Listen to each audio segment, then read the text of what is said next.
ML Play is an innovative gameplay format that is completely unique to Major League Pickleball. It doubles down on the team aspect of MLP competitions. ML Play format starts with women's doubles, followed by men's doubles, and ending with 2 mixed doubles games. This unique dynamic means that teamwork is just as important as speed or technique on the court and within the community of the league, bringing all players, regardless of their background or gender, here to MLP. MLP in Columbus, Ohio is brought to you by ProXR, Aura, Franklin, and Knockaround Sunglasses. Columbus, Ohio, the third and final stop of Major League Pickleball 2022 season, the largest prize pool in pickleball history. This is John Davison on the call with fellow pro and friend, Brandon Insick-Pong. How are we doing, Brandon? Man, glad to be here on day 2. Day 1 was filled with a ton of excitement. I think we're going to see nothing less today as well. I'm super excited. This is awesome pickleball. Yeah, it sure is. It's a great atmosphere, the best atmosphere in pickleball, bar none. And we have an excellent matchup here to start the day, a rematch of the finals at the Austin 2022 MLP, BLQK, and Florida Smash. What should we expect in this match? I mean, look, we're going to see a ton of high-powered offense. We're going to see crazy resets. This is going to be an awesome one. Let's take a look at the schedule coming up for today and see which teams are playing. We've got BLQK and Florida Smash up first. Following that, the Ranchers and Mad Drops at 11 a.m. And then we've got Hard Eights and the Fives. That's going to prove to be a really good matchup there at 1. And then, of course, the semifinals will begin at 4:15 today. We got to stick around all day for this, John. This is going to be exciting, right? No, and the fans are already filling the seats up. It's been a good morning, and we'll look at the standings real quick. Right now, Group A, BLQK and Florida Smash undefeated against the Lions and the Jackrabbits, both 0-2 there. Ranchers undefeated and Clean Cause undefeated.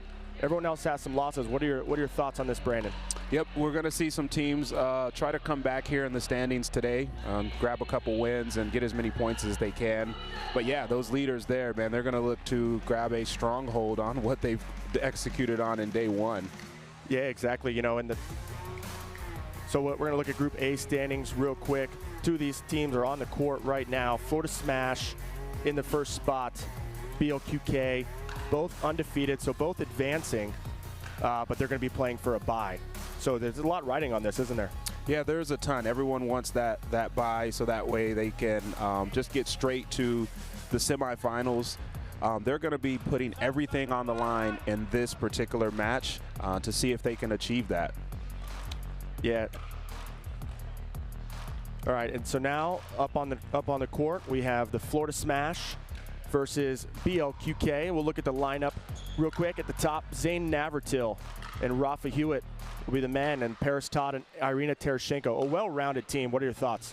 Well, this is what makes this matchup so exciting. You can see the team duper 24.48 for BLQK and pretty close for Florida Smash as well, so it can look like anyone's game. But if you see there also at the bottom, Florida Smash has the #1 duper ranked player in the world. So they're going to look to use all the skill sets that J.W. Johnson has and see if they can come out on top in this match.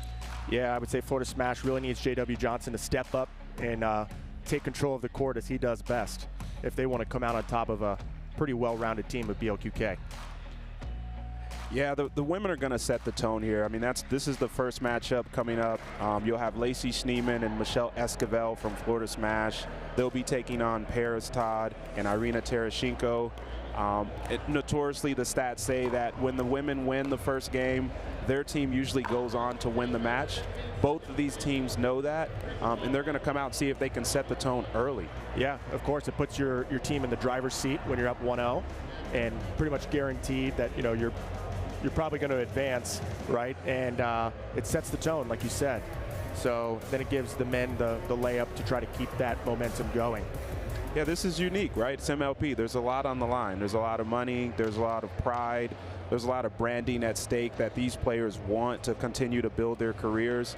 So you're going to see them, again, play with their entire heart.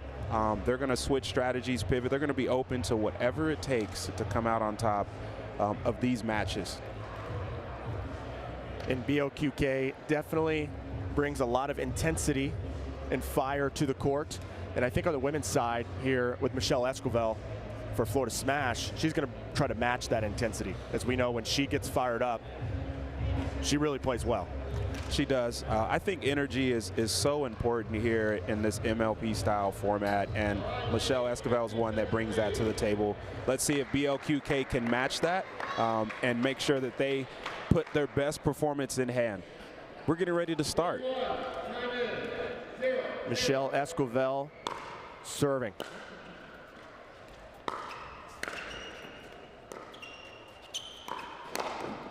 Quick trigger pull already from Tereshchenko. Catching Esquivel in the transition area. Yeah, it's early, but I think both teams like that sequence. Michelle Esquivel wants that ball back.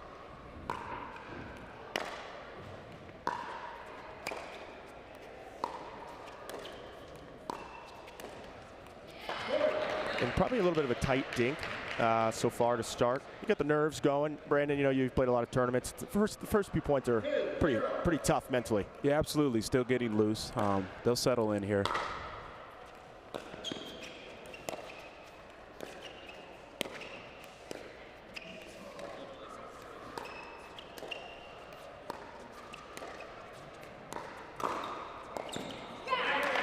A nice reaction from Esquivel. Tereshchenko does a good job with that forehand attack. She holds it really late and picks her target, but Michelle was all over it.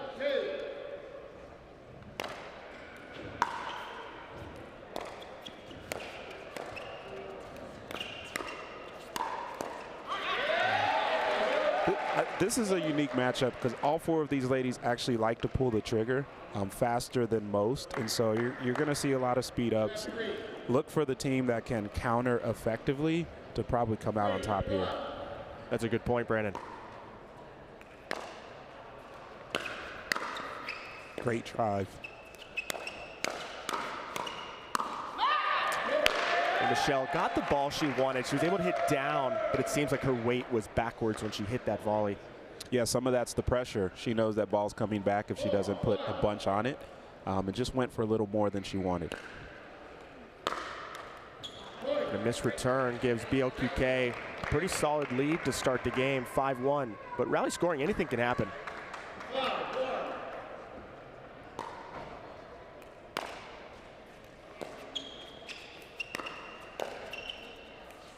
Two great resets by Paris. The third one is high, and Lacey Schneeman makes her pay for it. Yeah, she made a good adjustment, not trying to kill the ball, but just find the feet of Todd.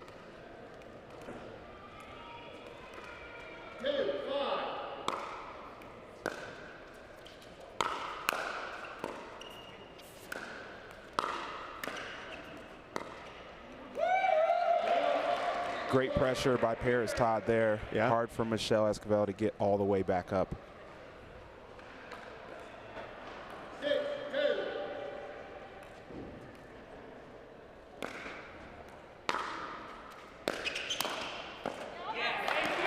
We're seeing a lot of high thirds, I would say, here early to start the match. A lot of the players on the four shot able to hit down on the ball. Both teams are probably going to have to make an adjustment.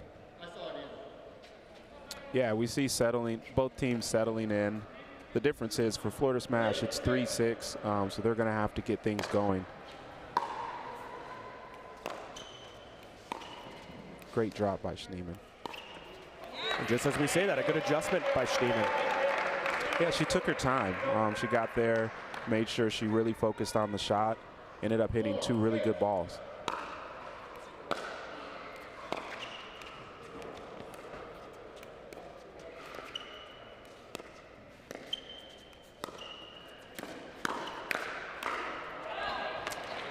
That one just wide. It's also interesting, Lacey Schneeman helped BLQK advance through the tournament in Newport Beach, filling in for Paris Todd. Do you think she has an advantage playing this team? You know, I think both teams know each other pretty well.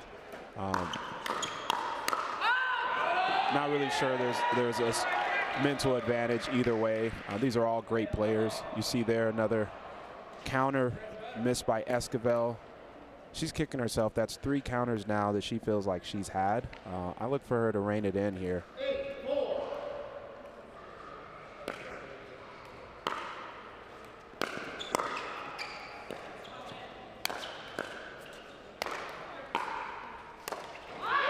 And great defense from Irina Terashenko.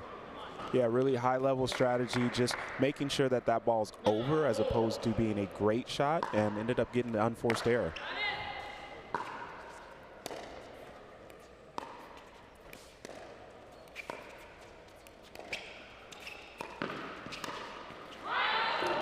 And that one just pushes long. Michelle Esquivel going for the Ernie. I like the play. Yeah, she's there. I'd almost like to see a timeout here by Florida Smash in the next point or so, just to settle down.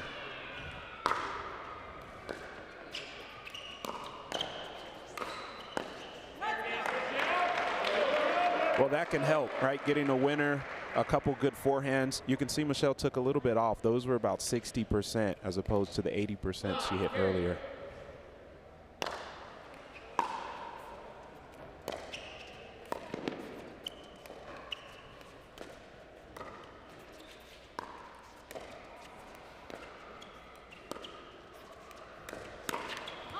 And she's there for the counter. Unfortunately, just a tad late. We already have a change of ends here at 11-5. I agree with you, Brandon. I think they're getting the balls they want, the Florida Smash, but they're not executing on the finish.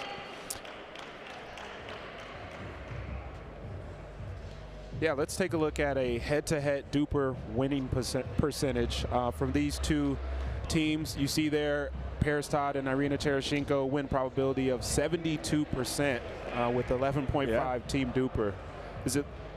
And at 11-5 already in the game, I would say that prediction's holding true so far. So the Florida Smash will look to clean up the finish, I would say. I think they're in all the points, just not able to successfully finish the ball. Well, this is interesting. I think, again, whichever team counters better, I think can win this game. But I feel like BLQK is realizing that Michelle Esquivel is not able to counter effectively, and they're continuing to speed balls up at her.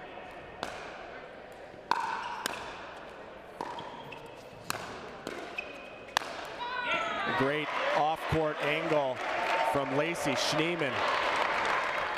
Way out of the reach of Terashenko.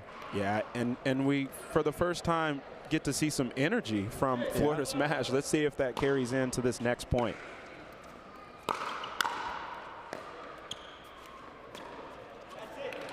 And a missed dink there from Terashenko. I think we're going to see that pattern a lot from Schneemann. Try to get in those cross-court dink battles to Terashenko's backhand.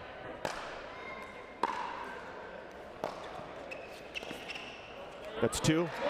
Yeah. I mean, again, it would sound like a broken record, but energy is so important in MLP. Schneemann with that overhead. She's yelling. Now they've got the team going. 3 straight points here.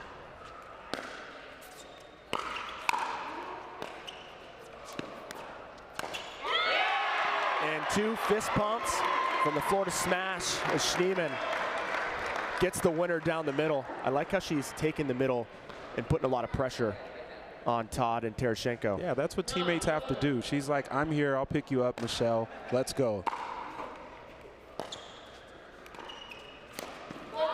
Lacey Schneemann again. Called for the foot fault.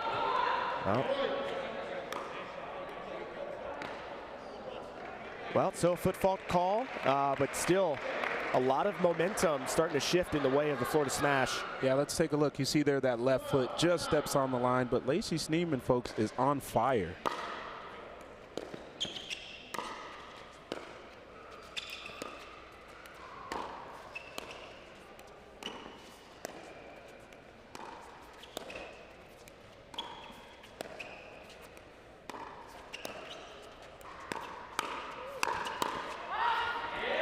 Terashenko taking matters into her own hands.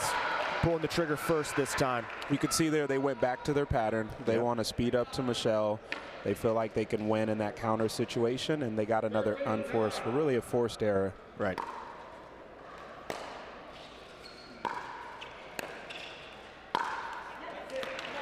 That drive just into the net. You can definitely see the energy picking up from Esquivel and Schneemann, and knowing Esquivel pretty well, that's where she thrives. Yeah, she'll bounce back really well here.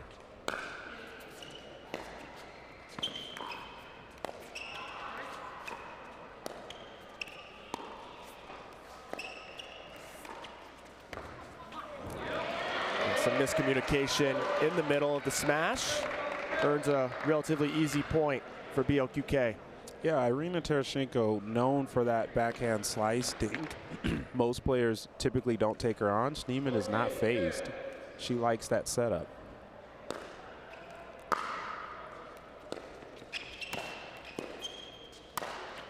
Schneemann taking over the court, I formation. Takes out the do-it-myself kit. Watch this as she comes over. Starts to play a little mixed doubles here. She is ready to help her team win this game.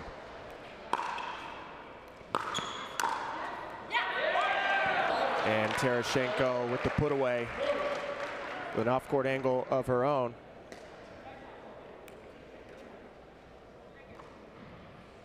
(15-11).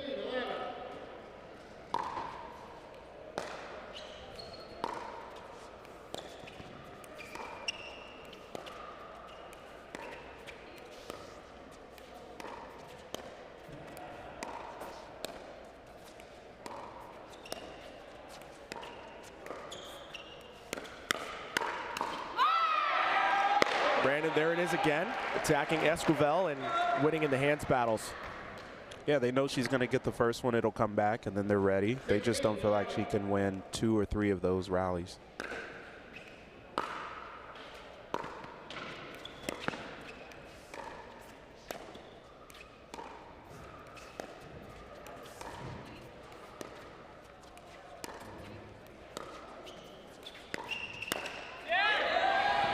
And that one, Irina gives a little bit of a floater, kind of a bait ball. Schneemann takes it, but a tad out of the reach of the forward smash. Yeah, and that's going to happen. Look, Schneemann has come over a few different times. She has won multiple points using that strategy. So I think even though she missed that ball, we would want, as Florida Smash would want her to stay aggressive in that scenario. Absolutely. That's what's helped them get back into this game, is her aggressiveness. So I think we'll see more of that. And maybe Esquivel try to set up Schneemann to get that ball in the middle. Yeah, and for a full game plan, I like what BLQK is doing. They're staying calm. They're sticking with their strategy of speeding up to Esquivel. For Florida Smash, I do like the fact that Schneemann has been on fire, but I think that they're going to need the true Michelle Esquivel to come out and play her game for them to come out on top of this. They can't expect Schneemann to come and take all the balls and end up winning this game. Getting back underway here after a timeout from the Florida Smash. Tereshchenko serving 17-11.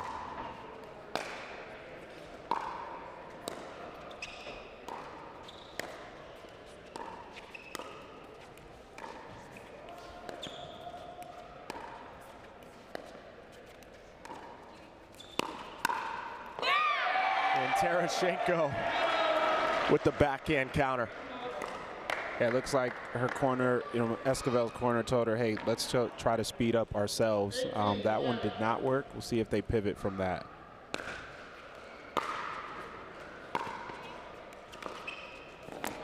Excellent ball from Esquivel with that forehand roll. I was just going to bring that up, Brandon. They haven't involved Paris Todd very much, and they're down 18-12, right? Do you think they should start involving Paris Todd a little bit more?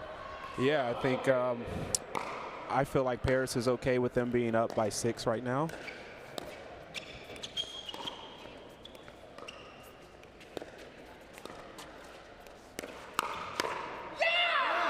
And a fist pump from Esquivel. And a stare down. It's the match within the match. Esquivel here is looking straight ahead at Tereshchenko, saying, I'm ready for whatever you've got now. Let's see if it continues.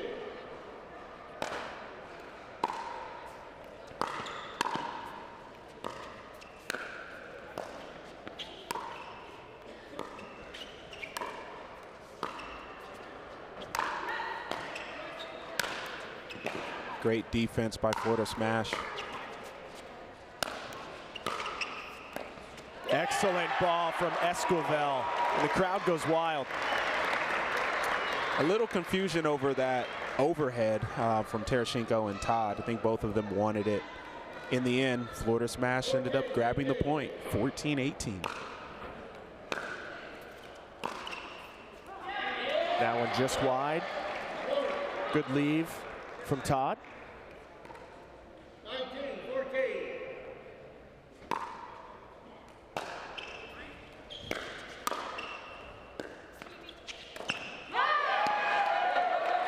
And a nice drop into the middle. Schneemann looking to stay aggressive again, but now it's set up a game point for BLQK. Yeah, maybe over a little bit much. I think Michelle feels more comfortable now and wants to take that ball.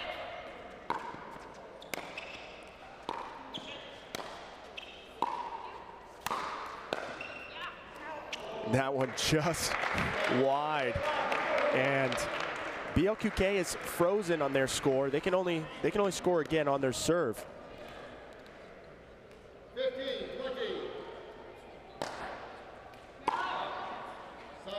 Deep serve.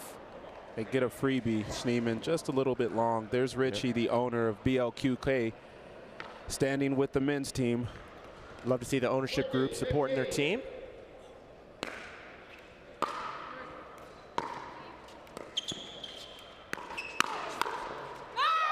And Irina Tereshchenko gets it done with the backhand through the legs of Michelle Esquivel. BLQK take this first game pretty convincingly.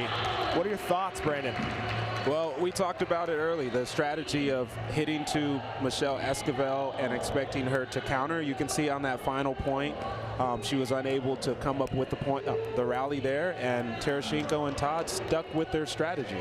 It worked. Yeah, when Irina Tereshchenko could pull the trigger first, it seemed that the points would more likely go their way, and also she was countering well as well in front, that heads-up front battle with Michelle Esquivel. So a commanding start from BLQK, and we have Cameron Blackwood with the ladies at BLQK. Cameron, take it away. You guys started off with an aggressive lead. After the timeout, started to miss some key shots, but how are you able to regroup in these key moments and win this match?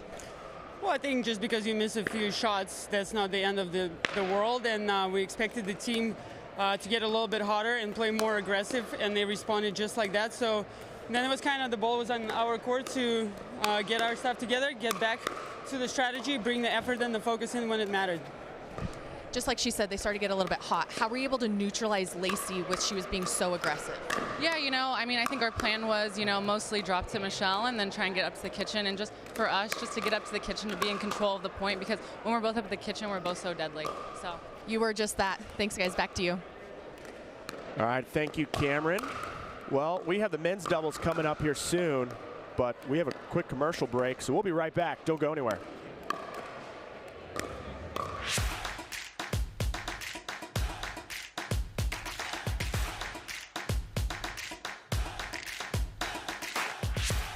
It's hard to find supplements that work. No, thank you. You need supplements that are backed by science with natural and plant-based ingredients, and that are third-party tested. Because cleaner is better. Like Ora Organic. Plant-based supplements made from the Earth's most powerful plants for your immune health, gut health, workouts, and more. Find out more at oraorganic.com. Want the perfect pair of sunglasses for your every occasion? Hit up the Knockaround Custom Shop. With over 1 million possible combinations, why not get a pair for every you? 8 a.m. I need a coffee you. Clocking a few miles you. Game day you. Happy camper you. Fun in the sun you. On the slopes you. Dog days you. Happy hour you. Si se puede you. The Knockaround Custom Shop. You design them, we build them. The Pro XR Pickleball Paddle answers the age-old question of how to get paddle speed and control with the same paddle and one grip, and this is it. Pro XR gives you more spin, greater control, and quicker reloads on every shot in the game, because you always have that constant feel for that leverage and control and paddle speed that we're all looking for. Pro XR is the most revolutionary technology in pickleball.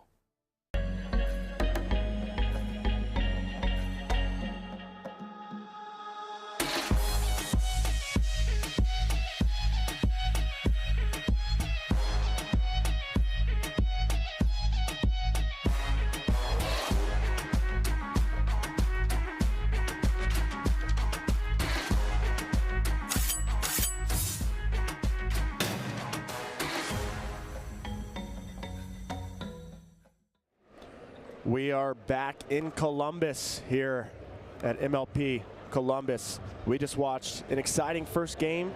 The ladies of BLQK took it 21-15, and now the men are up. What can we expect here, Brandon? BLQK got what they wanted. They want to start out with a 1-0 lead with their women. Now, Rafa Hewitt, Zane Navratil against J.W. Johnson and Travis Redmeyer. We're going to see some fireworks in this game. The player owner to kick us off, Travis Redmeyer. A Jackie Moon of sorts. Yeah, right off the bat, Redmeyer with a drive straight to Hewitt's backhand.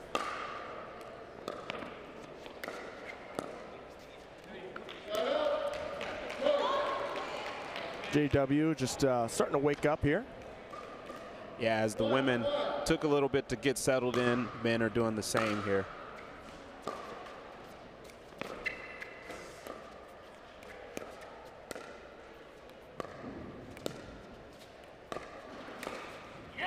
And Zane Navratil with the big reach. He takes a lot of balls out of the air at the kitchen line. Takes time away from his opponents. Yeah, he's really good at sneaking in there and flipping a forehand. But Travis Redmeyer says not today on that drive from Rafa Hewitt. The drives in this game have to be so good to cause an error. That one they're a little high from Hewitt. That ball just out. A nice low drive from Johnson on the third.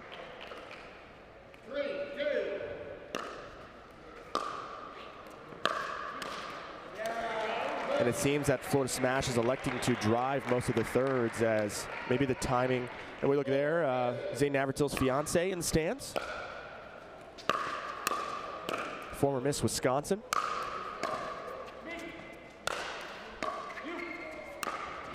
Great defense. Wow, what a get by Redmeyer.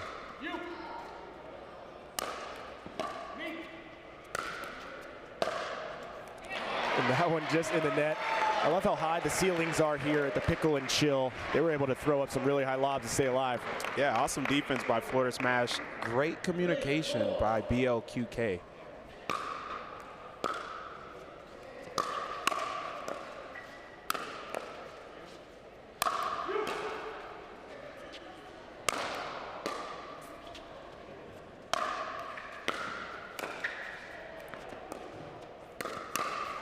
And that one just into the body of Rettenmeyer. Great defense from BLQK. Yeah, that is a clinic from going from the baseline up to the kitchen by BLQK. Awesome defense.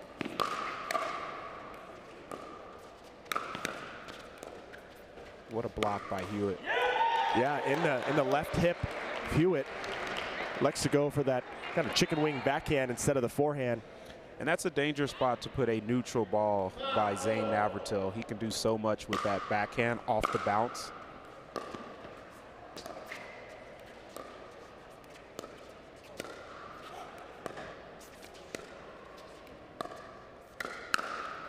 JW reading that one like a book.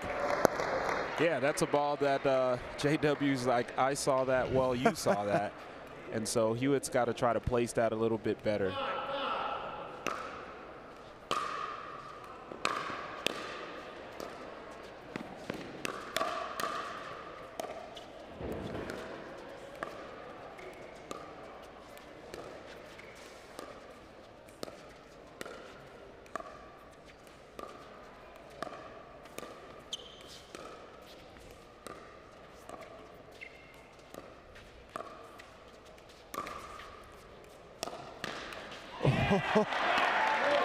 I love the pump fake right before Zane Navratil actually did speed it up.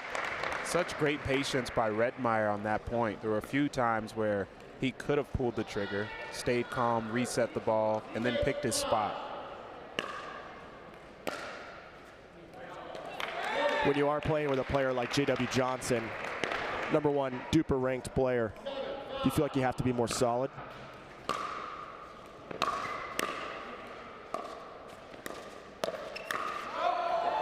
You know, I think it gives you a chance to make a few mistakes, as you see Navratil misses the backhand, but you also feel the pressure of not wanting to lose the game, knowing that your partner is one of, if not the best in the world. Exactly. And Zane Navratil with a sneaky ball through the middle as Florida Smash was caught out of position. That's that backhand area again. He loves to get a neutral ball in that spot. What a drive by Hewitt. Great block.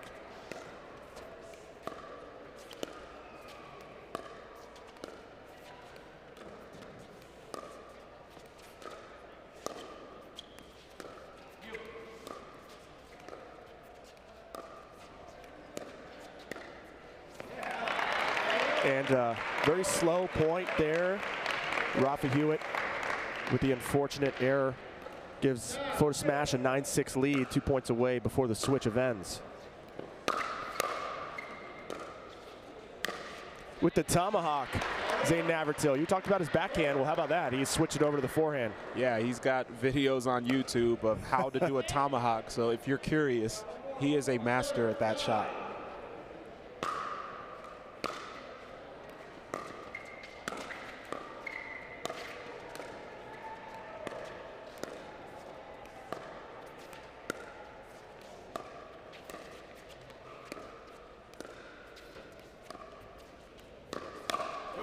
Navratil with the late hold on the backhand, making Travis guess where that ball is going to go. Catches him. Yeah, Florida Smash is going to have to move away from that strategy to his backhand.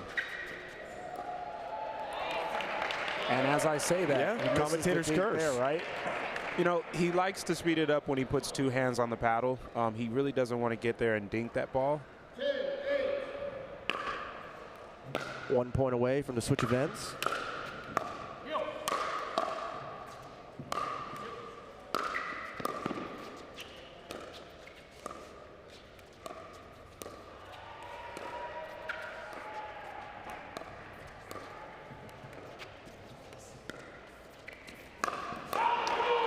In the ATP attempt, not inside the line from Rettenmeyer. Impressive, he was able to get around the outside of the ball. It was. Hewitt put a lot of junk on that ball to push it out wide. Rettenmeyer just couldn't get there. Oh, exceptional reset from Hewitt. We have a tie ball game here, Brandon. Yeah, the Hewitt energy meter is starting to rise. See if BLQK can capitalize on that.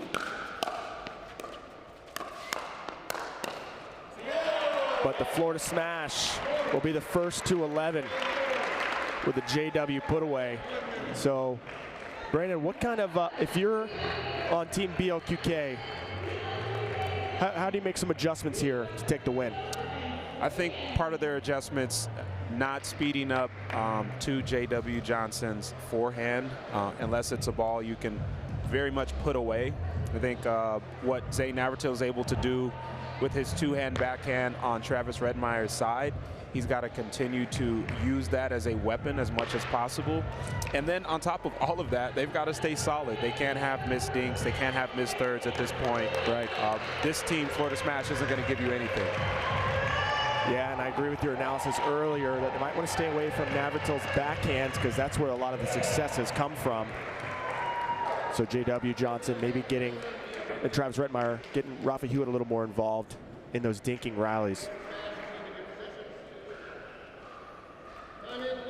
Back in action here, J.W. Johnson to serve.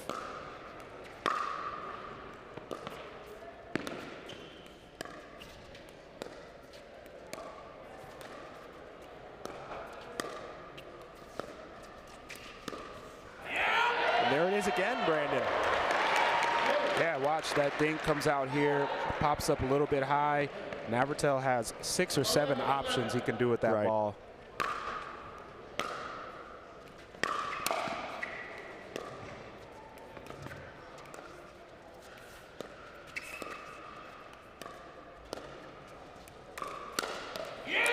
Rafa Hewitt, the southpaw, cover in the middle.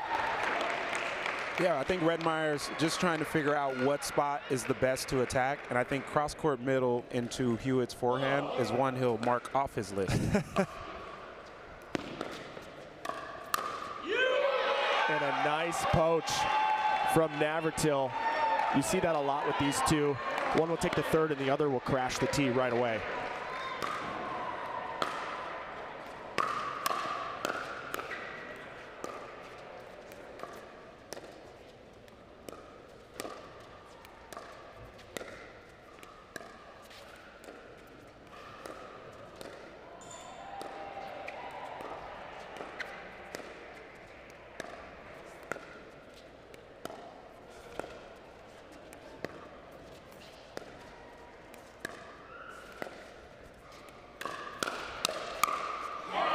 Well, they got away with it that time.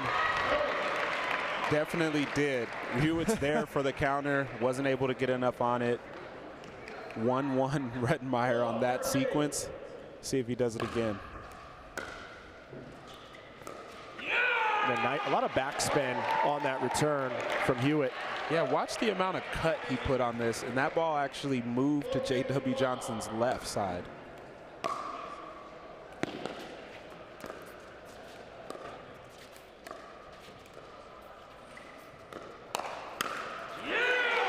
Rafa Hewitt with the ATP defense.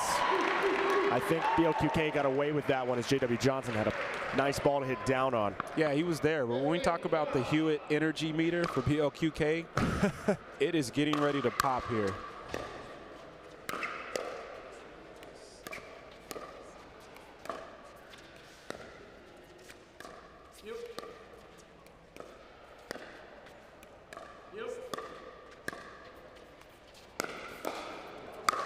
ATP again from Hewitt.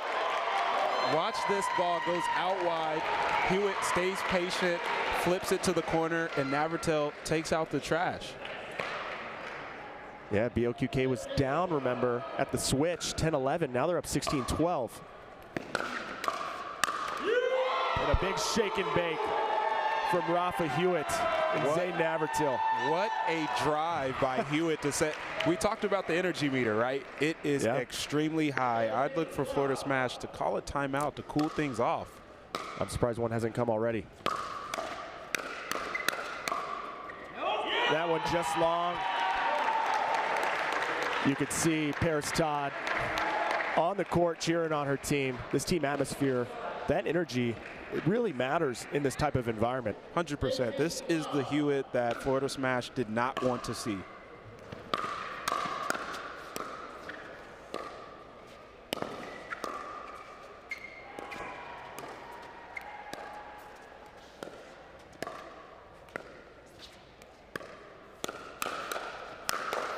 J.W. Johnson answering in a big way. Yeah, watch this. Stays focused, counters the first one, and then puts the other one away. You know, that's what #1 players in the world do. I have to take some notes of that, Brandon.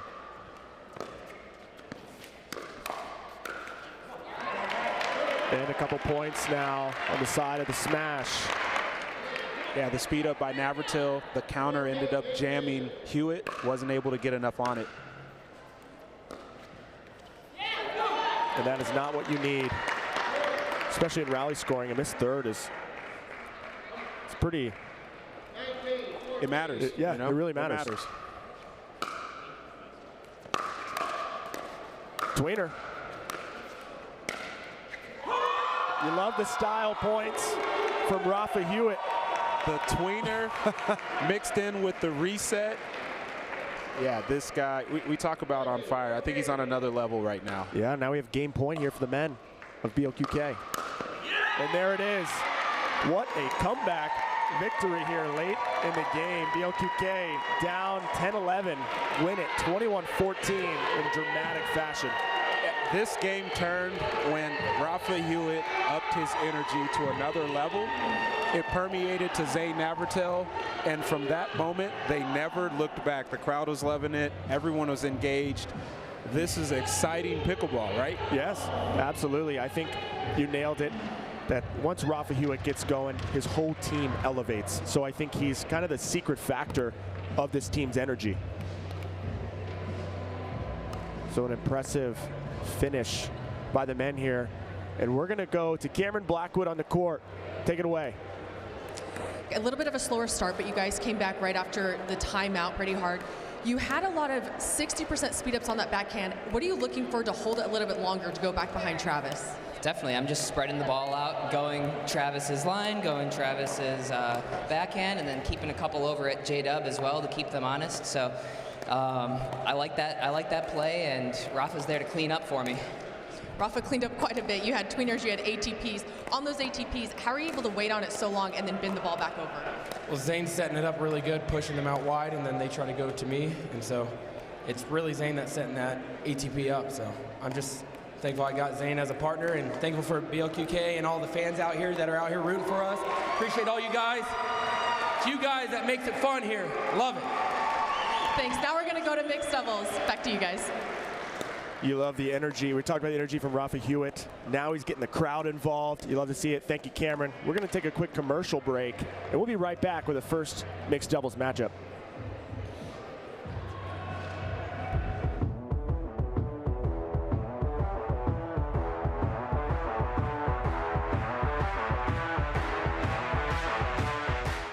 The Pro XR Pickleball Paddle answers the age-old question of how to get paddle speed and control with the same paddle and one grip, and this is it.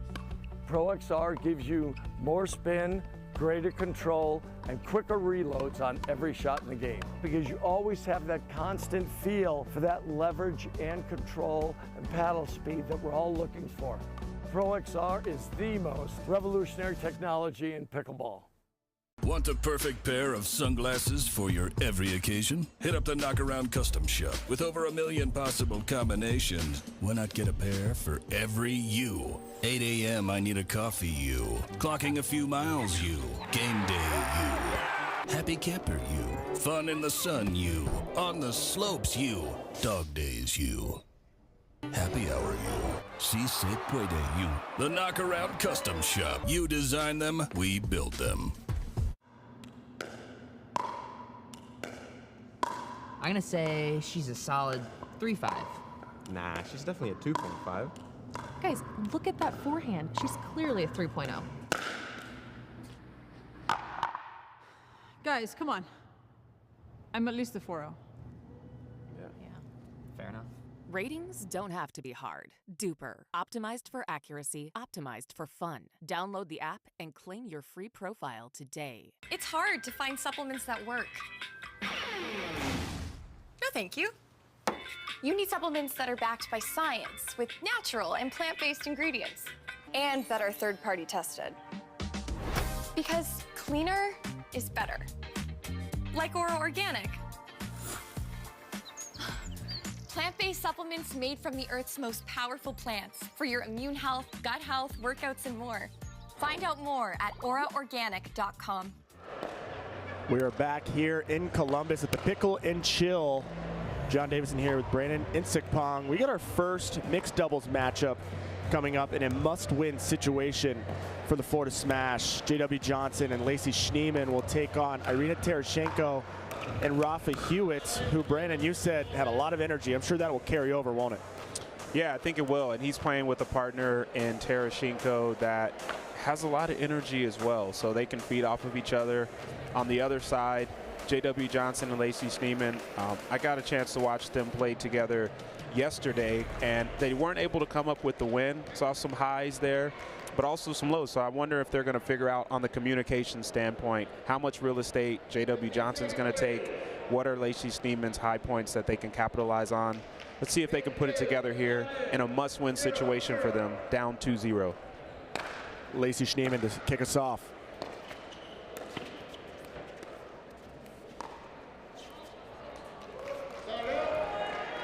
And we talked about the communication there, Brandon. Not a good start.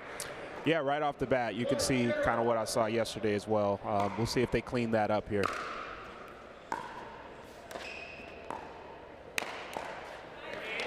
But Lacey Schneemann able to hit down on the ball. Gets the ball back quickly.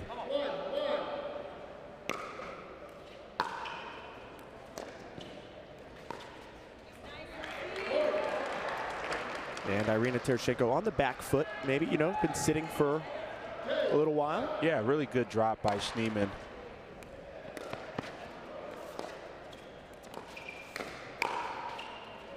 That one just long. When J.W. Johnson gets big in the middle, he applies so much pressure.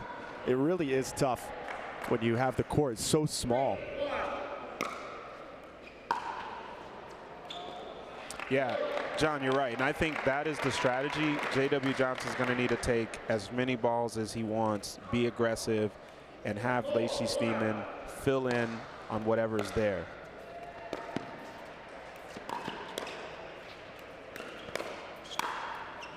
And it looks like there was some coaching there by Paris Todd in between those points. And right away, we saw Rafa Hewitt and Irina Tereshchenko attacking Schneemann in the body with every ball. Yeah, it looks like they're trying to give the blueprint on what can work. But Schneemann was ready for that one. She picked it up quickly. I can tell you that's not it. You know, a high ball to Schneemann's forehand, which is probably her favorite shot to hit.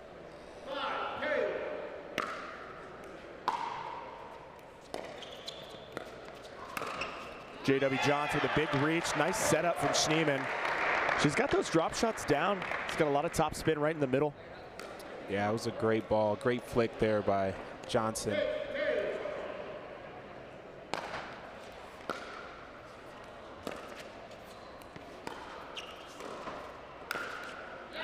And Rafa Hewitt, the southpaw, puts it away. Yeah, there was a lot of spin on that ball. It kicked up off of J.W. Johnson's paddle, causing Rafa Hewitt to have an easy put away.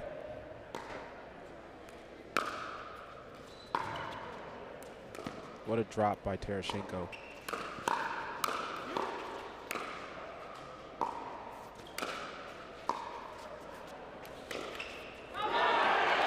Great defense from Tereshchenko, but that's the pattern that Johnson wants to get into. He wants to get in that cross court and initiate the attack with that backhand flick. Absolutely.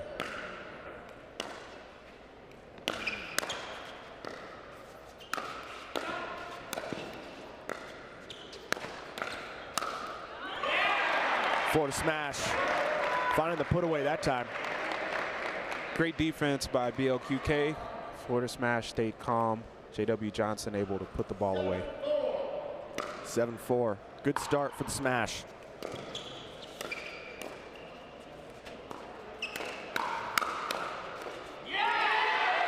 Great hands from Rafa Hewitt. Again, I think that's the pattern Johnson wants. He's just not executing. Yeah, but we do talk about that Hewitt meter. It's starting to rise a little bit here.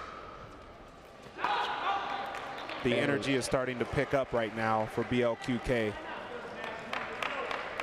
Yes, now they've brought this deficit to 1.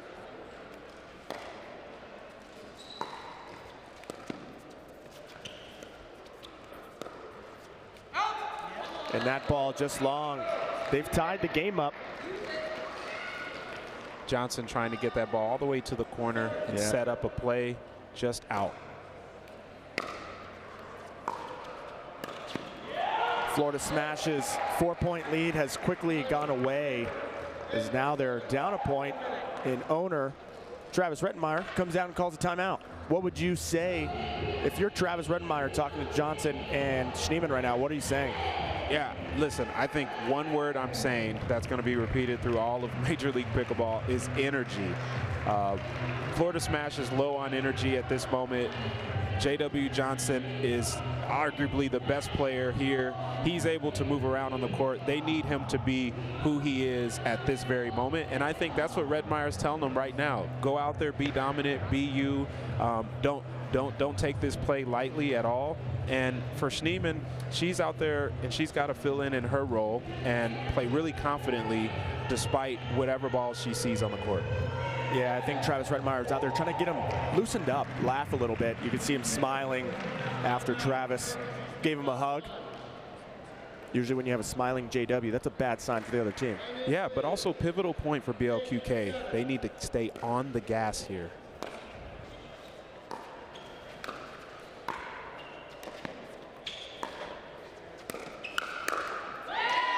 Rafa Hewitt getting big in the middle. Yeah, great slide over into his lefty forehand, puts it away.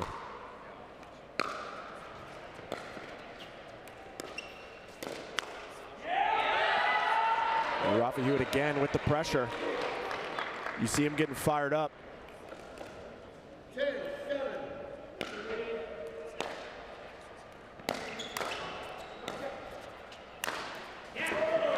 A good put away from Schneemann. I think Johnson saved the third from Hewitt, but it worked out in the end. Yeah, hit an out ball, maybe trying to send a message, and Schneemann ends up cleaning it up in the end.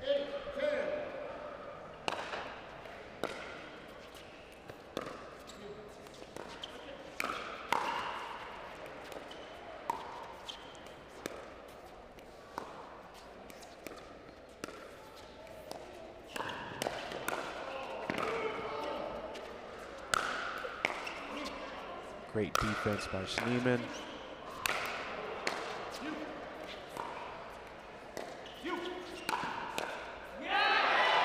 Wow, what a rally. Yes, and now we have a change of ends with BLQK in the lead. They were down 4 points, and now they lead 11-8 at the switch. That energy and the pressure that Rafa Hewitt is bringing is really helping out that side of BLQK. Yeah, I like how they came out after that last timeout. They had gotten a few points. They were up. They forced a timeout from Florida Smash.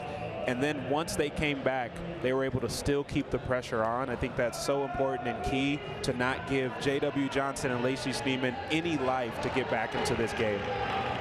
I agree with you completely, and I think J.W. Johnson is doing the right things, but it seems like the way the point's ending, some of it's maybe just catching the tape, right? So just some execution on the finish. Irina Tereshchenko kicking us back off here, 11-8.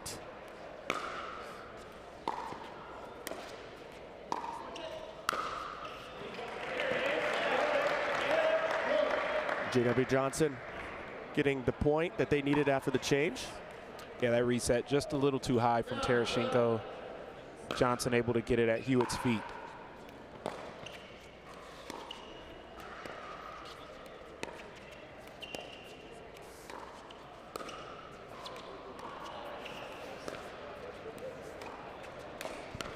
Schneemann with the attack. Irina thought the point was over.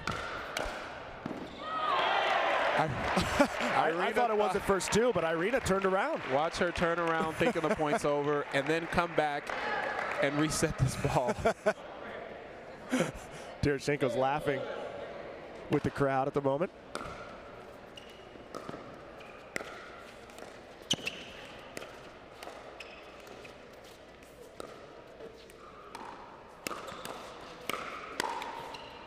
That ball just not rolling over. And now the Smash have answered in a big way. They've tied this game back up. Yeah, great way to weather the storm. That one just long, and that is a good response to a fiery team. You know, you kind of have to ride the wave at times. Sometimes there's going to be some peaks, and you just have to get through it.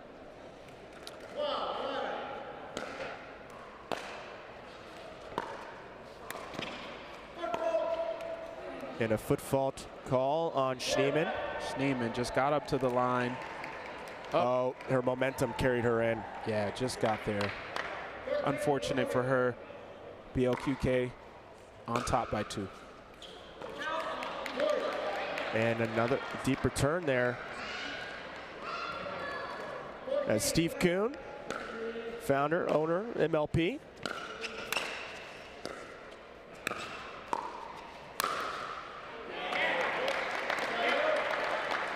Great finish there by Johnson. But they're going to need to do more than win every other point here. They're going to have to get here and put a run together.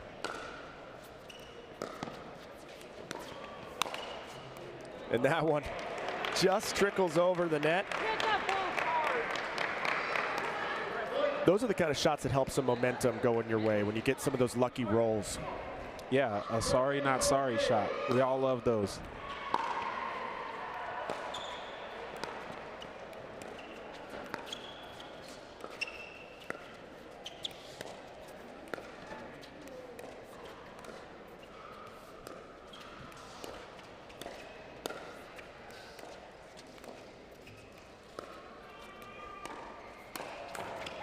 And a nice poke from Schneemann.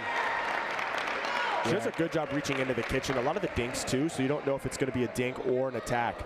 And that time she disguised it well. Yeah, really good shot.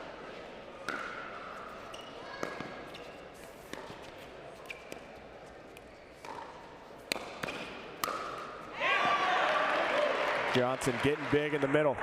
Great flip by Johnson. You know, Tereshchenko does put a lot of backspin on that ball, and so it actually is conducive to a nice backhand flip. Johnson has arguably one of the best backhand, one-handed backhand speed-ups in the game. He can go any direction with it. Now we have a tie ball game here, 15s.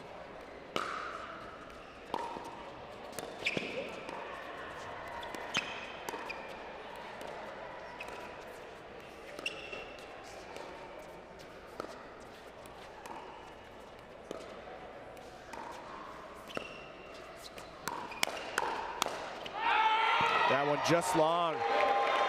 Tereshchenko holds tough in the firefight with Schneemann. Yeah, great lead by Tereshchenko.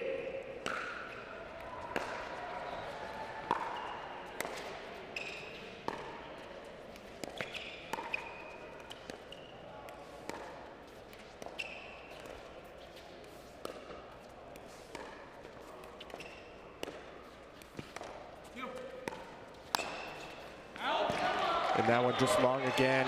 She had Tereshchenko wrong-footed. Yeah, it almost seems like Tereshchenko is baiting her with a semi-high dink just to either counter or force the error. Nice return by Johnson. Tereshchenko not able to get that one over.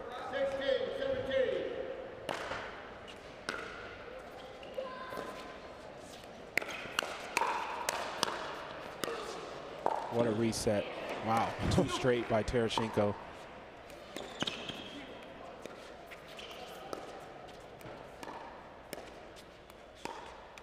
A nice job from Schneemann, pushing Tereshchenko on her back foot. Good all-around point. Florida smash to stay calm within a point like that is huge. They've tied this game back up, and remember, they're in a must-win situation to smash.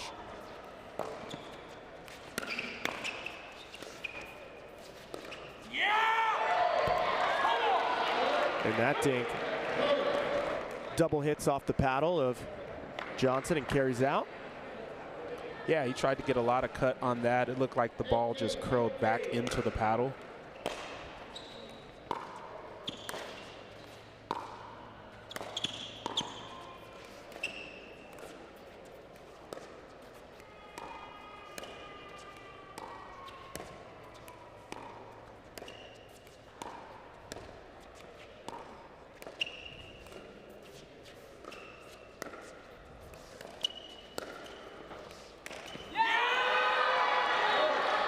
Maybe an ill-advised speed up there by Schneemann.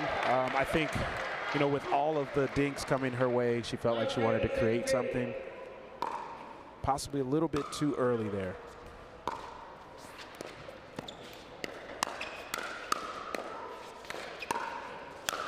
That ball's not coming back. Johnson taking care of business. Yeah, and Hewitt broke strategy there. He got in, he ended up speeding the ball up fairly early to Schneemann. That's not their game plan. It's dink as much as possible straight up and down to Schneemann and wait for their opportunities.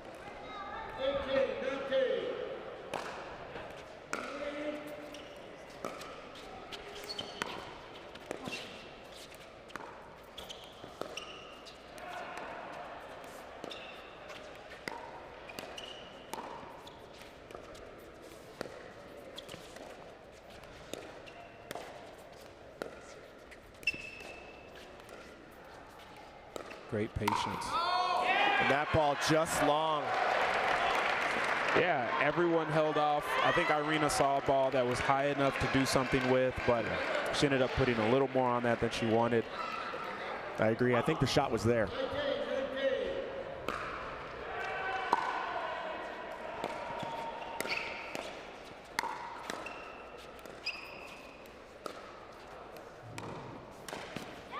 And Schneemann into the left shoulder, tags Rafa Hewitt. Yeah, Rafa Hewitt slides right into this forehand by Lacey Schneemann. Game point, Florida smash. What a turnaround. That ball just long. But remember, BLQK is frozen right here, so they can only score as well on their serve. 19-20, J.W. Johnson wanted that ball. It's a little bit too much on that. I think that ball was a little too low.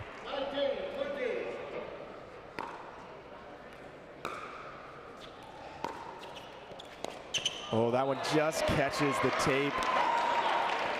Caught the tape plus the top spin that Tereshchenko put on it.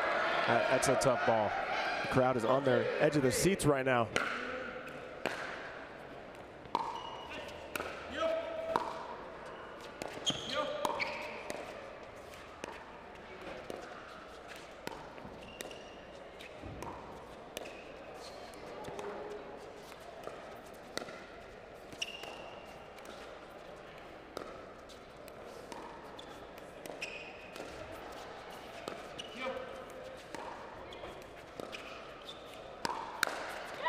Schneemann with the backhand counter. Yeah, Tereshchenko thought she had one here. Schneemann with the great slide to her right side and finishes with the two-hand backhand. Awesome play.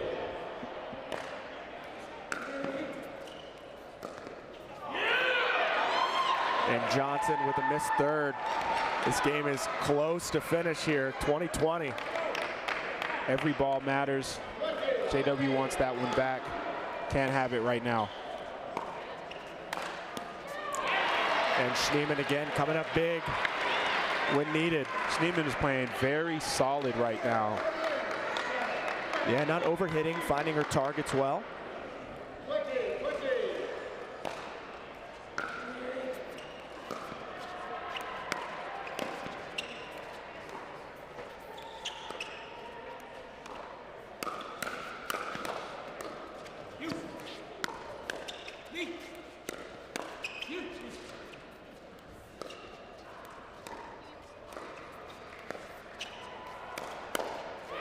Schneemann with the pull.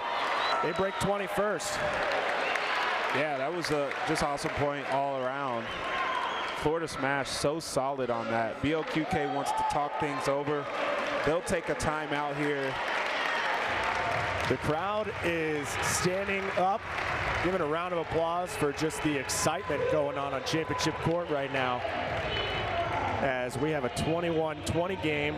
Smash needs to win this if they want to win the heads up, the whole match. If they want to push this to a Dreambreaker, they got to win both mixed doubles matches. Yeah, and I think you just saw Zane Navratil there talking to Tereshchenko. I think he's telling her, hey, stay focused, stay in it. I think there was a little miscommunication on who takes what ball or when they're speeding up. Let's see if they can settle it back in and stop the bleeding so they can get the ball back and try to win this game. Massive point here for the Florida Smash, 21-20. J.W. Johnson serving.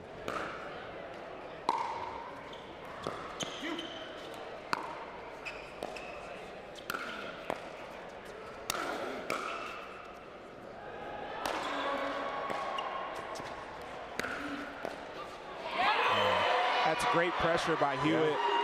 Possibly hit an out ball on that overhead. Didn't matter to him. He is wanting to finish this game on his paddle one way or the other. Clutch point from Rafa Hewitt.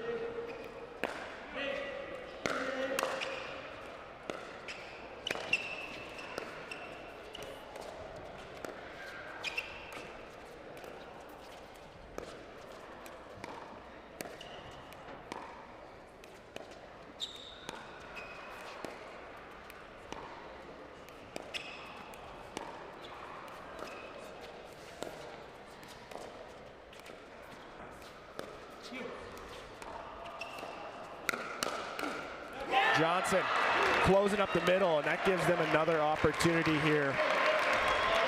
You see Esquivel standing up, cheering her team on. They need this to stay alive in this match.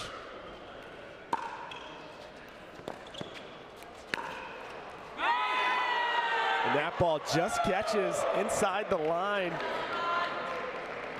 You know, I think Schneemann made a great decision to let that ball go. I think so too. It just curled in and hit the baseline. Great shot by Tereshchenko.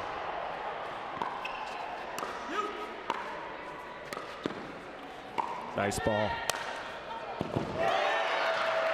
And Tereshchenko.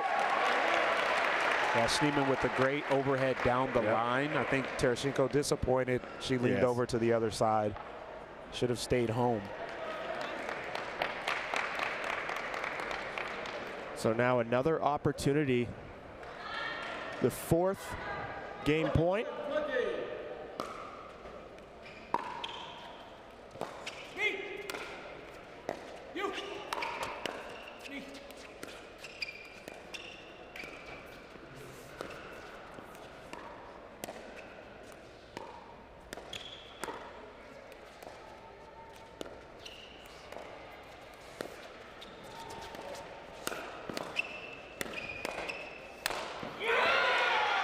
Amazing pressure from Rafa Hewitt.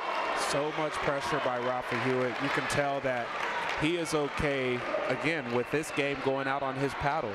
He wants to make sure he hits his shots so he can complete this. Let's see if they can get a point here.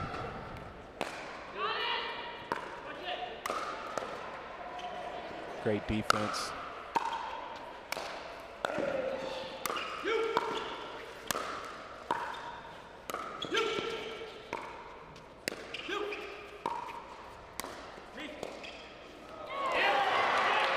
Exceptional point, the smash. Make it difficult for BLQK to get up to the kitchen line. Some great pressure there by Florida Smash. Fifth opportunity here to close out the game.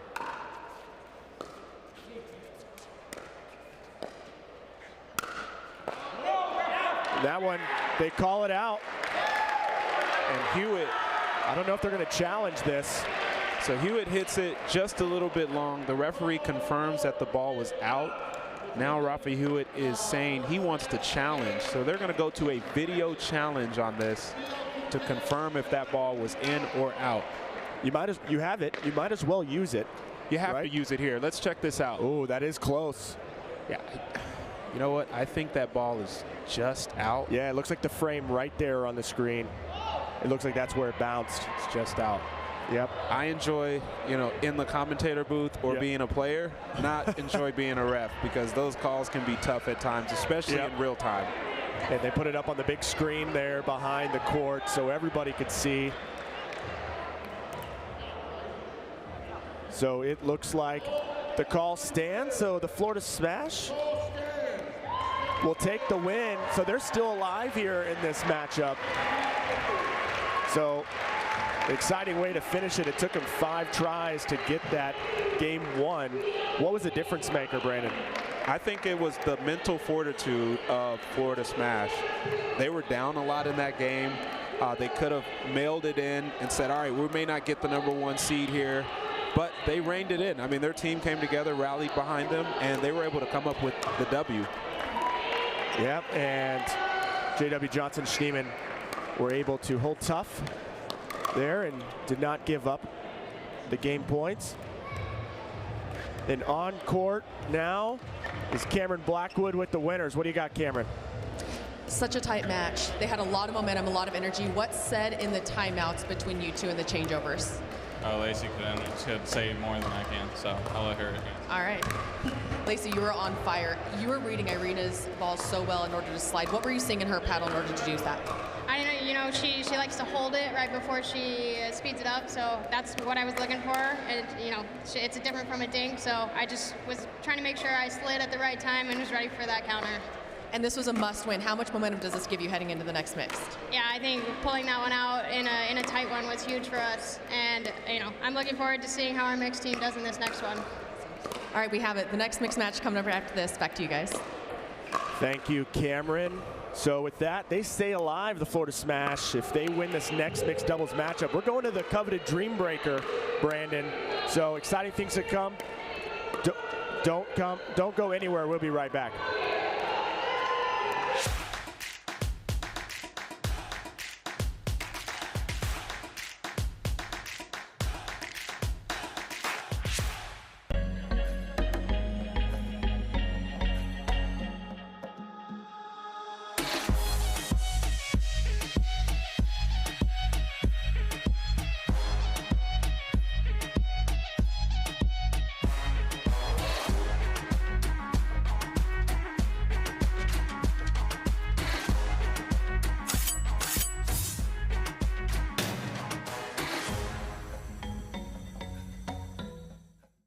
It's hard to find supplements that work. No, thank you. You need supplements that are backed by science with natural and plant-based ingredients and that are third-party tested. Because cleaner is better. Like Oro Organic. Plant-based supplements made from the Earth's most powerful plants for your immune health, gut health, workouts, and more. Find out more at oraorganic.com. What are you guys doing? Getting our duper tattoos. Oh, cool. Hey Cameron, how's it going? Almost done. Perfect. Can't wait to see your number. Number? Duper, because ratings shouldn't be a surprise. Download the app and claim your free profile today. I haven't even started yet. Oh. Want the perfect pair of sunglasses for your every occasion? Hit up the Knockaround Custom Shop. With over 1 million possible combinations, why not get a pair for every you? 8 a.m. I need a coffee you. Clocking a few miles you. Game day you. Happy camper you. Fun in the sun you. On the slopes you. Dog days you. Happy hour you. Si se puede you. The Knockaround Custom Shop. You design them, we build them. We are back here in Columbus. Look there on the left, Steve Kuhn, the owner and founder of this amazing organization, Major League Pickleball. So it really is exciting to watch just how much he gets into this sport. You know, you always see a smile on his face and just looks like he's having fun here at these events. Yeah, one of, if not the most influential man in pickleball right there. Great to see what he's put together. We've got a great matchup here. BLQK is up 2-1. Florida Smash need this game here to stay alive. So Michelle Esquivel and player owner Travis Rettenmeyer will kick us off for the Smash.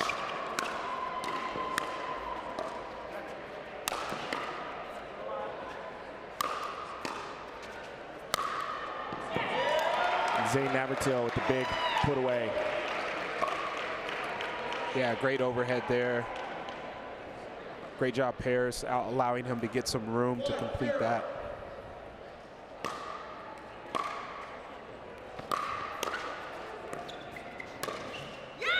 And Travis with a nice backhand roll. Catches Paris Todd off guard. Yeah, great defense by Michelle Esquivel on that drive by Navratil.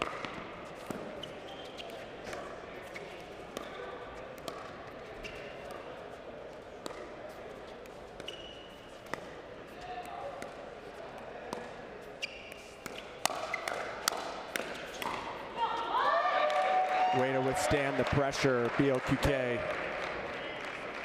Yeah, Todd ended up pushing a forehand to Redmire's backhand, setting up the entire firefight. They came out on top.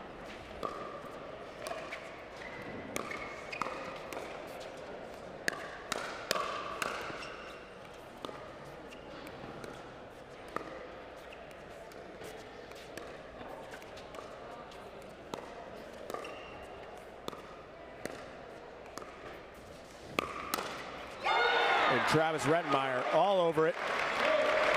With the backhand put away down the middle. And he's saying, look, now I'm not straight ahead, you know, up and down with you, Zane Navratil. I'm cross court, and so I see those backhand speed ups a little bit clearer now.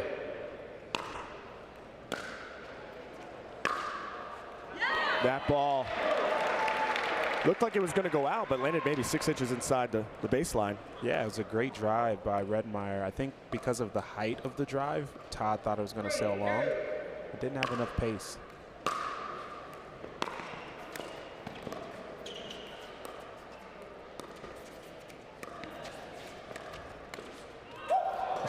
Berestad went for the backhand Ernie. Just maybe catches the edge of the paddle, pushes wide. Yeah, just barely missed that one. Navratil with some encouragement, telling her to go for it.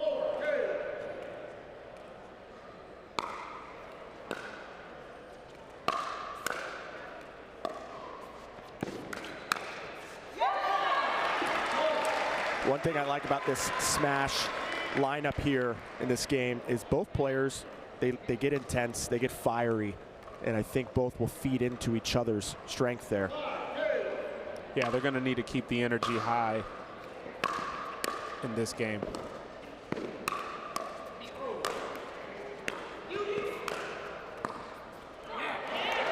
That ball falls just short. Yeah, fortunate to come out on top of that one. It looked like they almost collided on the overhead, but were able to finish off the point.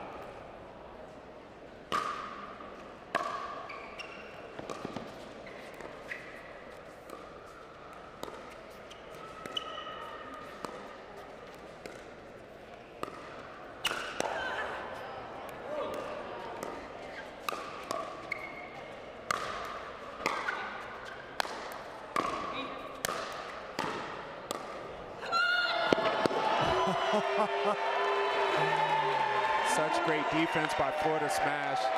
You hear Esquivel yell, "Come on," to Redmire. He's not able to catch up to that. Navratil put a lot of spin on that drop shot. That was a nice touch from Navratil.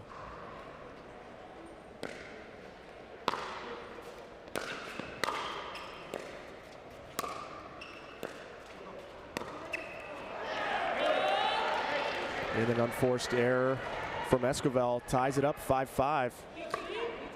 Yeah, they'll want to stay away from that, and they need to stay as clean as possible here. Make sure they give themselves the best chance to win this game.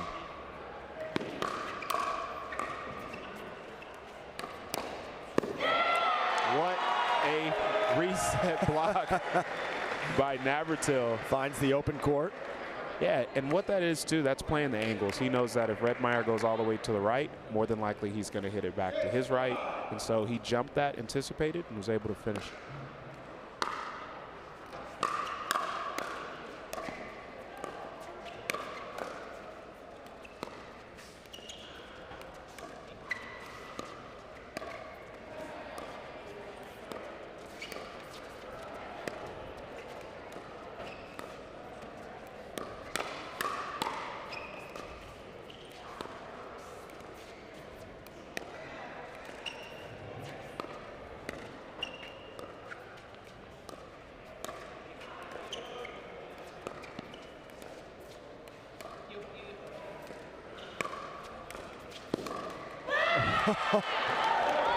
That was a very high level point right there. And the stare down from Paris Todd after. 2 net cords back to back. All around great play by both teams. Some awesome resets in that. I like the pressure that Navratil is putting on right now.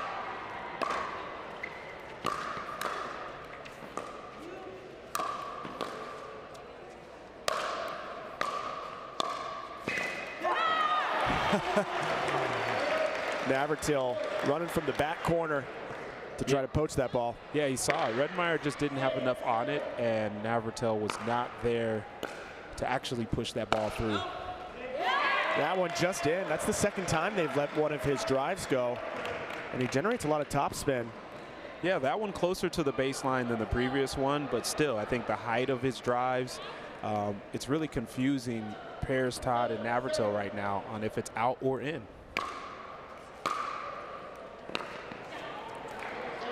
And in this third there, now the ball back in the hands of BLQK. I like the strategy for Florida Smash to let Redmeyer drive all thirds if possible. And a nice penetrating drive from Navratil. Catches Esquivel in the transition zone.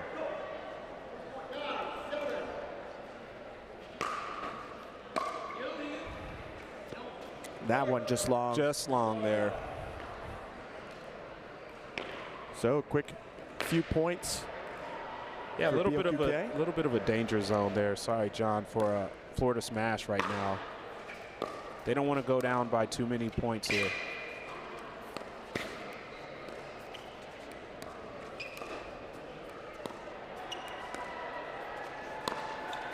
Michelle Esquivel through the middle.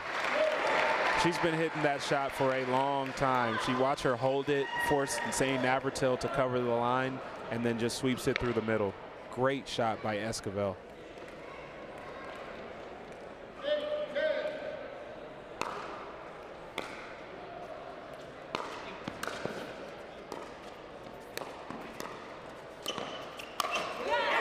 And a great setup from Esquivel gives Travis Rettenmeyer the easy put away.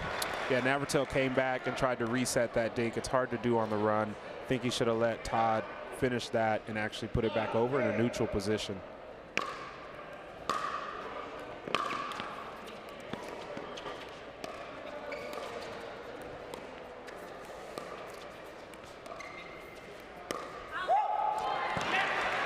That was cheeky, but just long. Yeah, I think Navratil's pressing a little bit. He wants to continue to stay aggressive. He thought he saw an opening, but I think that's a little premature. Now we have a tie game here, 10-10. Next point will change ends. And that ball just long, so Florida Smash will take the lead on the end change, up 11-10. Yeah, it's starting to look somewhat identical to the previous mixed match where Florida Smash is down, but mentally they put it together. I like what Redmeyer and Esquivel are doing at this moment. They need to continue on their game, but for BLQK, they do not need to press. They have enough by just playing foundational pickleball.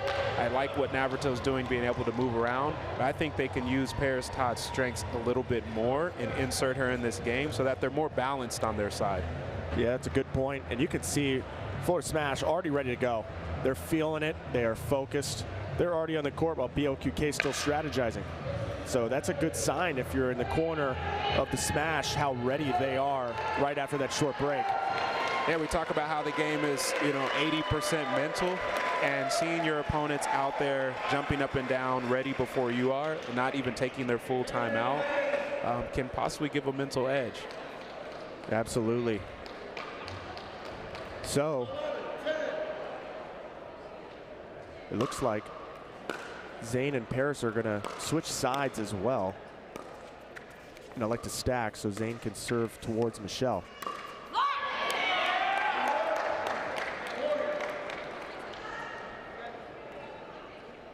Yeah, good point, John. It looks like they have. It's a great strategy. Let's see how it works out.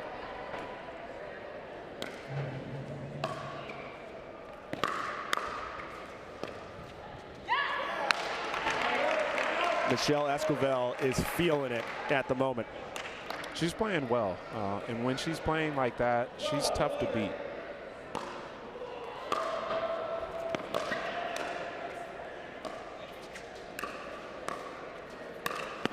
The tomahawk unsuccessful, catches the tape and pushes wide. Yeah, he goes for the tomahawk. Paris Todd looks over and says, hey, come on, we got to make that. Let's go. Love how BLQK holds each other accountable. And that return just wide. A few easy points going the way of Florida Smash, and we get a timeout from the side of BLQK. Obviously a frustrating run for them as they were up 10-8, I believe, and now they're facing 11-14 deficit. They are. I like this timeout by BLQK. Let's not let this get out of hand anymore. Let's stop it. We're not playing well. You know, they came out of the break and ended up losing a couple points here. But I really think from a strategy perspective, they need to insert Paris Todd more in this game to take some of the pressure off Zane Navratil. And then once that pressure is off, he's able to create and do more of his two-hand backhands, flip shots. Right now, I think he's pressing a little too much. You think they want to extend the point some? Yeah, absolutely. Esquivel's in a groove as well, so that can help, you know, for Florida Smash's side. And Redmeyer's always ready to light up the drive. Back in action here. Florida Smash, 14-11. And a good timeout. We're going to see now Zane Navratil lining up, switching sides and line up his serve against Michel Esquivel to hopefully use his big serve as an advantage. We'll see if that pays off. Yeah, I think that's the play. And also they're looking to get a short return from Michel Esquivel so that Zane Navratil can go in and drive that next ball. And that one just wide. A nice shot from Paris Todd, but Zane Navratil following it in, applying the pressure, forced Travis to push it wide.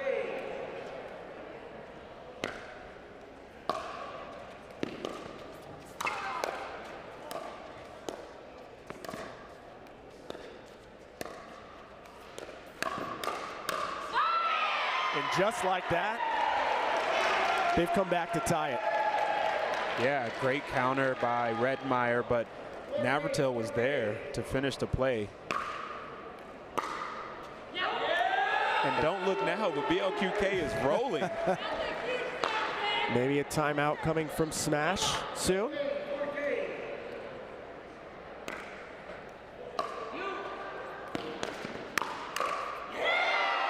Zane Navratil with the shake and bake.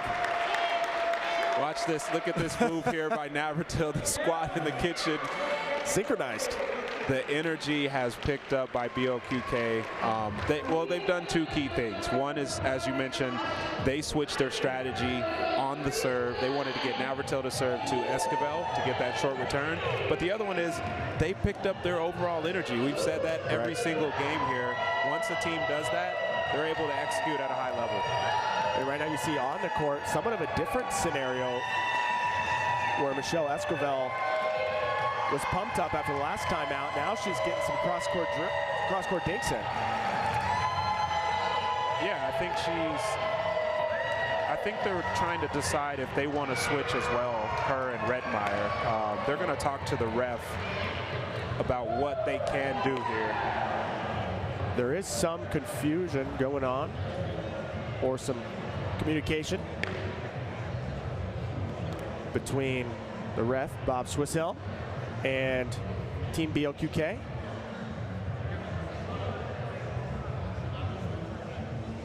It looks like, if I read his mouth correctly, Travis Redmeyer said they're not switching. Yeah, it looks like they're going to hold their line. In this scenario, if they are switching, the ref, they're obligated to tell the ref, and the ref has to make sure they let the other team know, is where what's going on. All right, so we're back in action, 16-14.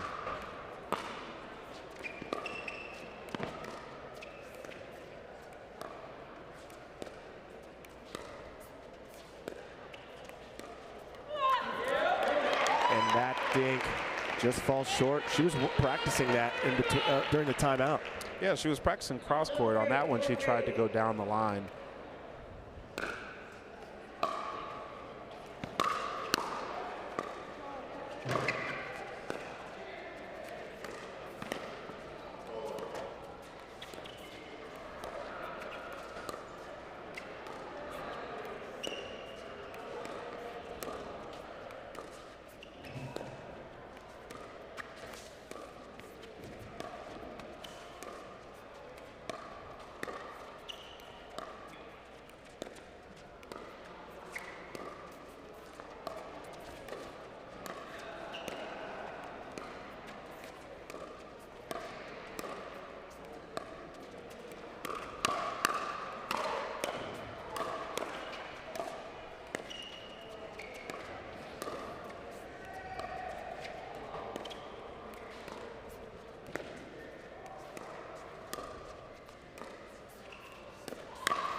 Great get by Navratil.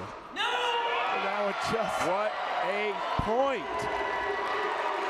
Easily the longest point of the match so far at 40 shots. Great play all around. I think for BLQK, they're executing on the strategy of being more balanced at the kitchen line. You can see Navratil calling himself off of certain balls there.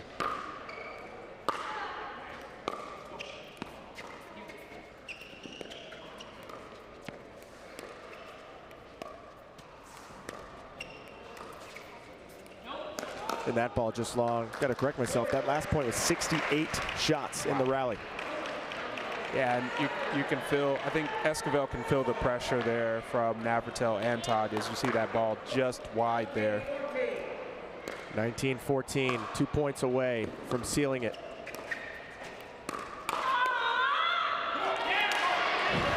Great counter by Michelle Esquivel, and she lets Navratil and Paris Todd know about it. Look at that replay. She's getting fired up.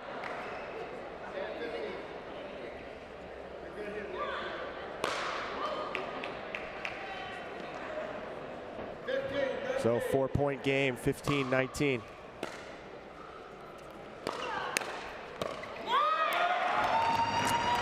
Yeah, Redmeyer made up his mind early that once Esquivel drove, he was going to go grab that, and Navratil just put a nice, or excuse me, Todd just put a nice block on that ball. Here we go, game point, match point.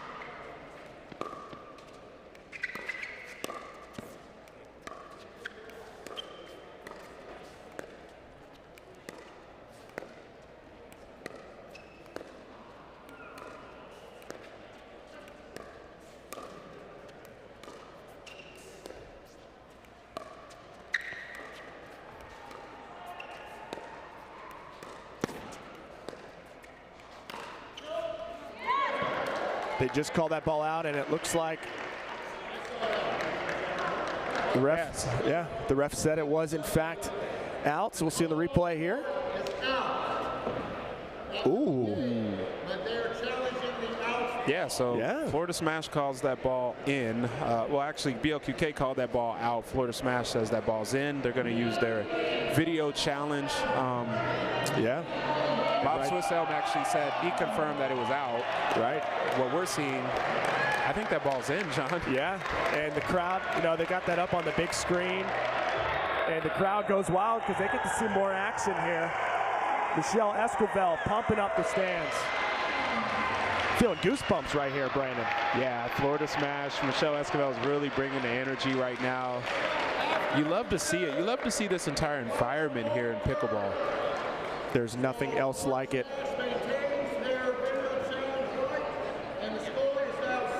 So now, challenge successful. Esquivel serving 16-20.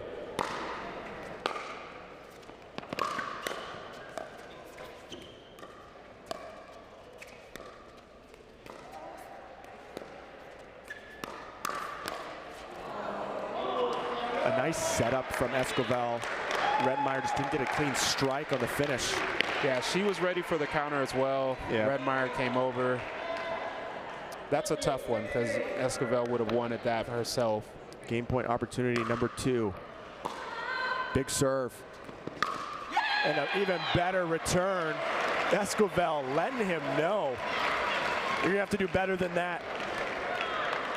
You love to see it. The fire from Esquivel right now.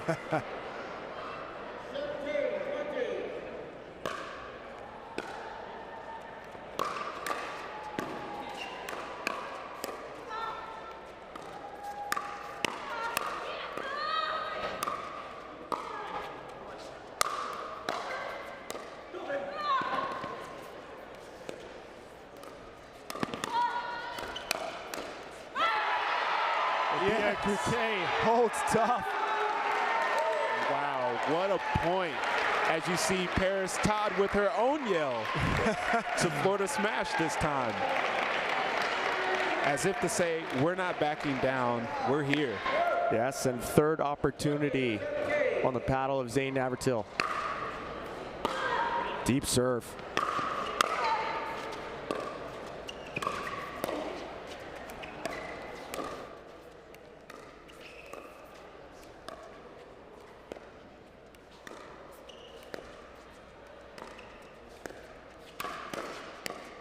there you have it.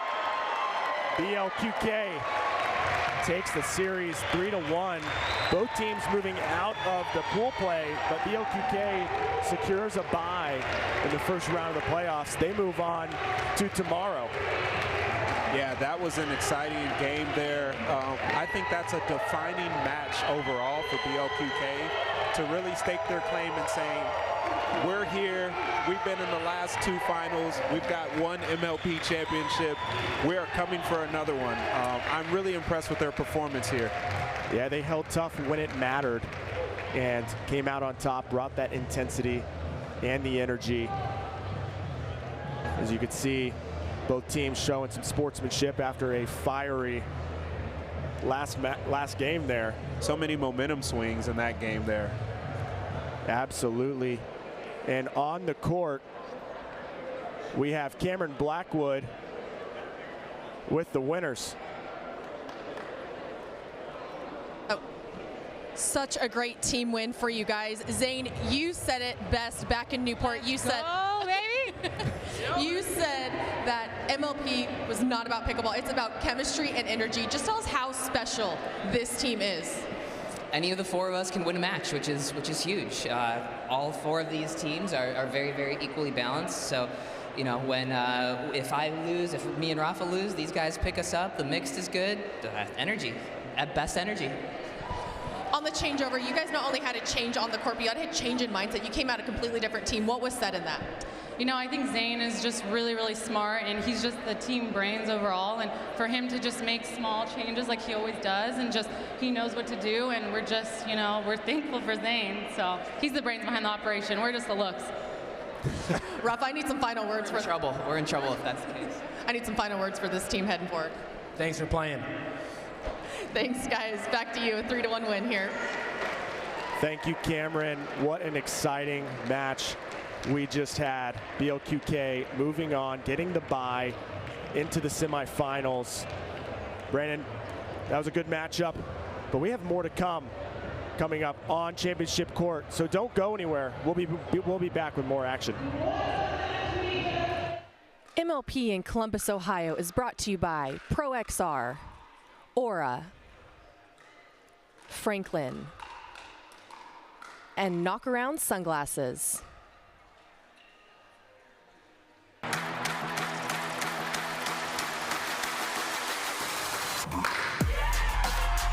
No matter the type of player you are. Junior, for now. No matter where you're from. אני מישראל, שלום. No matter your gender. No matter your age. No matter what tour you play on or who you play with. No matter what's in your bag or what paddle you use. What matters is your love of the game. Celebrating the sport. And knowing your level so that you can keep pickleball fun and fair for everyone. What matters is you. What matters is you. What matters is you. Unify the game. Download Duper today to learn the power of you. Know your level. Know your game.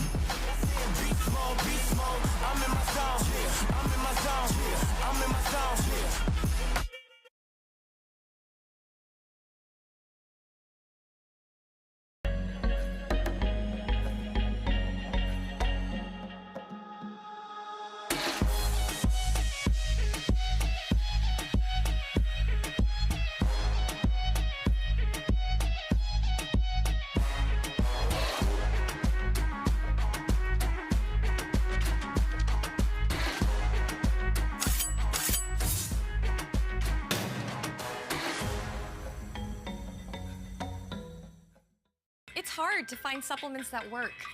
No, thank you. You need supplements that are backed by science with natural and plant-based ingredients and that are third-party tested. Because cleaner is better. Like Aura Organic. Plant-based supplements made from the Earth's most powerful plants for your immune health, gut health, workouts, and more. Find out more at auraorganic.com.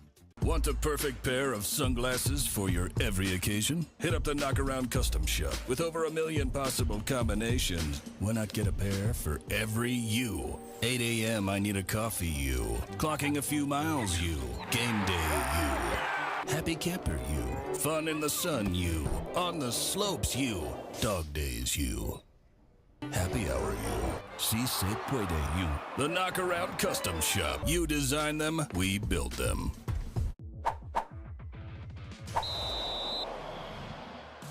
Drew Brees, he's obviously a world-class athlete, and I was trying to get him to implement a little bit more topspin. So Drew has a tennis background from when he was a kid, and when you see a tennis player come into the sport, they're hitting a lot of slice volleys, and if you watch pros, I think most of us are trying to implement some sort of topspin to allow us to be a little bit more aggressive with the ball. Just ever so slightly more forehand to help you with rolls. That was just a simple tip. He's already got such a strong base. He's already a very good player. Who knows, maybe he could even join us out here on the Pro Tour one day.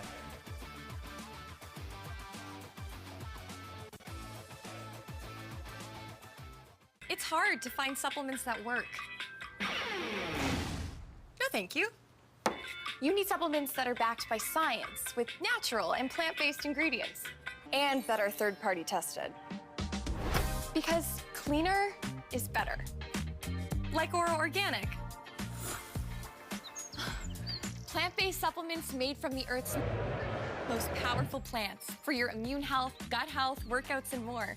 Find out more at oraorganic.com. The Pro XR pickleball paddle answers the age-old question of how to get paddle speed and control with the same paddle and one grip, and this is it. Pro XR gives you more spin, greater control, and quicker reloads on every shot in the game, because you always have that constant feel for that leverage and control and paddle speed that we're all looking for. Pro XR is the most revolutionary technology in pickleball.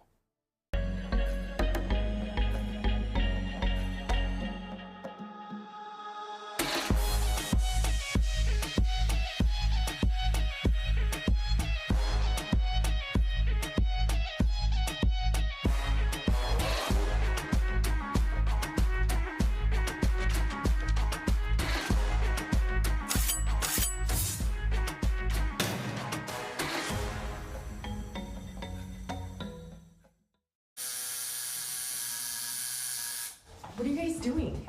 Getting our duper tattoos. Oh, cool. Hey Cameron, how's it going?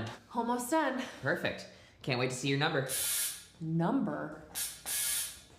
Duper, because ratings shouldn't be a surprise. Download the app and claim your free profile today. I haven't even started yet. Oh. It's the joy of the sport and the joy that we try to create at Major League Pickleball that is drawing such amazing people to come and join us. It helps bring the message that pickleball is an amazingly joyful thing. It brings that message to tens of millions, hundreds of millions, maybe even billions more people, not only in America, but all over the planet. And when we announced Drew Brees, I think 100 million people saw that story. Even if 0.5% of them tried pickleball on the back of that news, that's 500,000 new people playing. That's amazing. When we announce these are major new owners, more people who just give this game a try, and they're going to find out that this is something that's going to bring them joy. It's going to make them happier. They're going to meet new people. It's not too late to jump on the pickleball train. As much growth as this sport has seen, I think that's only just beginning. And gosh, do we need that?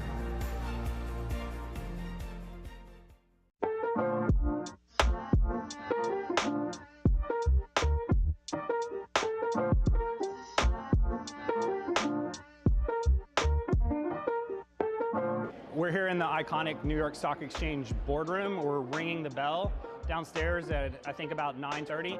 We have this company called Pickle Roll that brought in this amazing temporary pickleball court. It can be installed on any flat surface. These guys started loading in last night at 10:30, worked all night, finished about 30 minutes ago, and we're going to do a pretty cool pickleball exhibition here in this amazing room. Hi, this is Anna Bright. We are about to play at a super fun exhibition match at the iconic New York Stock Exchange boardroom. So excited to be here, really a once-in-a-lifetime experience. So it's so cool that they were able to get a court in here. I didn't know that could do it. It feels great. I think it'll be a lot of fun, and it's just such a cool place to play in. welcome to the boardroom of the New York Stock Exchange and Major League Pickleball. I'm in demand, I'm in command. I got the whole wide world in my hands. I'm in demand, yes I am. And no one else can do it like I can. I'm in demand.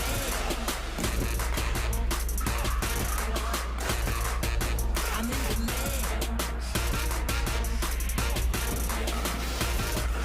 I'm in demand.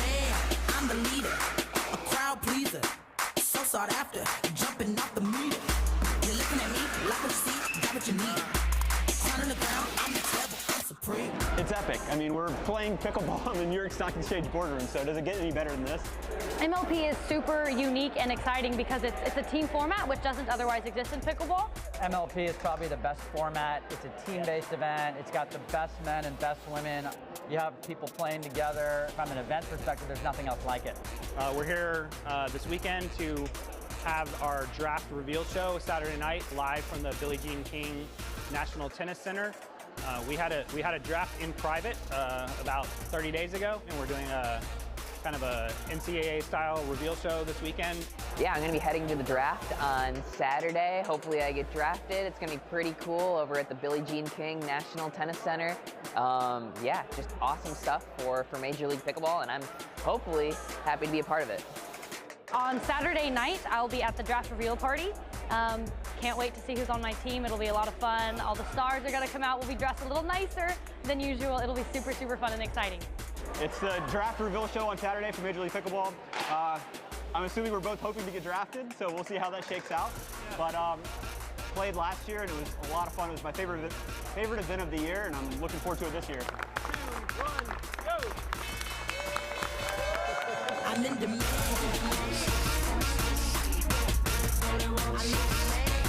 I'm in demand.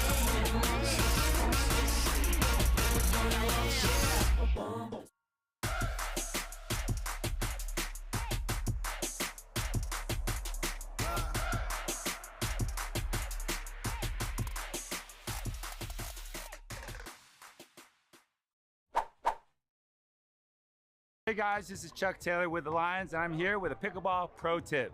Today I want to share with you how I hit the drop shot. This isn't from the baseline, I'm doing this from the kitchen, and the two things I want to look for is I want my opponents to be on their heels. They're moving back, they're ready for you to pound the ball because they're in a reset mode, and that's when you go for it. They're not expecting it, and here's how you know if you're going to be successful. Goal number one is you want to hit that drop shot really soft, make it bounce in the kitchen. That's decent.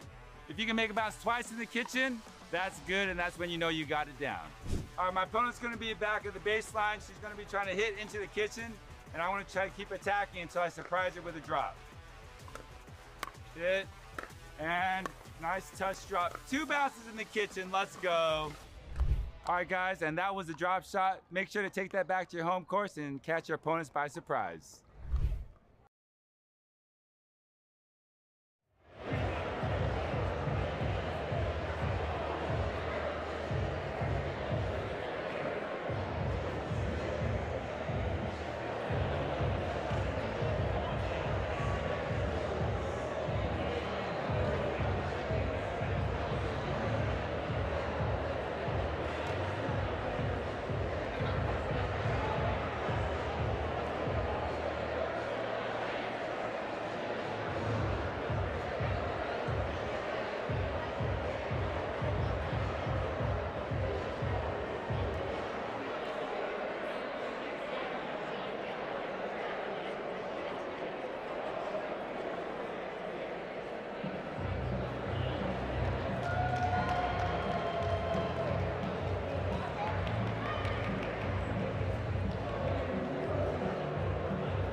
Headphones are on.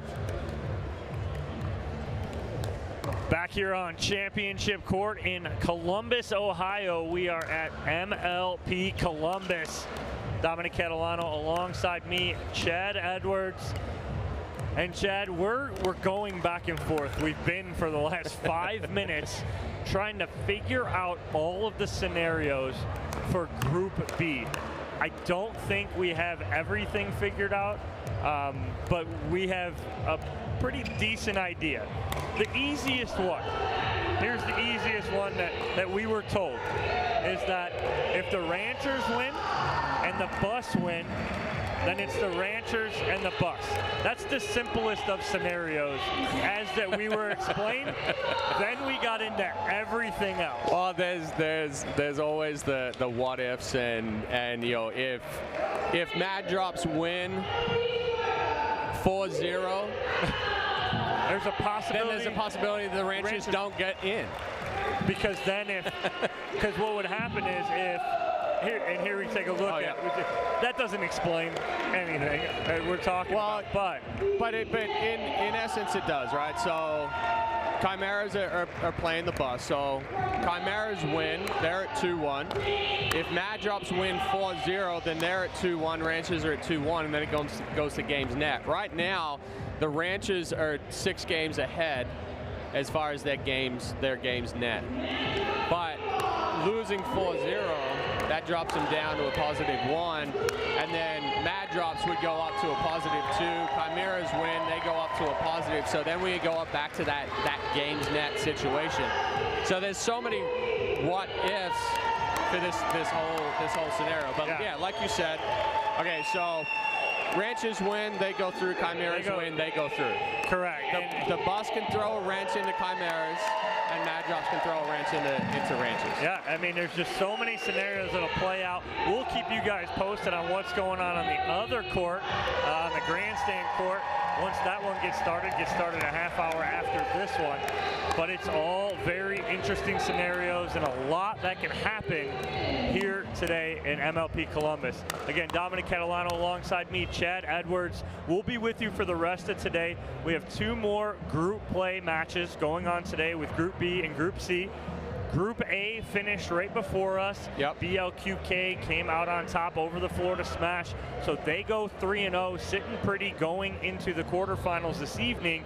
They're looking to get a bye, but here's the scenario. If the Ranchers win, they go 3-0, and then Clean Cause, if they win, that's 3 teams that are 3-0 going to come down to a tiebreak for those top 2 seeds and those coveted top 2 seeds, because what that means is they get a bye into tomorrow. Yeah, and we've seen in the previous 2 MLPs, the top seeds not having to play that extra match has been able to be, you know, it's definitely a benefit not having to play that extra match, and then you play the early one, then you play the next semi, then you go to the final. It all comes down to so many situations in this. Yes, it's huge on day 1 to go 2-0, but these matches today really mean a whole lot. There's a ton at stake. Yeah. Let's take a look at the matchup we have here going on between the Mad Drops Pickleball Club and the Ranchers. A good match that we're expecting today. This is the first head-to-head. High win probability for Anna Bright and Jackie Kawamoto against, we have Mary Brasha, playing with Lee Whitwell. Chad, thoughts on this head-to-head? I mean, the head-to-head on paper again, you know, Bright and Kawamoto, big favorites, but we saw with that win probability yesterday, throw it out, that anything can happen. You know, Bright and Kawamoto came out really flat against the Bus in the afternoon, losing that women's doubles. Young and Ignatovic lost in men's doubles, and then they had to fight for their life in mixed. So we'll be looking for Bright and Kawamoto to come out really high energy. You can hear the crowd is going crazy right now. So they need to feed off of this. Anna Bright wasn't hitting the best balls in the afternoon yesterday, so hopefully she's figured out some of that. She definitely feeds off of intensity. Whitwell and Brasher, they're going to look to slow things down. Whitwell probably one of the best resetters. It's what she does. Is she's like, bring it. I'm just going to drop it back into the kitchen. And then with Mary Brasher, she's outstanding on defense as well. So for the Mad Drops, they've just got to keep the timing and keep the momentum off pace for the Ranchers. And we're off and started and underway here.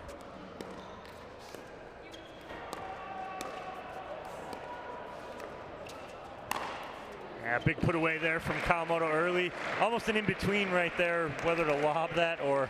Those are the ones that I call slobs. The slob. We talked about that yesterday. The slob. It's not the greatest slob. Is that the right time to do it? Yes. But just got to commit to it a little bit more.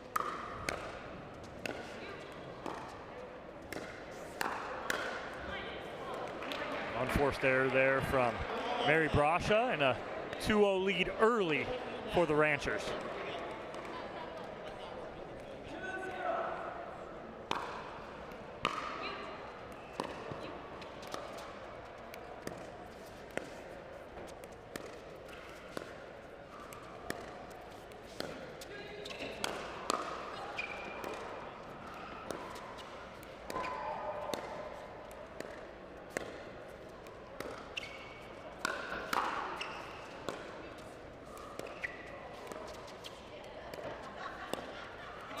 Great work from Anna Bright there, Chad. Yeah, Brasha has to do a little bit more than stay in that cross-court backhand dink with Anna Bright. Her two-handed rolled dink, she's able to create sharp angles with it. She gets that ball to drop so quickly. She can sit in that all day long. Nice job by Anna Bright putting the pressure of the Ernie on. That forces Whitwell to have to try and lob this ball up and over. Yeah, at times it's just the movement. Like you said, it's creating pressure, forcing them to do something that potentially they've already set in their mind, and now you're trying to change things on the fly.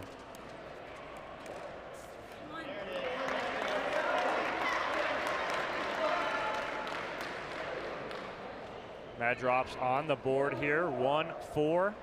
Early game number 1, women's doubles.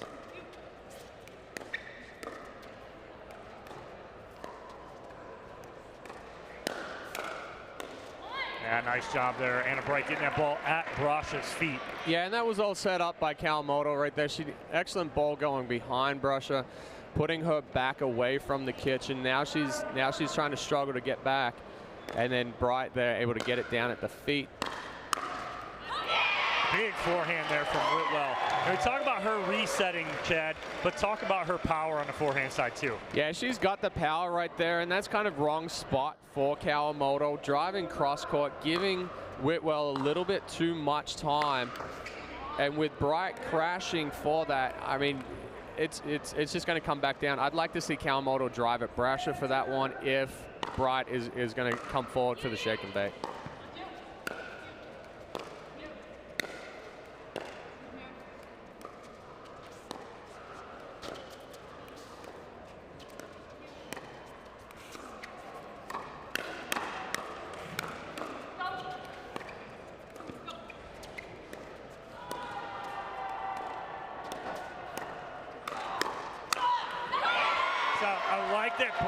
Got out of the cross court with Anna Bright. If she stays in that cross court with Anna Bright, it's going to be trouble for her. Yeah, and that takes away, I mean, between the two with Whitwell and Brasha, Whitwell's got more power, right? So if Brasha keeps staying in that cross court, it kind of takes Whitwell out of it a little bit more. So the change of direction into Kawamoto forces that pop-up.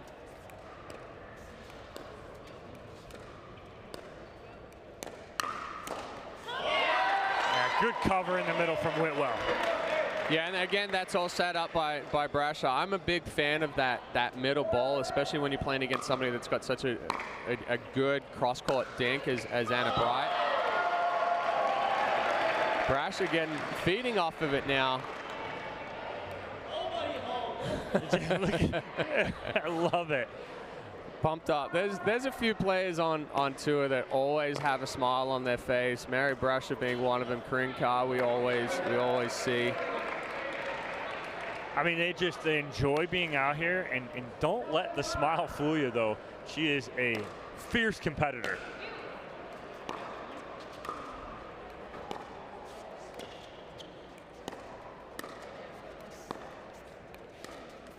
Nice cross court there from Kawamoto. And talk about those fierce competitors. Chad, you know this one all too well. A little bit.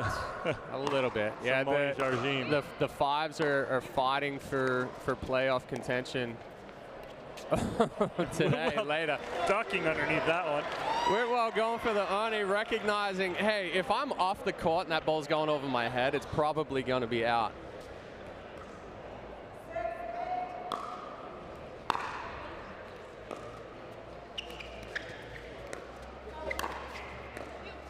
Good hands from Whitwell.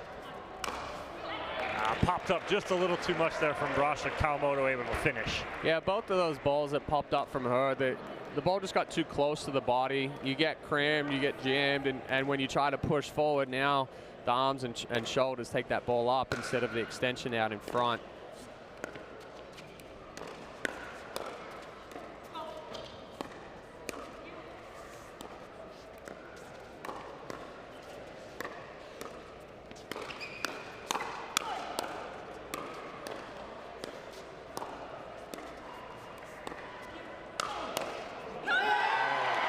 Kawamoto trying to sneak that lob up and over Whitwell, not having any of it.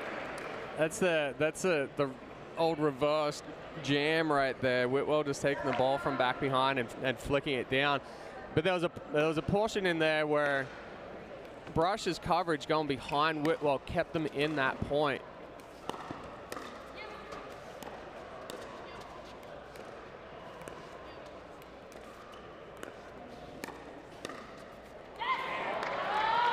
Getting a Whitwell mistake there on the backhand, a rarity. Yeah, that's the second one from Whitwell, trying to really open the face of the paddle and put a ton of spin on it to keep that ball down, but then you start flirting with that net cord.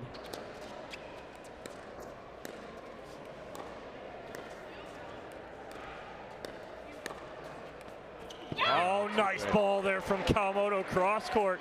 And with that cross court winner on the dink, we're going to switch ends here with the Ranchers in command up 11-7. Anything you would change on the side of Mad Drops Pickleball Club here, Chad, to get them a little closer, a little even up here? So I like what they've been doing as far as pushing ball middle and then going out wide, but I've been watching Kawamoto as this game is progressing, and the angles that she's creating off of these balls, she's really reaching in, taking the ball out of the air, and she's able to take away the timing or the anticipation for the Mad Drop. So if they are going to go to Kawamoto, they've got to go with a ball that's a little bit lower or make her extend. So I like bringing it into the middle. They're staying away from that two-hand roll of Anna Bright. But if they are going to go to Kawamoto, potentially that's the one to go wide on. Get that ball behind her a little bit. Don't try to go into the body, because she's doing a fantastic job of creating angles and creating spin just by using her wrist. Yeah, I agree. I like the adjustment that Mad Drops made and stopped going cross court to Anna Bright constantly from Brasha. She realized earlier that's going to get her in trouble. She was resetting, going to the middle, changing it up, going to Kawamoto. Good adjustments, but need to continue here to build. Try and get closer here as they're down by 4 as we restart the match here on the end change.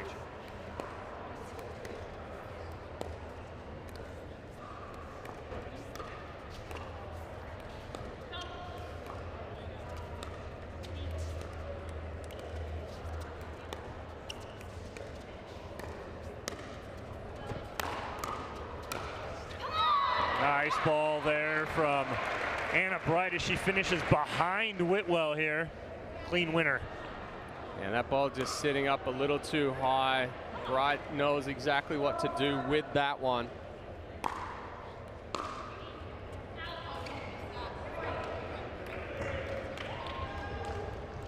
That's something they can't afford right now.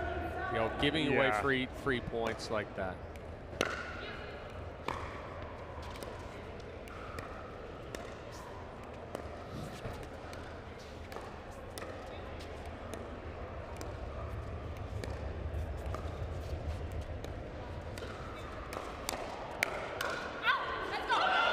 That ball drops like a lead balloon back there. Brasha fired up here. Yeah, the fact that she caught that late saved her. Right, it did, but she didn't get everything on Yeah. it.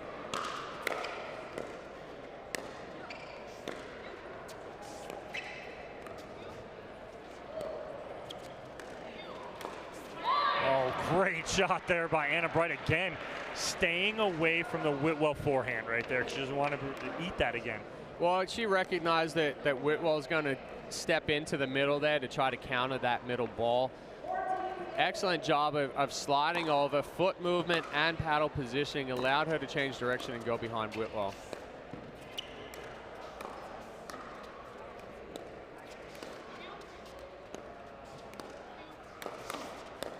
A little wide there from Kawamoto. I like the speed up there from Anna Bright right at Whitwell, right? So Whitwell, known as one of the best resetters in the game. If you can go to her backhand, I really don't think she's going to hurt you. She's going to reset that. No, so if you do a couple times, maybe she pops one up. So I like that Anna Bright changed it up a little bit and sped up at Whitwell.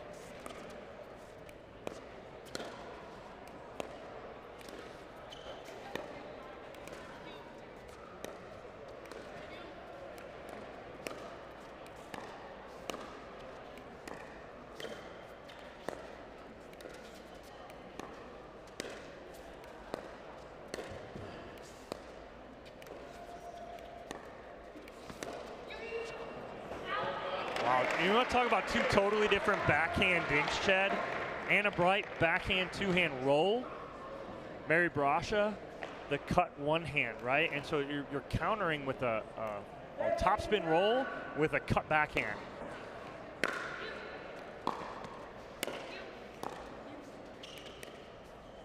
There's the roll. There's the cut. Oh, nice touch there from Anna Bright in the middle, Chad. Yeah, so with Brasha's open face dink, I like it because it cuts out some of the spin with it, because she's changing, well, adding directional, but she's got to do more. You know, she's just putting a paddle on it, and it's going back with this easy dink that's sitting up. That allowed Bright to speed that one up, change direction, come back through the middle. But that's also the danger of Bright's two-hand backhand roll, right? Is there's no difference between her dink and when she speeds up. Right. When you go with open face cut, it's good to keep it down, but Brasha's not going to be able to change for a speed up there without the ranches recognizing it. So we're seeing a lot more of the roll dink coming into it, especially on those players that like to speed up, like Bright, from that same positioning. Yep. So that's part of the game that we're seeing, advance over the last couple of years. It used to just be either a flat pancake dink or it'd be open face. Yeah. And I love how you point that out, because there's a couple women in the game that I love being on that left side. It's Anna Bright right now because of that, but it's also I like Michelle Esquivel on the left side, because she does the same thing with the two-hander. She's got options. She can two-hand flip down the line. Yeah. She can cross-court roll that, or she can go down the middle. AJ Kohler and Julian Arnold and Mad Drops Pickleball Club eagerly anticipating their matchup. Coming up next, they'll have Ignatowicz and Young.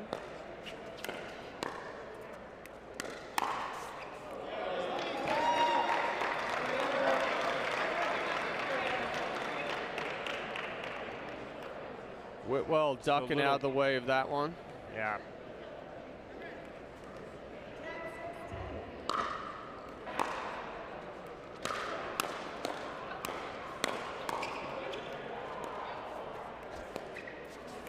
Whitwell casually walking up to the kitchen. And then powerful put away. I with that point that Madrop's got a little bit more aggressive. You know, and aggressive speed ups and everything isn't really Mary Brasher's style, but she changed pace on it, and then Whitwell coming in, balls on that forehand, she has the ability to speed up and to be aggressive with.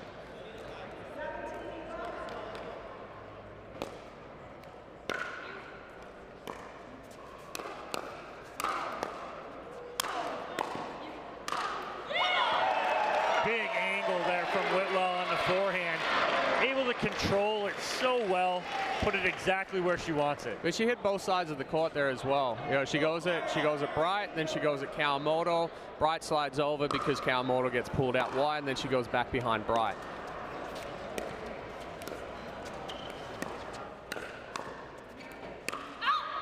Oh, Whitwell getting a little overly aggressive there, and this isn't the time to make mistakes when they're at 17, now 18, and 3 points away from a win. I like the idea of the speed up. The execution was just lacking with that one.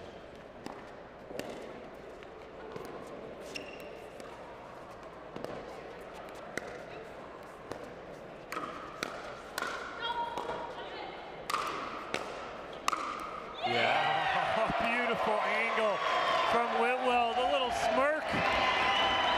But what allows her to do that is she's hitting an overhead from out in front rather than trying to go too big, right? We see the guys where they're like, I'm going to hit the absolute snot out of this ball, and they get big and they hit it straight down into the court because they're trying to go so hard.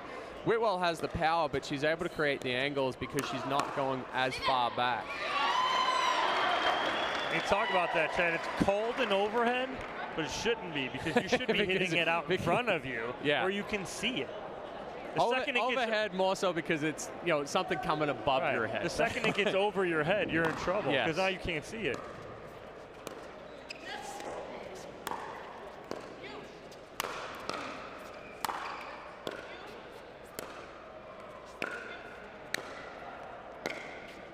Again, if you guys can only see Chad and I in the booth over here explaining this to you as we're hands everywhere and we're actually showing you what you should be doing, but you can't see us.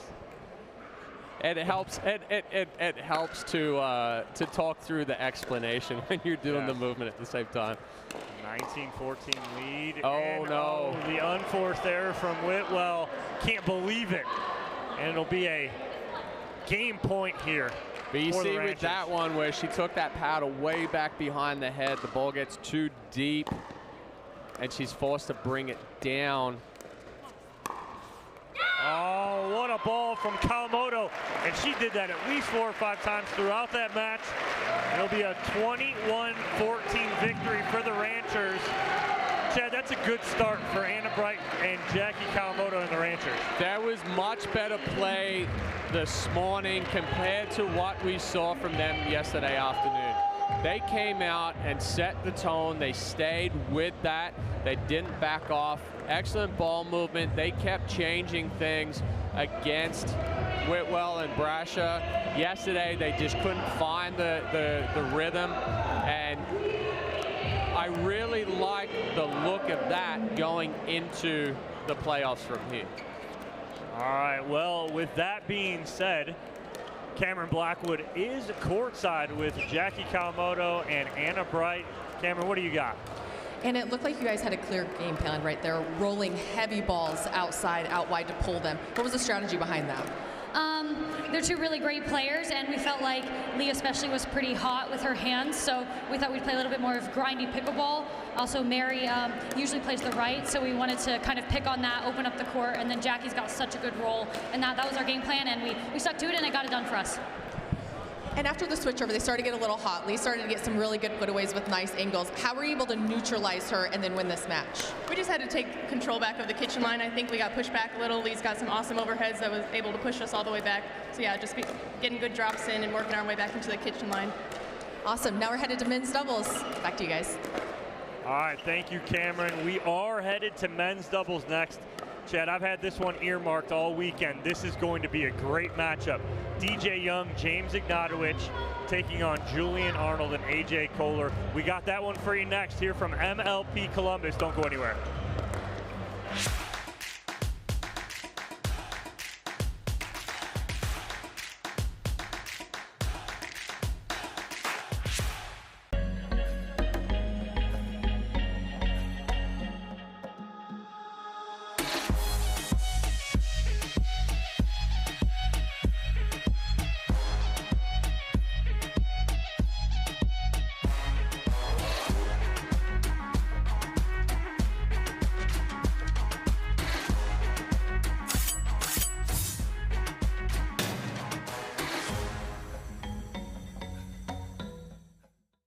hard to find supplements that work. No, thank you. You need supplements that are backed by science with natural and plant-based ingredients and that are third-party tested. Because cleaner is better. Like Oro Organic. Plant-based supplements made from the Earth's most powerful plants for your immune health, gut health, workouts, and more. Find out more at oraorganic.com. What are you guys doing? Getting our duper tattoos. Oh, cool. Hey Cameron, how's it going? Almost done. Perfect. Can't wait to see your number. Number? Duper, because ratings shouldn't be a surprise. Download the app and claim your free profile today. I haven't even started yet. Oh. Want the perfect pair of sunglasses for your every occasion? Hit up the Knockaround Custom Shop. With over 1 million possible combinations, why not get a pair for every you? 8 a.m. I need a coffee you. Clocking a few miles you. Game day you. Happy camper you. Fun in the sun you. On the slopes you. Dog days you. Happy hour you. Si se puede you. The Knockaround Custom Shop. You design them, we build them. Columbus, Ohio, here for MLP day number 2, last round of group play. This is Group B. Ranchers out to a 1-0 lead after Anna Bright and Jackie Kawamoto took care of business, winning 21-14 over Brasha and Whitwell.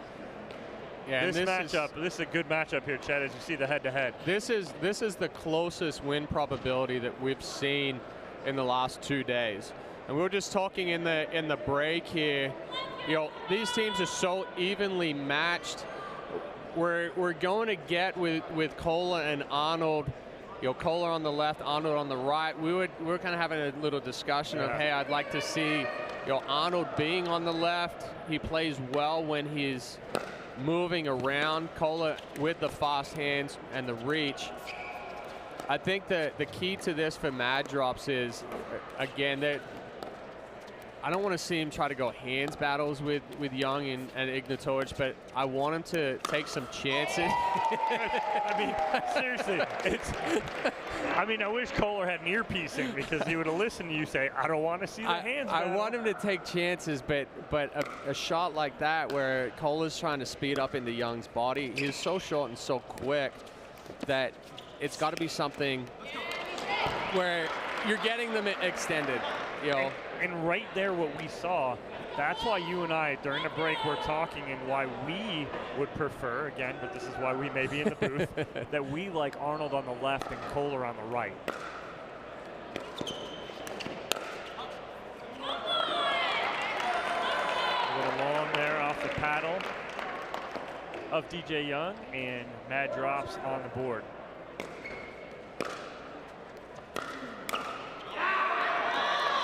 Too big of a swing from Ignatovic. He's really good when he's short and quick out in front. And a team like this kind of makes you want to do more. Again, we see it there from Young. It makes you want to do more because you know that they move well in the court. You know that they've got fast hands.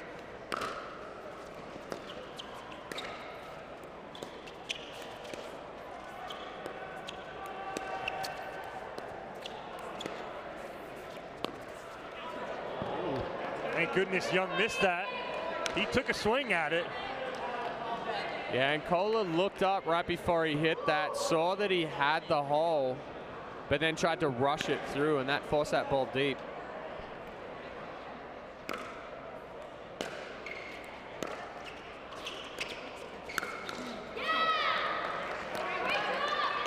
Nice job by DJ Young, and again, if him and Ignatovic can play controlled, wait for their opportunities, I think they will be in control of this match.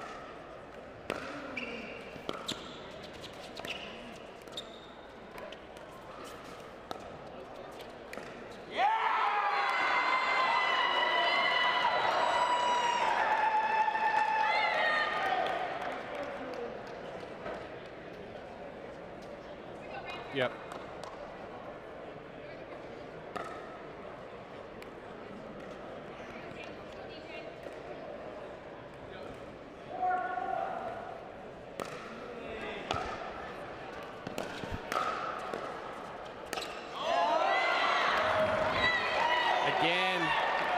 Ignatovic, and we've got Mad Drop's owner Zubin Mehta there on the sidelines cheering on his team.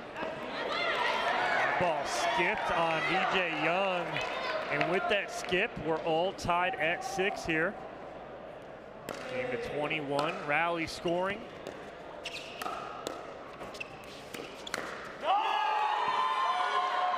Yeah, that's where Arnold is really, really good. He's got a strong two-hand backhand. That ball sits up, and he just rips that through. Yo, Arnold is one of those guys that feeds off of the crowd, feeds off of energy. We may see the Andiamo start coming out here a little bit. Any minute.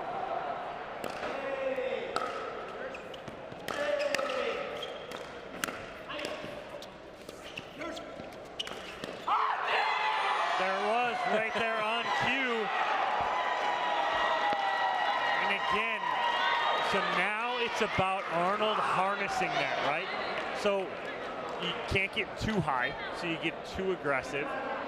He's got to stay in that yellow and orange and not get to the red. Yeah. If he can do that, this is exactly where he'll be, and he'll continue to hit shots like this and get them with they already got a 9-4 lead here.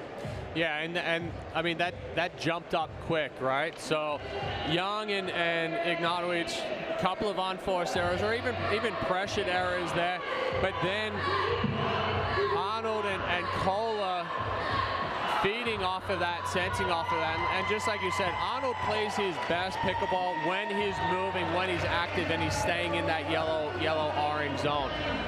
Yo, Young and Ignatovic have to try to find him a way to slow him back down, and potentially that's, hey, that ball's coming to it.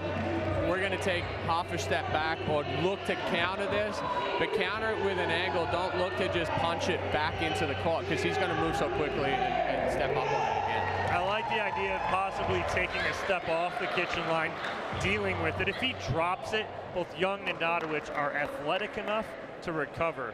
As you see Anna Bright and Jackie Kawamoto watching intently here as their guys are down by 5 here in men's doubles.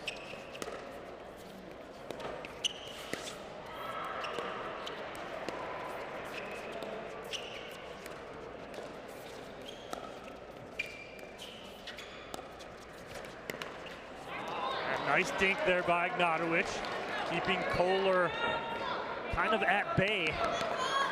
Yeah, one thing that's interesting with Kohler is anytime he goes to speed up, you actually see him look up first to try to find that hole.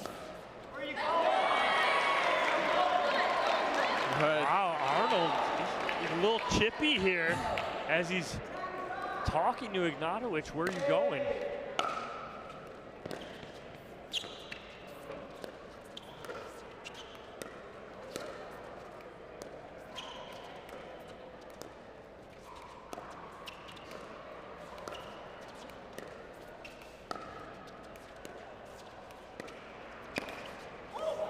That ball hopped up, almost looked like it was going to come over.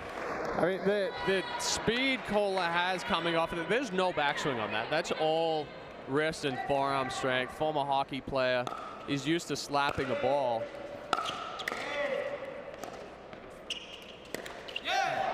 Again, Kohler's hit that tape 3 times now on attempted speed up. He's going a little too flat with it.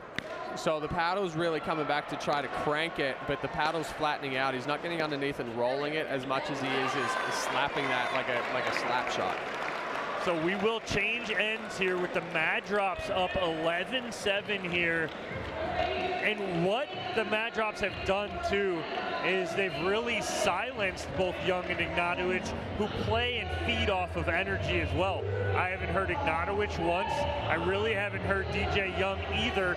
So you're talking about very emotional players, 3 of the 4, Kohler being the 4th, who's more a little even keel. But we've heard a lot of Arnold here, Chad, haven't we?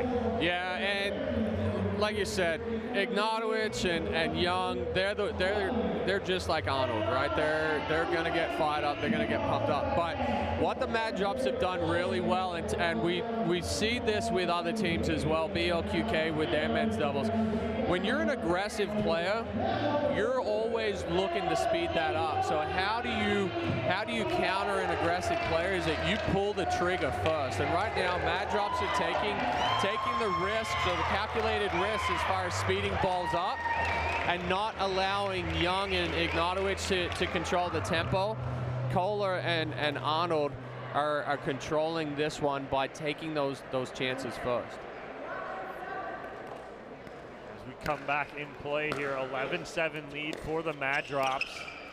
And nice ball in the middle. That's a good start after the end change for the Rangers.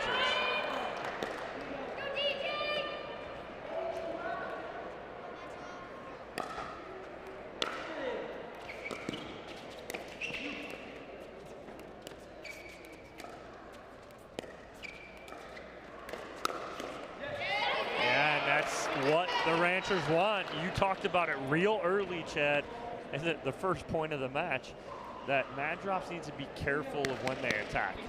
I like the attack. I like taking that chance first, but that's wrong spot, and potentially with Kohler missing a couple of those speed ups earlier into the net. He tried to go a little too high with it.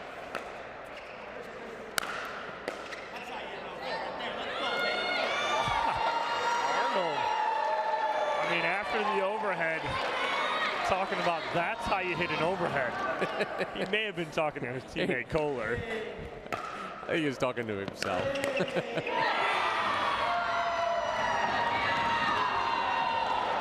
Again, nice drive. But see there, he's making Young get extended on it. You know, it's not going in the body where Young's so strong. Oh, Ignatowicz now. Last thing that Arnold and Kohler need is a fired up James Ignatowicz.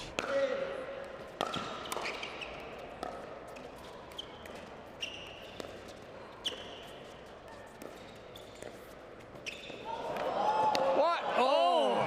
Ignatowicz got it. DJ Young swinging and missing at the Ernie. Yeah, that's a tough spot. That's very ambitious to try to take that one as an Ernie. You know, we'll see that a couple of feet inside the sideline there. That's a nice pull, a controlled pull right there. Yeah, we just saw that replay of the Ernie attempt. I would say that was at least 4 to 5 feet from the sideline there that DJ Young was trying to reach in for. He's big, but he's not that big.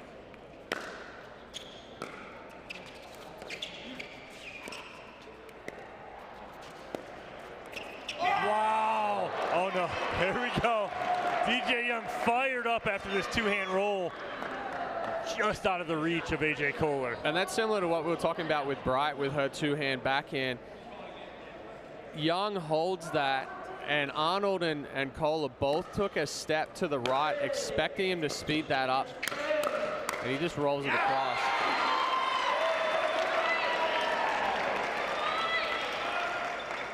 Good finish there by Kohler, good setup by Arnold.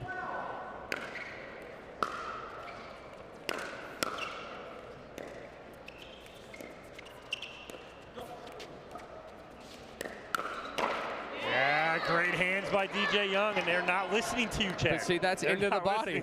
That's into the body, right? He's going to be strong on that one with the body. Young is one of those guys. You know, there are certain plays where you say, hey, don't allow them to get extended on it. Go into the body. Young is the opposite. You can't go into the body. You've got to make him try to get extended because he loses some of that power once his arms get out there.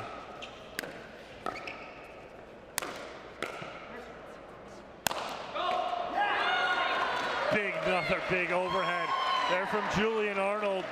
So, let's be honest, Arnold's a smaller guy. Got a little less mass than Kohler does, but he's hitting a heavier overhead because he loads his body so much more than Kohler does. Kohler tries to go all arm. Good spot, good job by Mad Drops, moving that ball in and out. They regain their 4-point lead here.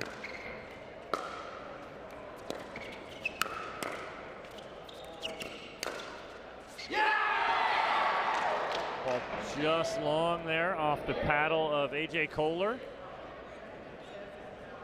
Possible challenge, Byron Fresso, your second ref on the opposite side of wife Marsha Fresso, who is your lead referee. Byron said he saw it out as well. On the line. That ball is sitting on the line.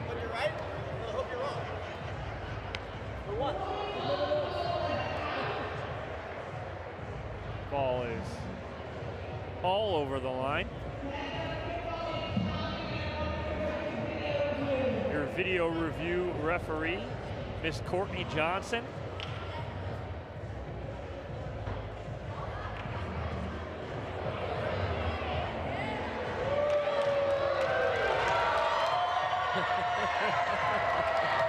So a good challenge from Mad Drops Pickleball. I don't say that's way in. It's not even close.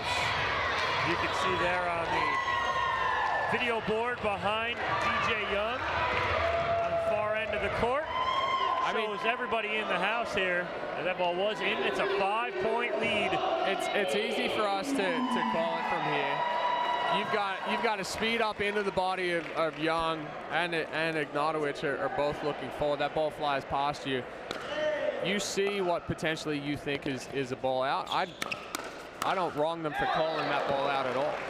It's close. That is, you know, balls traveling so fast. You having to see that. These players are not trying to make bad calls on purpose. They're calling it how they see it. That's why we have the video review. Great job.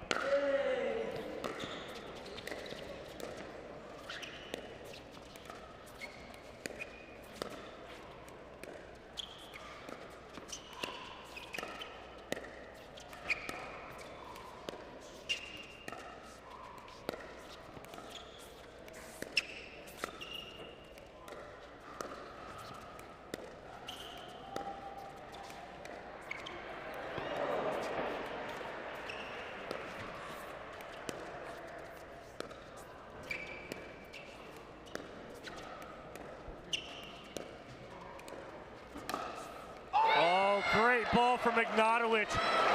And both Chad and I are staring over at the Ranchers bench. Anna Bright she wanted to jump on the court so bad. She was watching so intently. She was getting low as the guys were getting low. She was moving with that. Just wide from Kohler. And the Ranchers inching back in here now within 2. Yeah, we see Anna Bright right there. She's fired up. She's into this one.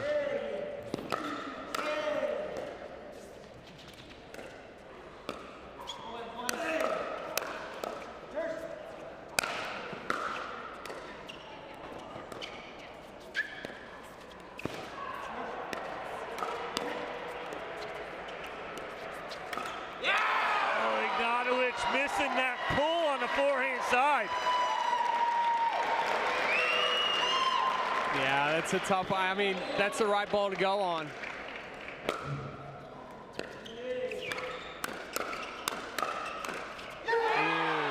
Kohler backside gives Mad Drops a game point here, 20-14. I mean, the change of direction from Kohler right there is what got it for him. Ignatowicz and Young again with the fast hands, but him able to go behind Young at that pace. Ball just long there. And now Mad Drops frozen on 20. Can't score unless they serve.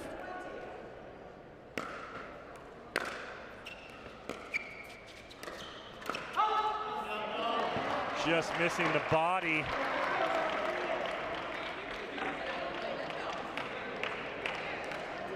And that will be a second game point here for Mad Drops.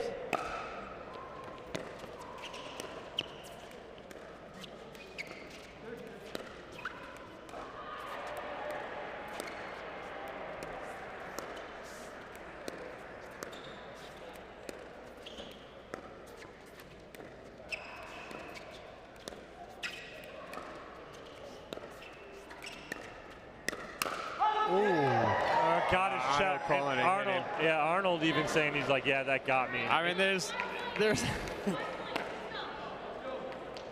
if a guy Arnold's size can't get out of the way of that one, you know it's coming quick, right? I mean, if Kohler gets hit, yeah, okay, he's the way his stance is and being a bigger guy, but that ball was humming coming off of Young's paddle. Both teams frozen now. There's a little traditional scoring from here on out.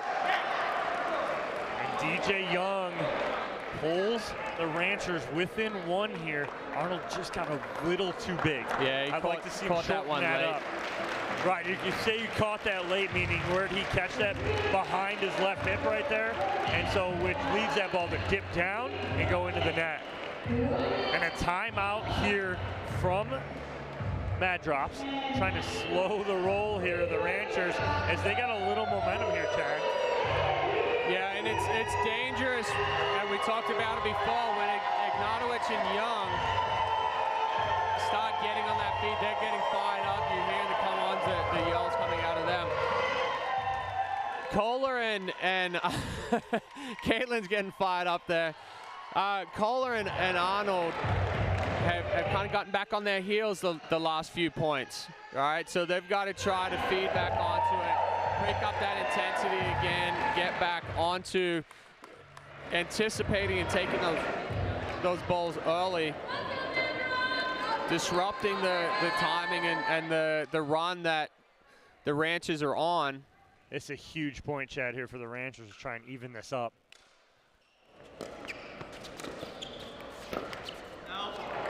DJ Young off the tape, and it'll be match point here, number 3 for the Mad Drops, up 20-19.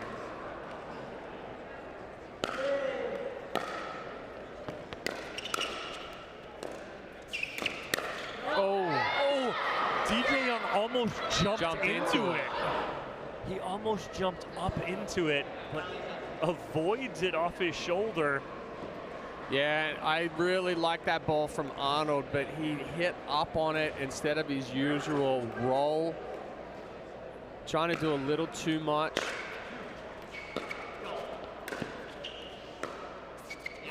Tough right there. Match point number 4 here for Mad Drops. Ranchers cannot keep allowing Mad Drops opportunities here.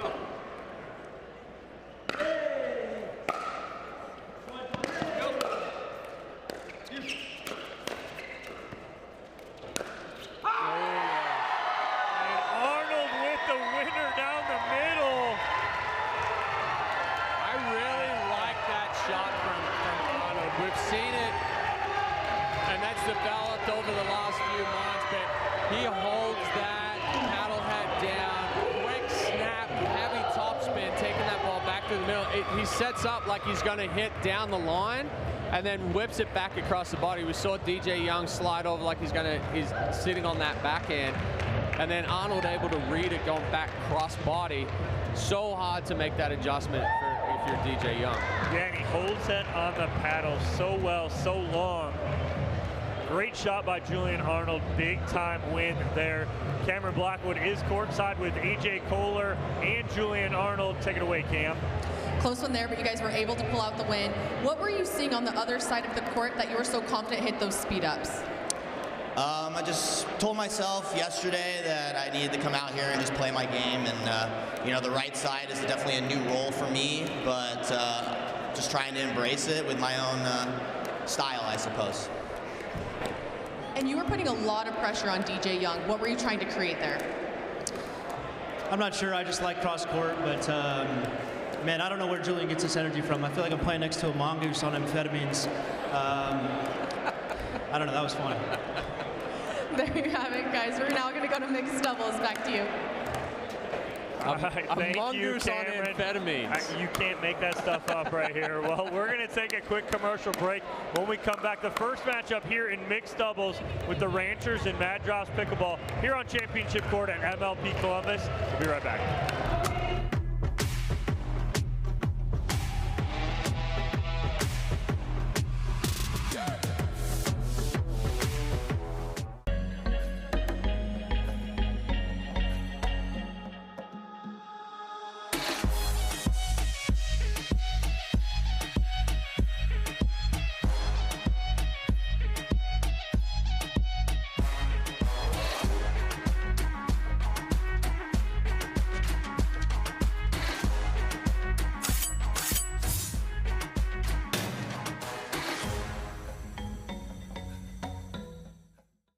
it's hard to find supplements that work. No, thank you. You need supplements that are backed by science with natural and plant-based ingredients and that are third-party tested. Because cleaner is better. Like Oro Organic. Plant-based supplements made from the Earth's most powerful plants for your immune health, gut health, workouts, and more. Find out more at oraorganic.com. What are you guys doing? Getting our duper tattoos. Oh, cool. Hey Cameron, how's it going? Almost done. Perfect. Can't wait to see your number. Number? Duper, because ratings shouldn't be a surprise. Download the app and claim your free profile today. I haven't even started yet. Oh. Want the perfect pair of sunglasses for your every occasion? Hit up the Knockaround Custom Shop. With over 1 million possible combinations, why not get a pair for every you? 8 a.m. I need a coffee you. Clocking a few miles you. Game day you. Happy camper you. Fun in the sun you. On the slopes you. Dog days you. Happy hour you. Si se puede you. The Knockaround Custom Shop. You design them, we build them.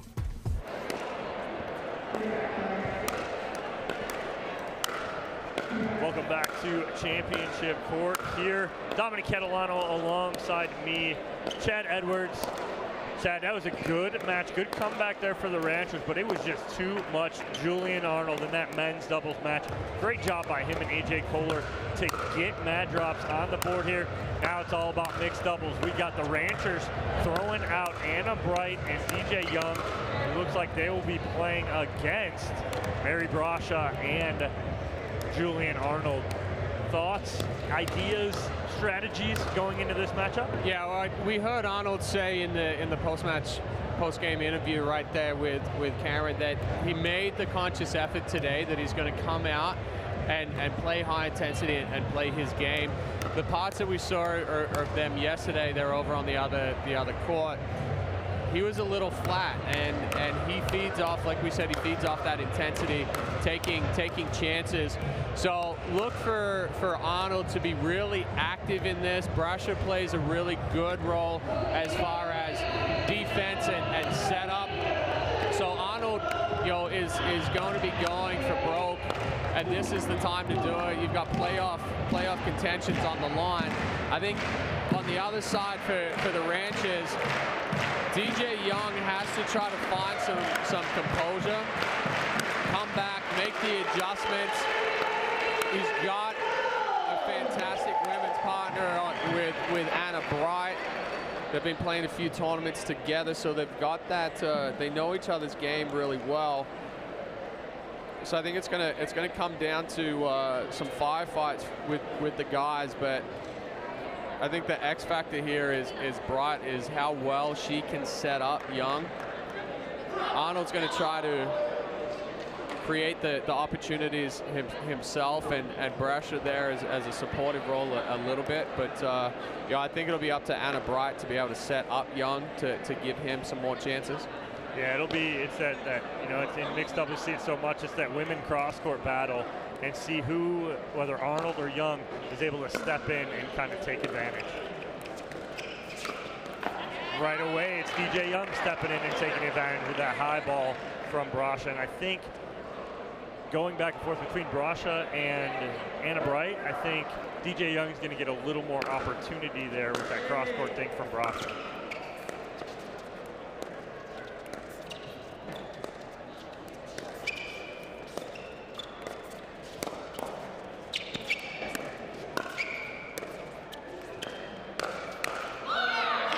I think that's a difference maker too, is that when Arnold's able to speed up at Anna Bright, it's going to come back at him harder. Exactly.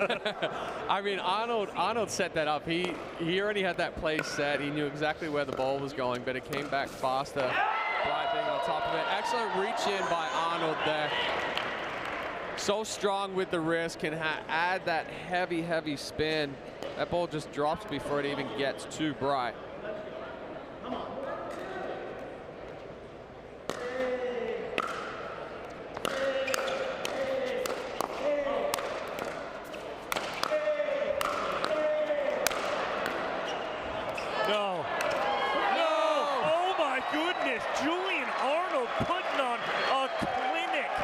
baseline of how to handle pace. Unbelievable, some of these balls he got back. And then Brasha hits a perfect drop shot.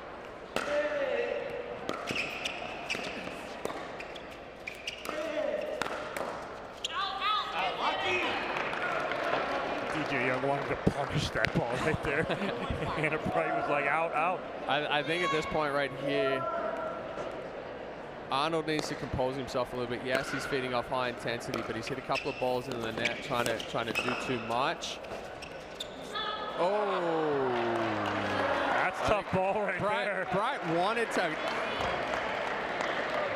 Yeah, she got herself twisted up. She corkscrewed herself into it. Should have went tweener. It was honestly the only shot she had. That was the only there. shot with how she'd lined up.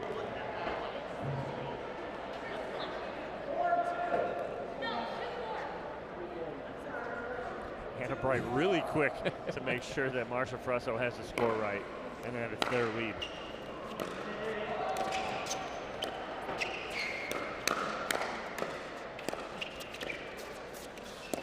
I got it. Uh-oh. He got it, but oh, he puts it in the back line.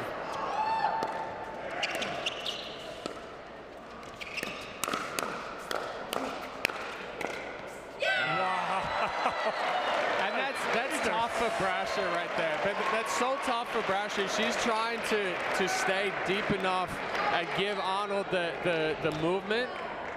And if he's moving and then just decides not to go, it's so hard for her to adjust. But the whole setup for the Ranchers there was phenomenal.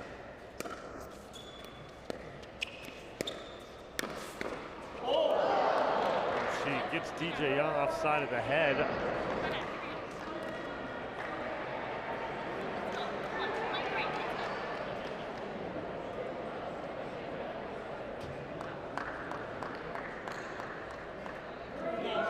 Two-point lead here for the Ranchers. They'll switch ends at 11.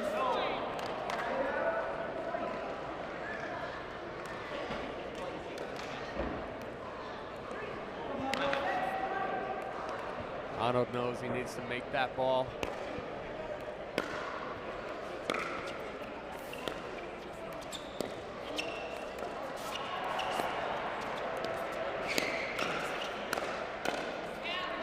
You called the chat early before this match even started. The X factor being Anna Bright. And she has stepped up. She's handled everything Julian Arnold, for the most part, has thrown at her. And she's holding her ground on her side.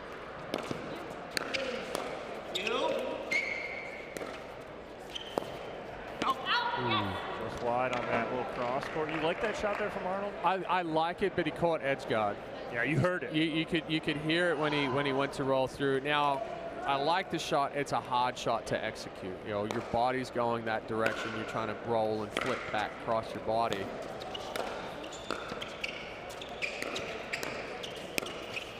Oh, wow, that ball dropped. He goes, it's so lame. But that all started with a beautiful cross-court forehand drop from DJ Young. Yeah, he pulled Arnold off the court, and now Arnold's scrambling the whole way through.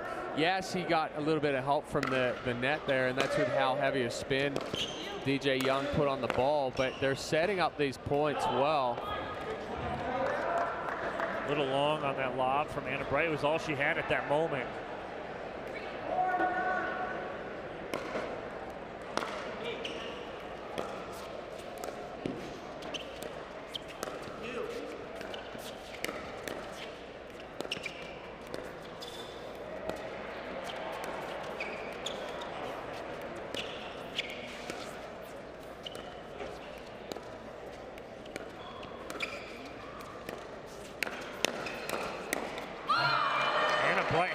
A sliver of daylight down that line. Arnold covered, but it was just too much. But she chose the right opportunity to go down the line there. Now, Arnold was moving really, really well, but just the fact that he's pulled out, coming back, and she's taking those balls early, so difficult for him to stay in that. Good put away there from Arnold. He waited for the right ball. He kept attacking Bright. She kept getting further and further back. Really nothing she could do at that point.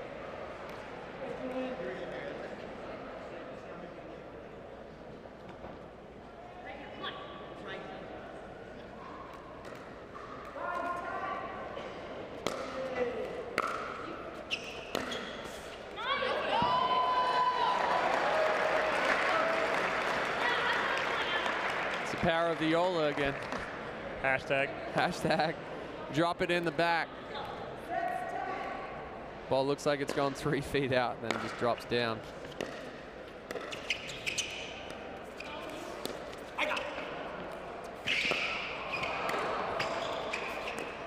Great recovery from Arnold.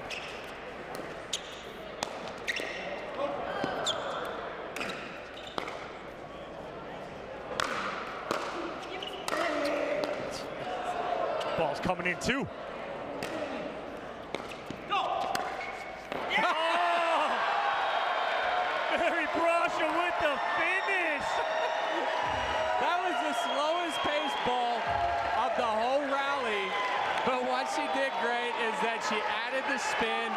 All the other 3 players are fighting for their life, trying to battle off these fast-paced balls. And then, you know, we always talk about the change-up.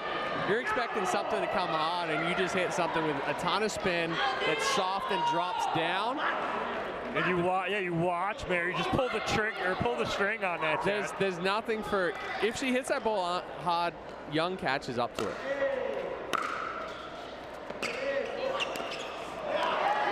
Unforced error there from DJ Young, and that drops within 2.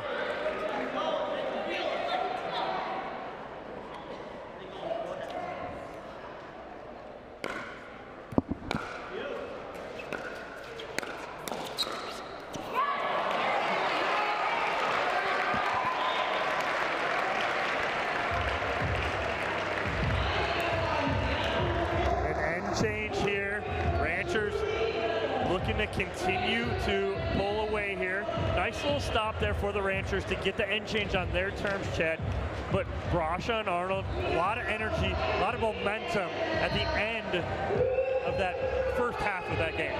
Yeah, and talked about it earlier where, you know, Brasha got caught trying to guess whether Arnold was going to go for a ball or not. I saw them talk after that one, and she's kind of like, hey, just go. Like, go for it. I'll be there. You know, I'm going to try to anticipate it. But Young and Bright, again, it's come down to Bright is doing a little bit more with the balls that she's been giving compared to what Brasha's doing. Brasha's kind of, yeah, she's getting the balls back, but there's not a whole lot on it. Every ball that Bright's hitting, it's got some spin, it's got some angle. So that's giving the opportunities for Young, and she's fighting off Arnold when he is being aggressive. So yeah, and I think you're right. It's the difference of Anna Bright is able to pull that trigger and hit that ball a little harder than Brasha and put a little more pressure on her opponent. Brasha, more of a resetter, not known for a ton of power, but great defense, keeps that ball in play, but she's got to turn it up a little bit here.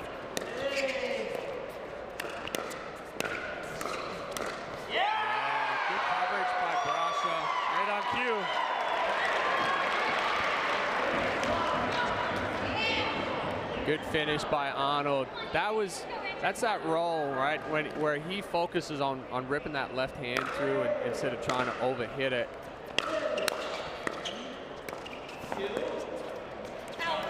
Just wide right there off the paddle of Brasha cross court. Arnold right there supporting her, going, I like it. It's a good spot. Yeah, she actually just said, hey, I probably should go down the line with that one.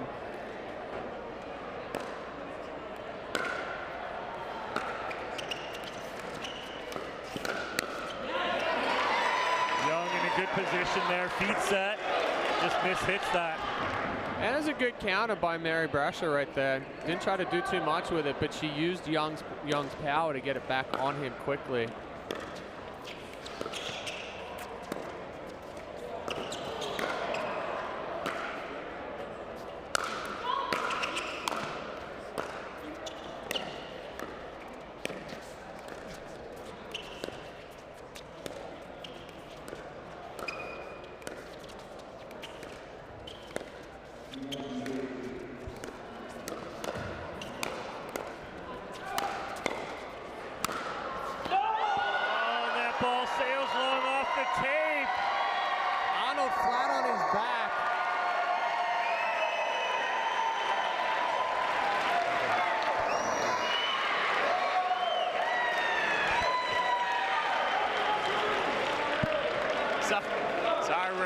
We're trying to figure out our headsets right here. That's a great job, though, and a good scramble by all 4 of these players out here.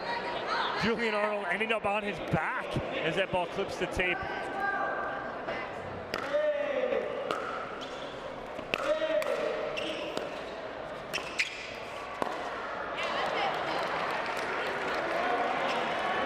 So that previous point, Mary Brasher's now starting to do more with the balls that she's getting. She's putting a little bit more pace on it, adding a little bit more spin.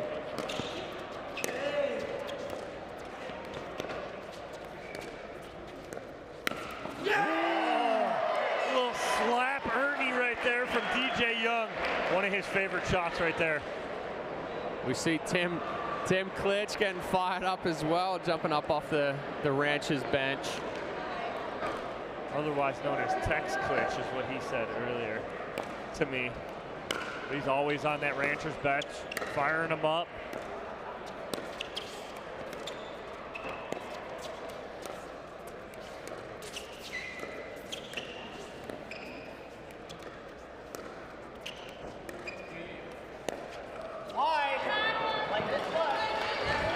Arnold saying it's wide and then showing him how far wide it actually was.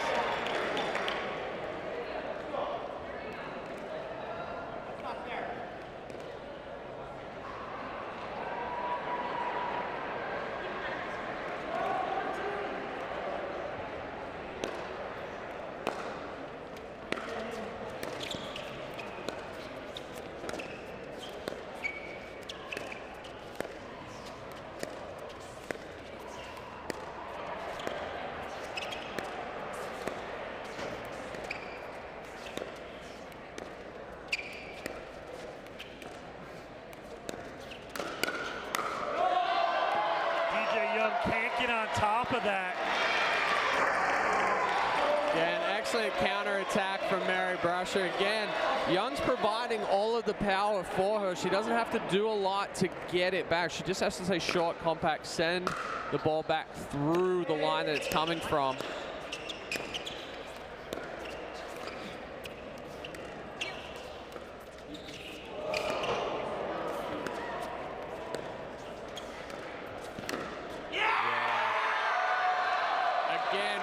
Doing more with the ball she's getting. She put heavy topspin on that ball to the left foot of Bright.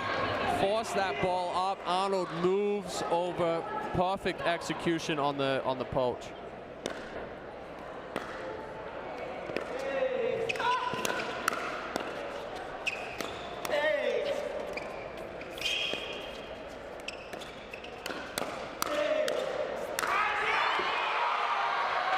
Opportunity for DJ Young in the middle of that point. There was a cross-court dink that Brasha hit high and he hesitated, and then it ends up with Arnold a put away and a 1-point lead here for the Mad Drops. What's changed for Mad Drops here, Chad? The energy. I mean, the energy. Brasha's jumping around. She's got the huge smile on her face. Arnold is moving all over the place, and we talked about it in men's doubles. He plays his best when he's moving. Can he keep up the intensity? I think, yes, he's one of the guys that can stay at that pace the whole time. You know, Young and Bright, they're playing a little bit like we saw yesterday afternoon, where they've become flat. You know, they're not taking chances right now. Brasha is winning these cross-court battles with Bright. Bright has to get back into it where she's moving the ball around a little bit more, setting it up better. But Young needs to pick up the intensity as well. He's got to get into this. He's got to get fired up. You talked about that he missed that opportunity in a ball in the middle 100%. That's something where he's got to pick up that intensity to now step across and go like he was at the beginning of this. Yep. Yeah, he started off hot, stepping into those balls in the middle, was very active. Now all of a sudden, he's almost gotten put in a box over there where he can't step in because they're doing such a good job of eliminating those balls. He had an opportunity at last point. Let's see if he can snap out of this here and get aggressive in the middle again.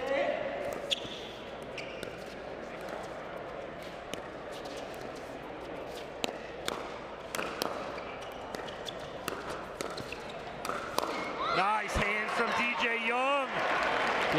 tried to hit that last one too hard. He added more spin to it. Arnold coming through, expecting him to hit that ball flatter.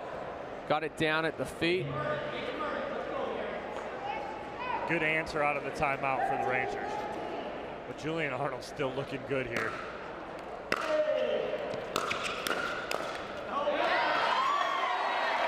And I like the move from Young there. He's trying to pick up the intensity. He's moving more. Just can't get too big with that swing.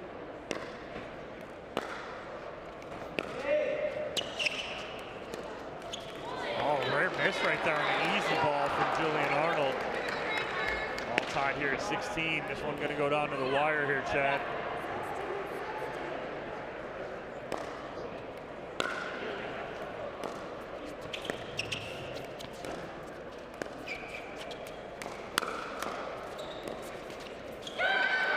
That's Anna Bright, that X factor for you, Chad. Yeah, deeper ball. Getting that toward the feet of Brush. She wasn't able to lift it up. That's her putting a little bit more on it. Like we saw the switch with Brasher trying to add more to her digs.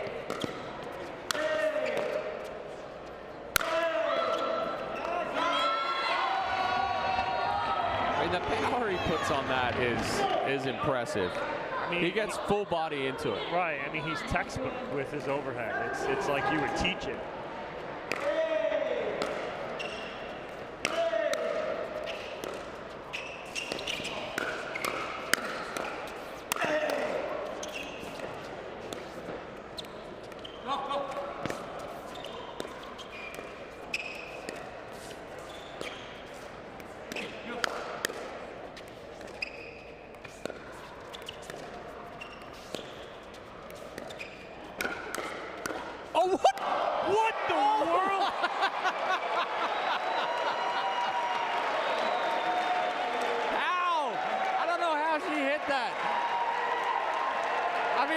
The point, but Mary Brasher wrapped the paddle around the back of her head.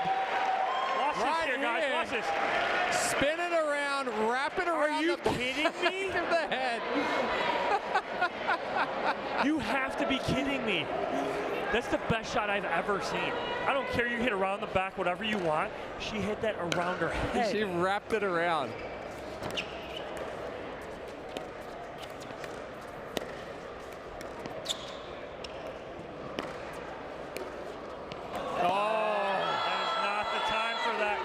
Especially, I mean, Arnold's ball has so much spin on it, it's literally dropping off the end of the table, and you're trying to go soft with and add to that spin, it's just going to slide off of your paddle, which is exactly what happened with Young. He's got to take that ball and go firm.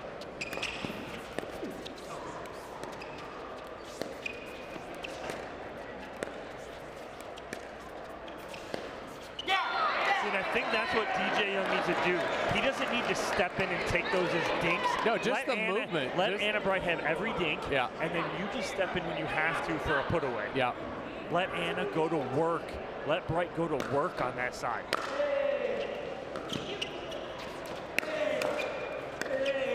Let her go to work here.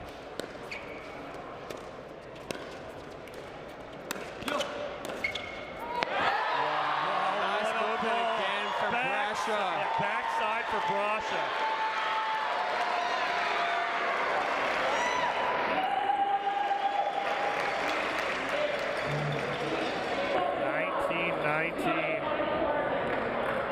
The Ernie there from Arnold, and the backside finish from Brasha, just out of reach of DJ Young.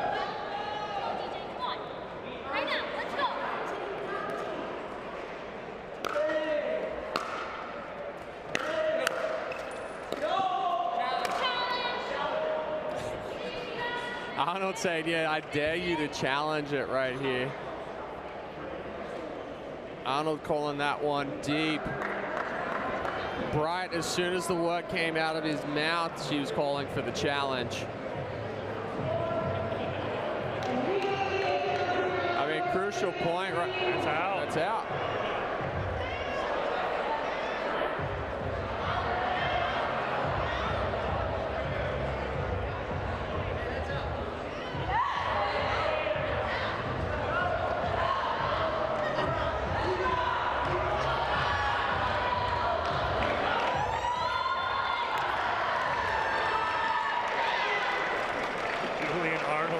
fired up here. He knew it was out. He called it. He was standing above it.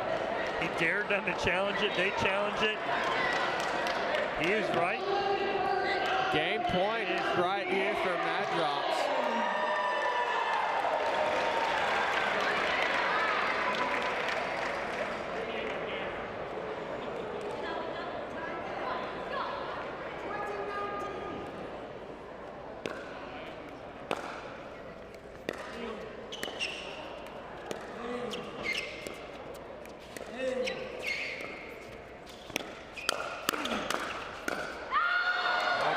Gets a little too excited there, but we are all frozen at 2019. Traditional scoring from here on out. Can only score on your serve. Big point here for the Ranchers trying to tie this up. Wow, nice. And again, it's like you talked about, Chad. It's you don't speed up at the body of DJ Young. He's so quick and just punches that ball right back down.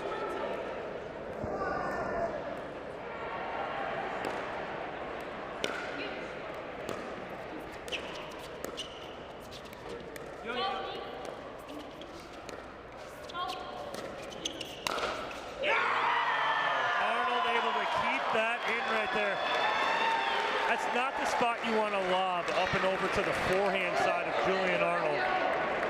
I think, again, decent spot, but yeah, a little too low, a little too short. Arnold, with how fast he moves, able to get back there. I like the timing of it, but yeah, again, wrong spot, wrong execution. So 2020.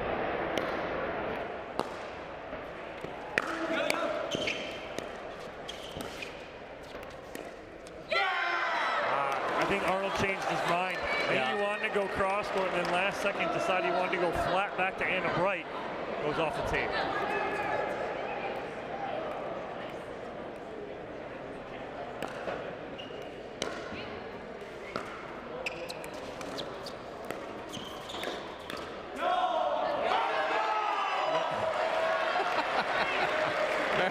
Very Brash's face right there when she's walking back. Head nodding. She's having a good time. 2020 still.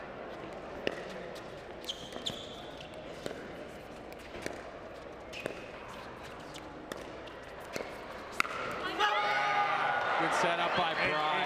Again, I'm leaning back so hard because I think, again, Young just a little hesitant, and the ball that Brasha popped up, he doesn't step over and take. I think he's a little worried about getting burned backside again. Yeah.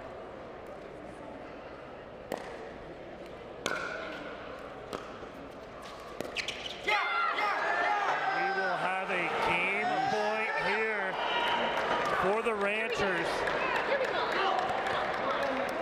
21-20.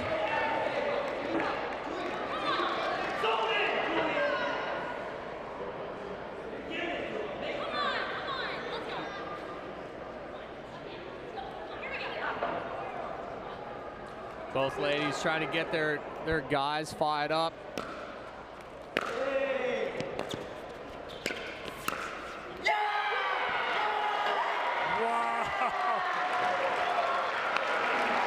Wow, I mean, of how that match went, and then to end off a tape and a little chip shot down the line, not how we wanted to see it end, but what a match, Chad. No, I mean, fantastic match. All credit to Mad Drops there. They were putting in the pressure, had that lead, but the Ranchers just able to hold off, getting that back. Definitely a match of back and forth right there.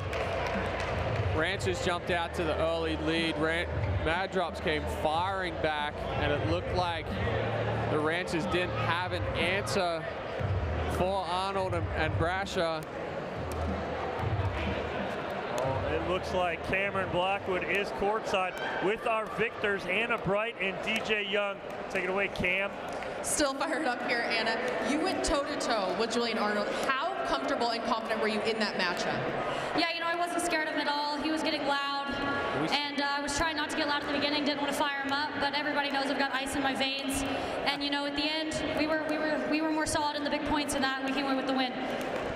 Going off of that, you were so composed. Julian Arnold was everywhere, getting every ball back. Mary had an around the back head shot there, but you stayed composed. How were you able to do that? Yeah, I mean, just having Anna next to me, it's very, she's always very nice. She keeps me in check all the time. You know, she'll tell me if I hit a bad shot, but she also keeps me in check. So it's all good. Just happy to come out with a win, and looking forward to watching James and Jackie beat up on the mat drops. Ranchers up 2-1. Now we're going into the next mixed final. Here we go.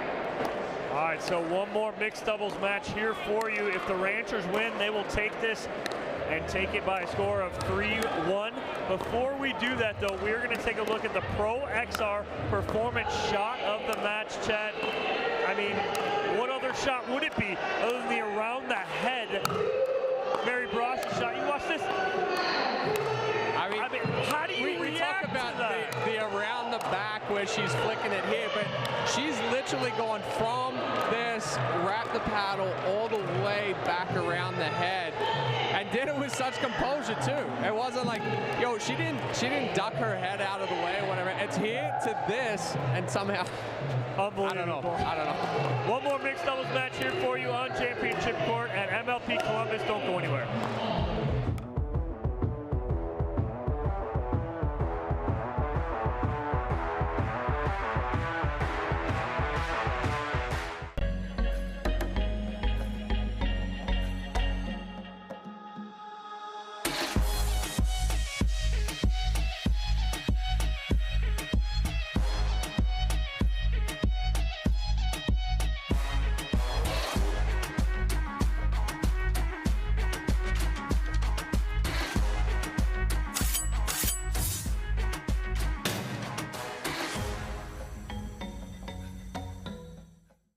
It's hard to find supplements that work. No, thank you. You need supplements that are backed by science with natural and plant-based ingredients and that are third-party tested. Because cleaner is better. Like Oro Organic. Plant-based supplements made from the Earth's most powerful plants for your immune health, gut health, workouts, and more. Find out more at oraorganic.com. What are you guys doing? Getting our duper tattoos. Oh, cool. Hey Cameron, how's it going? Almost done. Perfect. Can't wait to see your number. Number? Duper, because ratings shouldn't be a surprise. Download the app and claim your free profile today. I haven't even started yet. Oh.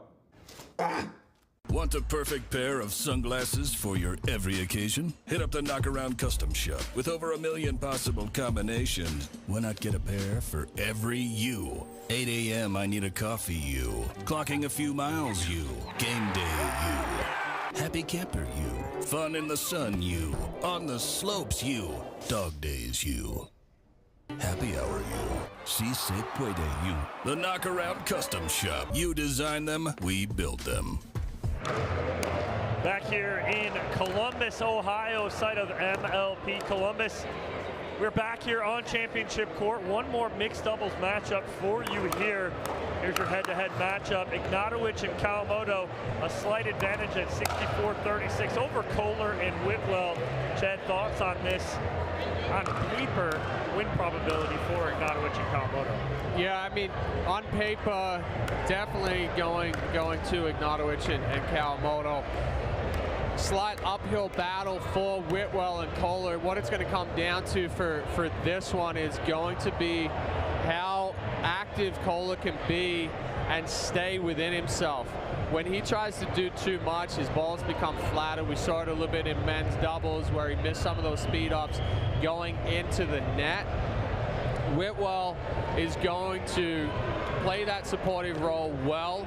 You know, if she's getting attacked into the body, Ignatowicz is going straight at her. She can reset that, but it's going to come down to, for the Mad Drops, for Kohler, on the other side, we saw Kawamoto in women's doubles. She's really creating those angles well today. She's going to be able to keep Kohler honest, go back behind him. It's going to be how intense Ignatovic is. If he starts feeling it and getting pumped up, we see that Ignatovic yell coming out. Then the Mad Drops are in a little bit of trouble. There's a lot of players in this matchup here between Mad Drops and the Ranchers that play well fired up, that feed off energy. Ignatovic, DJ Young, Anna Bright, Brasha, even Lee Whitwell. Julian Arnold being probably the most.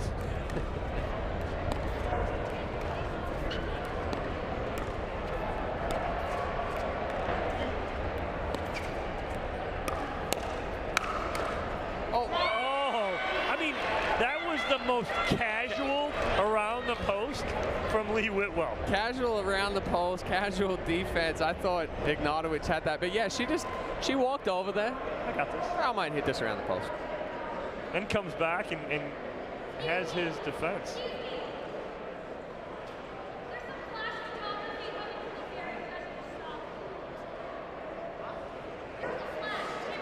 Anna Bright taking care of all flash photography in the front row.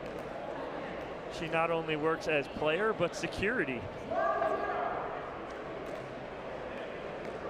There's a flash in the middle of that point.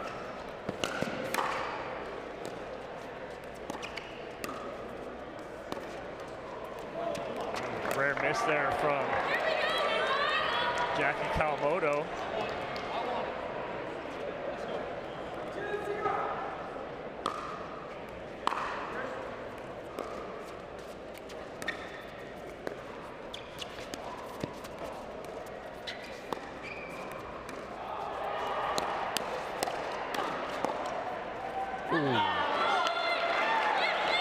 Good movement from both Whitwell and Kohler there. You see Whitwell faking that Ernie. We joke around at times that Lee Whitwell has her own path for an Ernie cutting through the kitchen.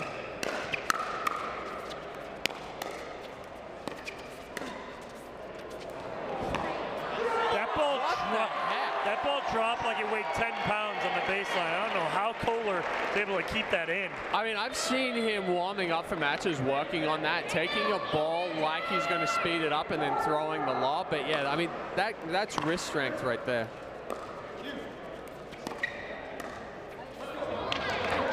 Finally, Ranchers on the board here.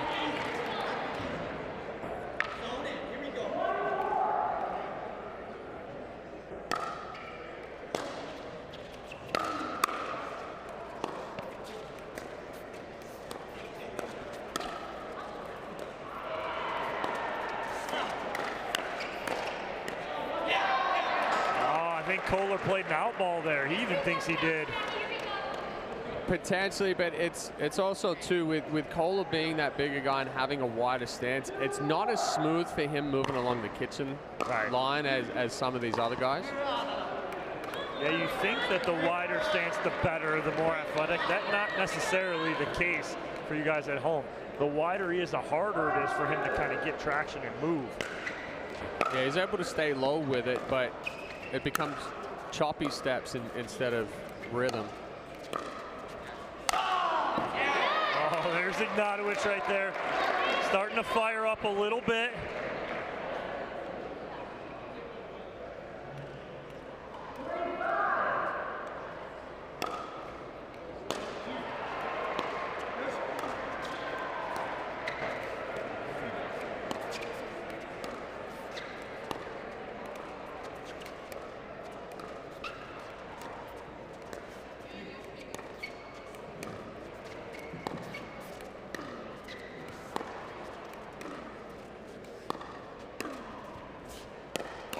Nice pull right there from Ignatovic in the middle.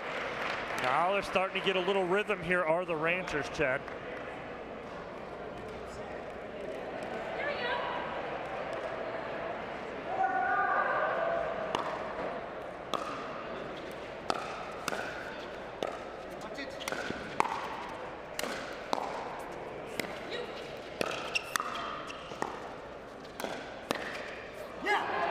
pressure there from Whitwell and Kohler. Yeah, that was better movement by Kohler going along the kitchen line there. You actually heard him tell Whitwell in the middle of that point, watch it. Usually you say watch it when you pop the ball up. He's like, watch it, I'm going to come across and try not to smack you in the head. Wow, the reach of A.J. Kohler causing fits right now. Look at that, full extension. That's just straight shoulder strength right there.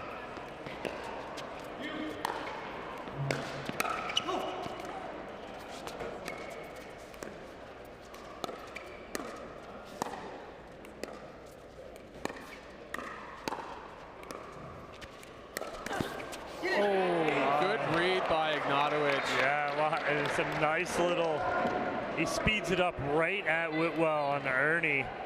That's a good defense. It's a smart play. Yeah, that's kind of, you've got two ways to defend against Ernie. One, go into the body so you jam them as they're coming across, or you go a little bit wider. Ignatowicz read that early.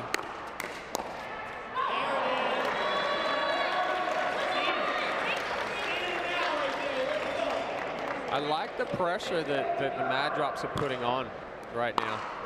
Even Whitwell. We heard she's speeding up. Ignatowicz. I mean, he's up as high as that's a good 3-foot hop right there, 2-foot hop.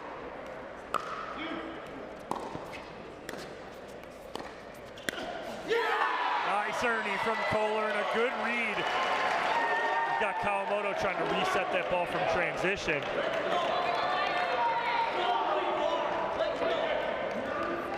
We take a look at it again. Added spin from Kohler, forced that ball to pop up off of Kawamoto's paddle.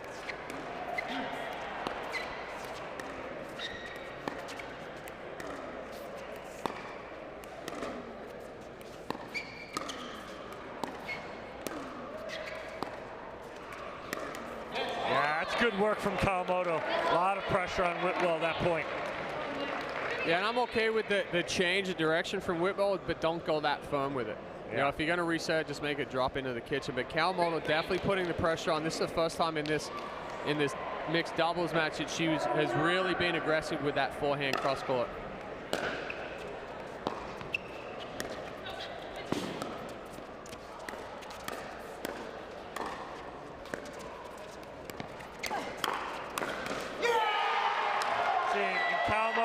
Trying to say, I need to go to Whitwell here, and she doesn't. Let Ignatowicz go cross court to her then, because they'd end up switching sides. Feeds right into the Ernie.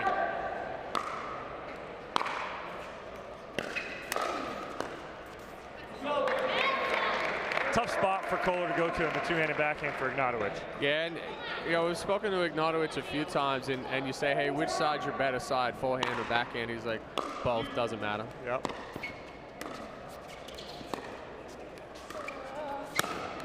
That's it right there. And that's what DJ Young found successful in his mixed doubles match with Anna Bright. Ignatowicz got to do the same. Yeah, allow Kawamoto to pull Whitwell out wide. When she tries to go back cross court with it, that's the time to step in.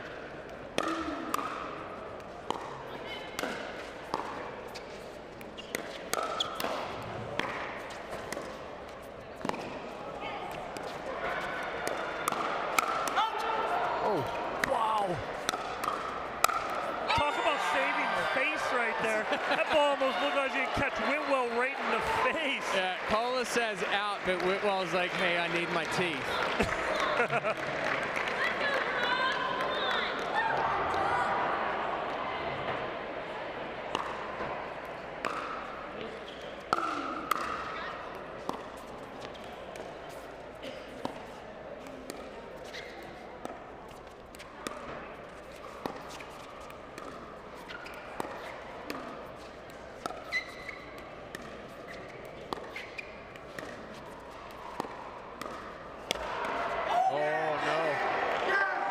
Again, right there, great point construction. And that's what Kawamoto just needs to continue to do. Just continue to pound the backhand of Whitwell, and hopefully, eventually, they'll get something popped up. Yeah, and I definitely, well, Kohler knows that he did as well, but definitely played an out ball there. I like the step in from Ignatowicz, but a little too big. Got away with one. Well, it's as close as they can get on an end change here. Ranchers up by 1. I mean, it's pretty evenly matched here, Chad. Yeah, we've seen it through all 3 here up until this point. It's definitely back and forth battle. Mad Drop's been ahead this whole game. Well, and it is all going to come down to the last half of this match here. Ranchers trying to end it here and take it with a 3-1 victory. Mad Drops trying to extend it to the Dreambreaker. On the other court, it is Chimeras taking a 2-1 lead after the first mixed doubles matchup over the Bus. So Bus still hanging on, trying to make it. Chimeras trying to make a case for themselves here. Hey, if Chimeras can make it through for this one, and then it's this is the first playoffs for them. Yep. So all comes down to that last mixed doubles matchup.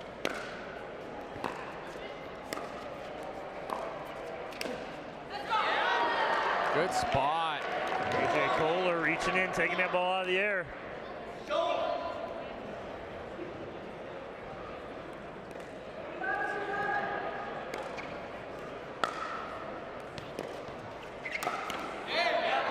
Can't leave that ball up to Ignatowicz right there. He's going to punish that all day long. Ranchers back to a 1-point lead.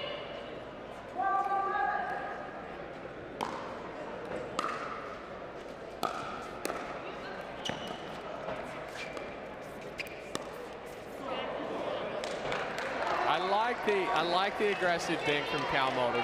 That's the type of dink that she has to go. That one potentially rushed it a little bit too much, flattened it out.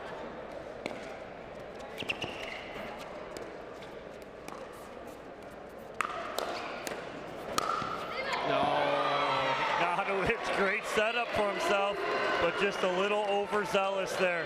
Yeah, it gets so big.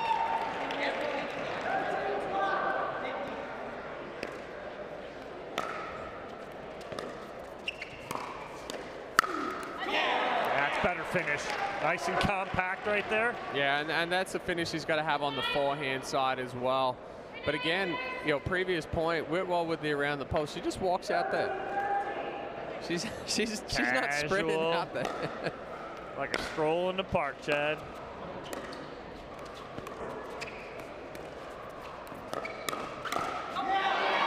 Whitwell not having any of that speed up right there.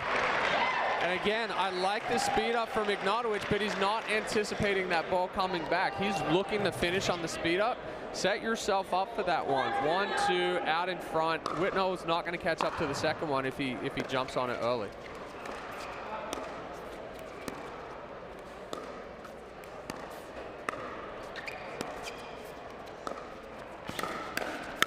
That's the combo that the Ranchers are looking for right there.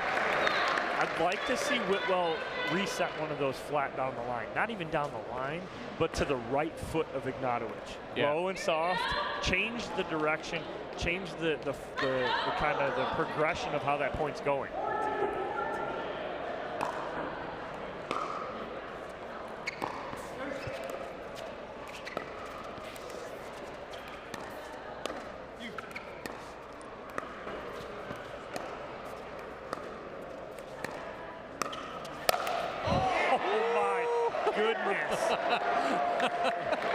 Ignatovic's face right there. He's got some hops. He's getting up there and hitting it straight down. That boy can jump. Very tough to lob over his forehand side. 20 years ago, I could jump. You be both.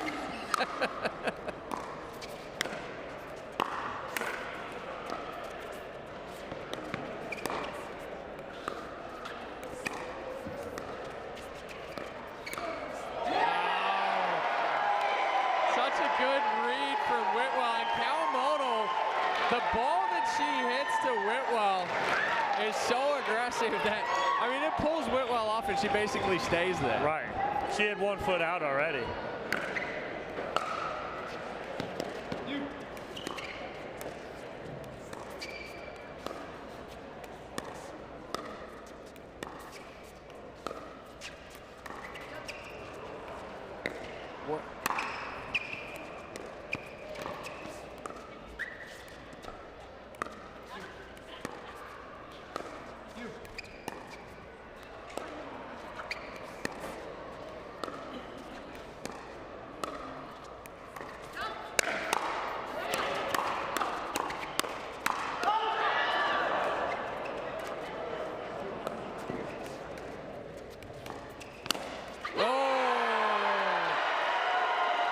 hands battle in the middle right there.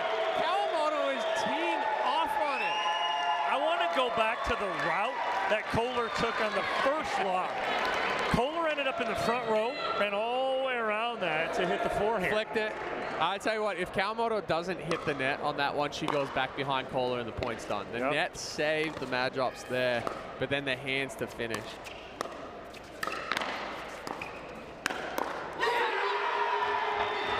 Mad drops, feeling it right here, Chad, up by 2.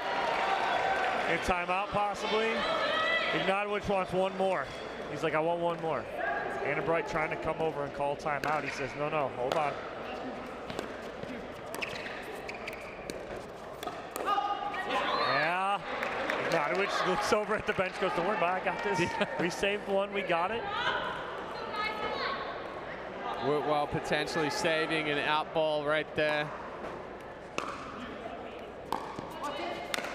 Oh. So there was that watch it again from Kohler, almost telling Whitwell, watch it, I'm going to step over and take this. Yeah, she almost crowded him a little bit. It looked like he rushed to finish that before she could get up there, knowing that she was on that move. All tied here at 17.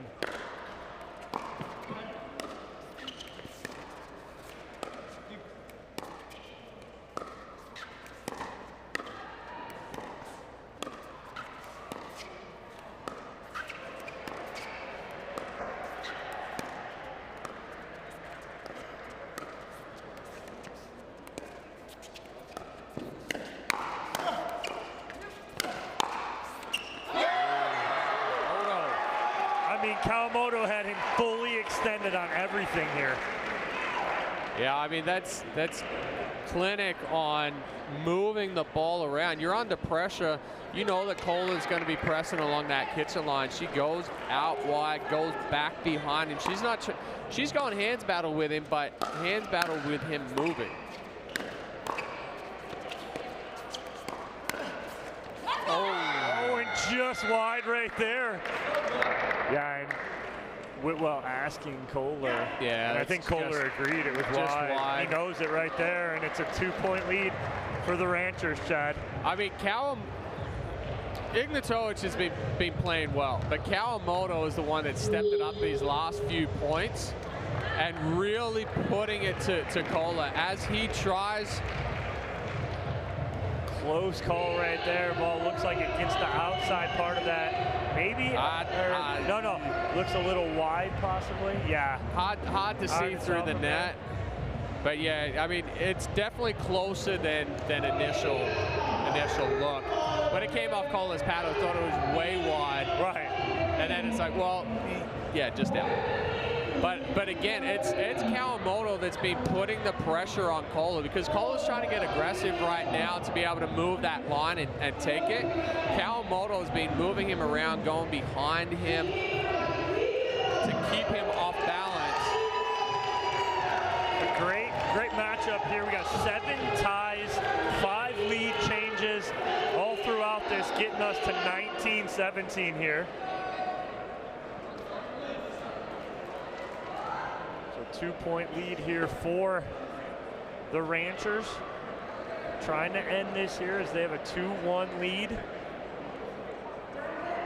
Mad Drops trying to get this to a Dreambreaker.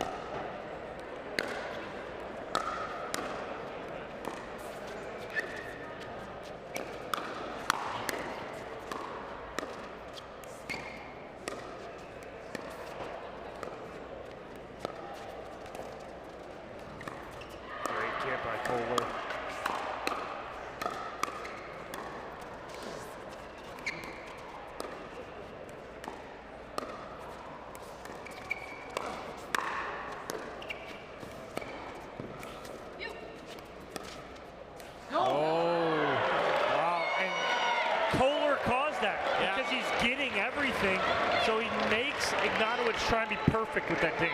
Yeah, and Ignatowicz just pushing that one too far. I like the 2 rolls that he had, but tried to go for that ball behind Kohler one too many times.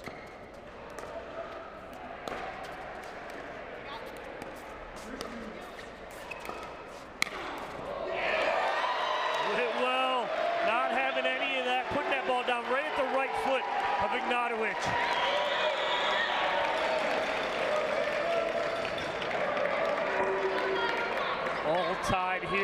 19. Kohler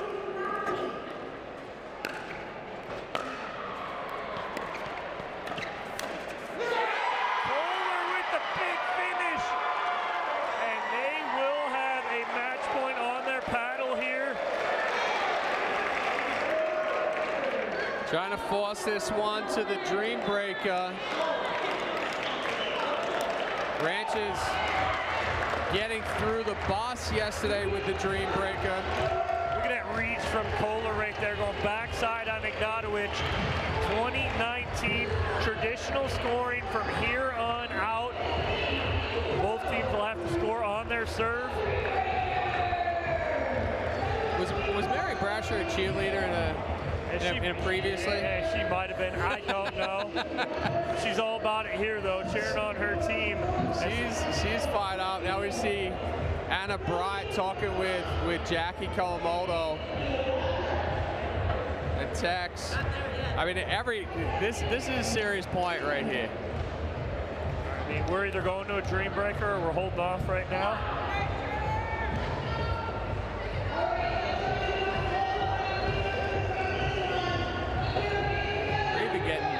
Chocolates, getting chocolates dropped off in the booth right now. We got chocolates and everything in here. We need it, Chad, going into this.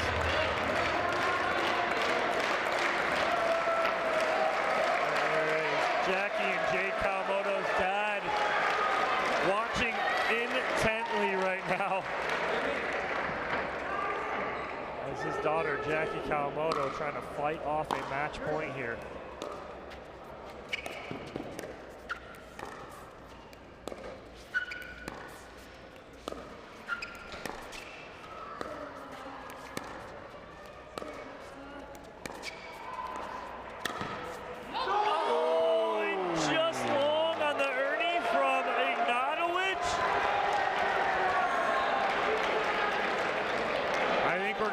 Challenge.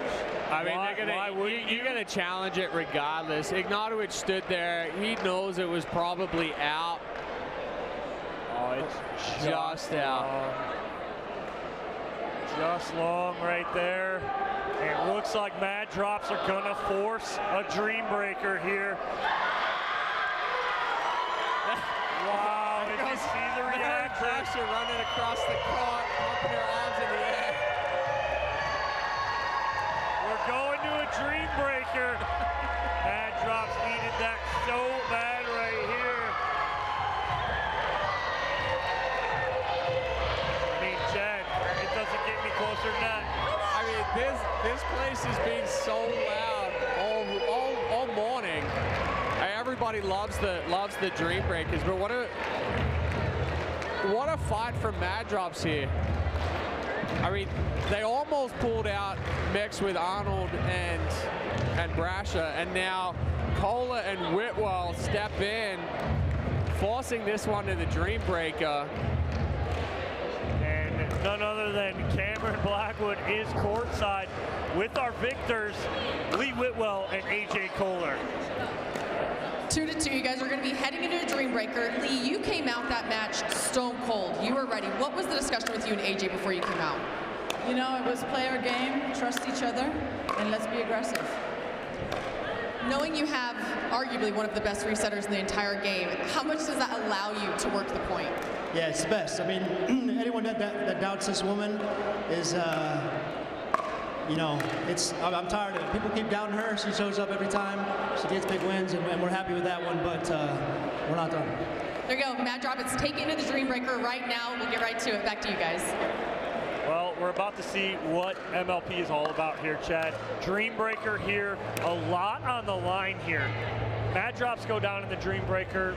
They got to wait to see what happens on Grandstand Court.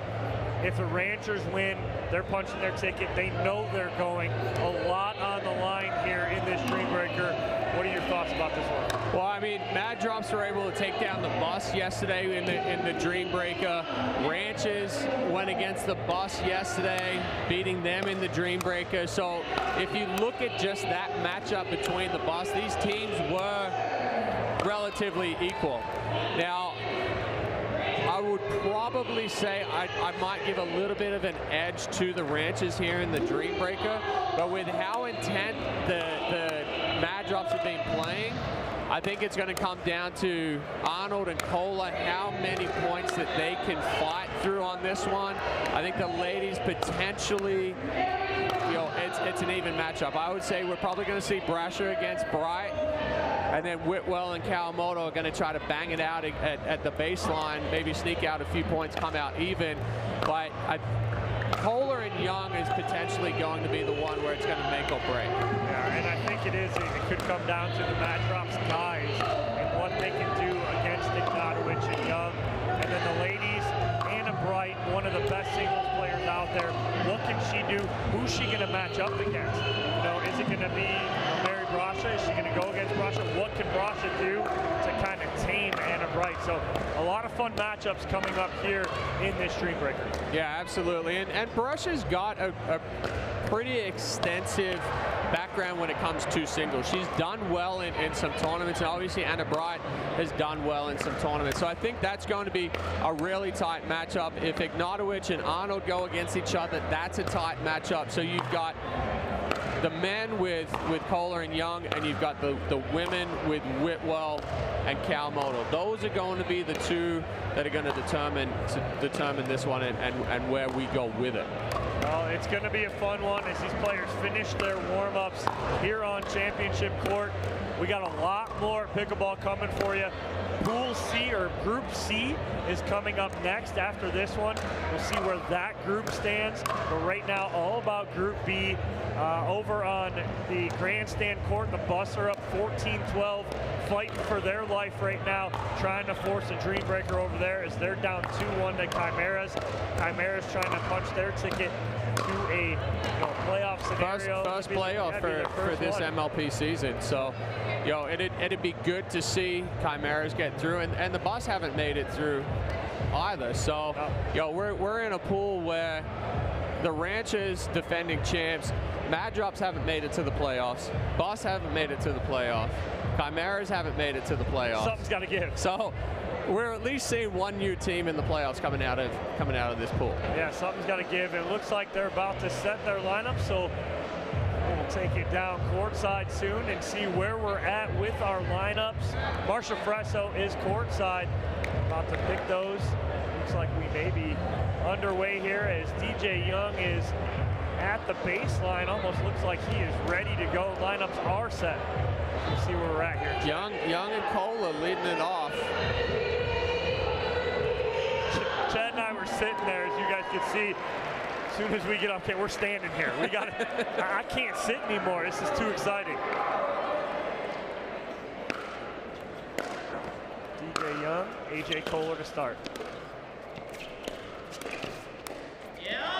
Oh, good start from Kohler, creating good angles behind Young.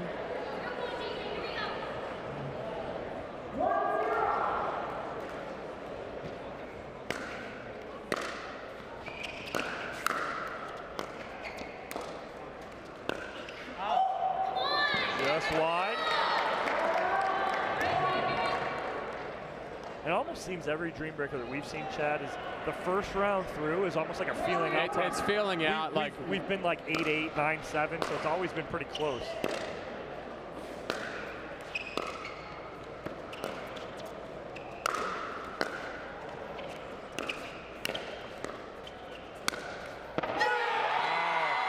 Kohler handling his lob and then able to change it and kind of turn defense into offense. Yeah, big reach and big finish from Kohler.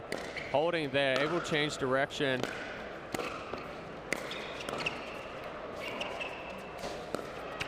Wow. Kohler staring at it going, how does he keep that in? I mean, I thought the previous ball, when he went behind his backhand, was going to be a passing shot, and Young gets a paddle on it. Now he created that sharp angle, so. Here's the matchup. This is the matchup.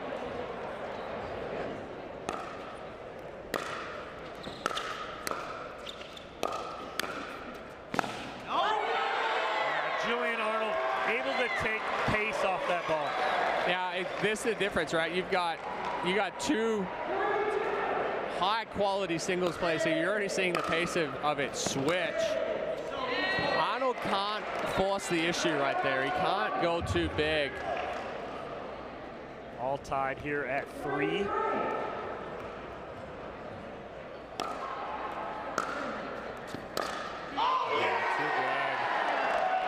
Ignatowicz, as soon as he hits it, oh yeah.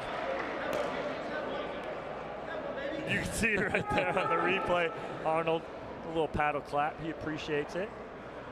4-3 lead here for the Ranchers. Good get. Where are you going? I mean, there's some chipping going on right now. Ignatowicz and Arnold going back at each other, back and forth at each other. They were in doubles too. Yeah, oh yeah. Arnold called them out in doubles going, where are you going? Drops it again, all tied at 4.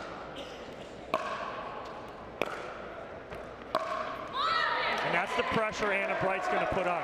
When she feels that she pins her opponent back enough, then she'll come to the kitchen line. She won't before that.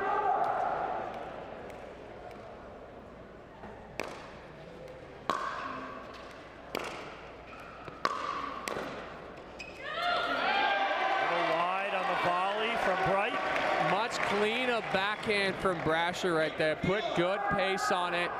Getting Bright stretched out.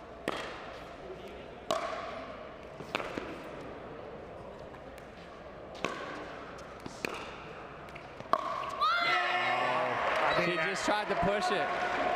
Wow, I mean, Brasher got a little timid there. Yeah. Anna Bright takes advantage.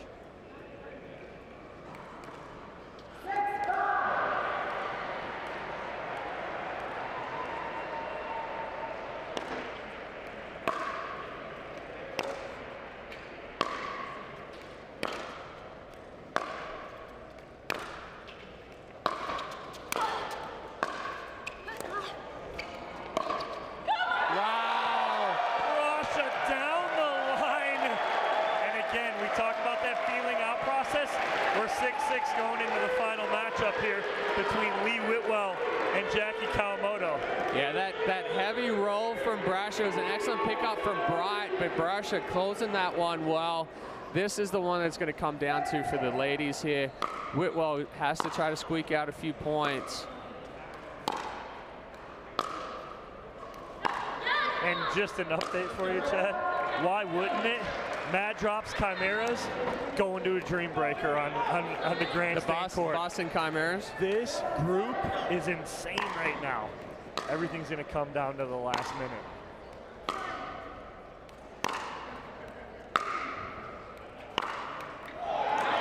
Kawamoto can't have that right here. Not against Whitwell. They're banking on her to get some points here. They're just going to stay baseline to baseline.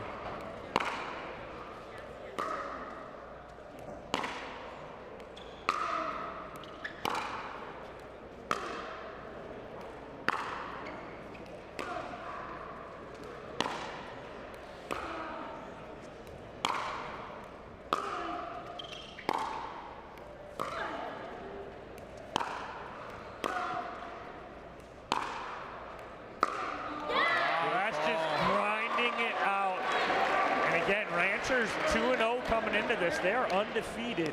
So Mad Drops putting it to them here, trying to knock them off.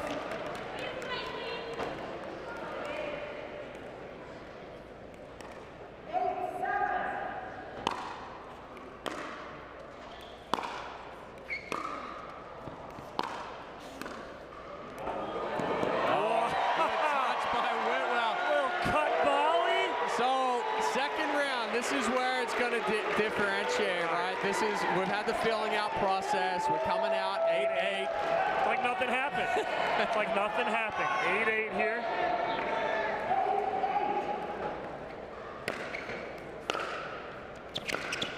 Wow. I was like, damn, that's a phenomenal return from DJ Young. Cola's like, nah, it's not that good. I got a better forehand for you. Cross-court forehand winner. Take a look at it again. Nice return from Young, but Cola just rolling that ball. flatten that one out too much.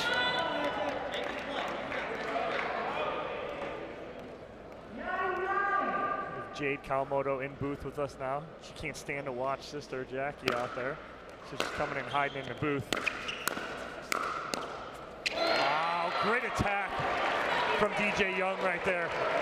I feel like center court, championship court here just got a little more closed in. Yeah, everybody kind of came from all over the place to watch this one. There it is again. That's the same ball as the first one. He's just got to punch that to the sideline right there. He tries to drop it. He tried to shape it. He's got to punch that to the sideline right there. And still, we're all even here, 10-10.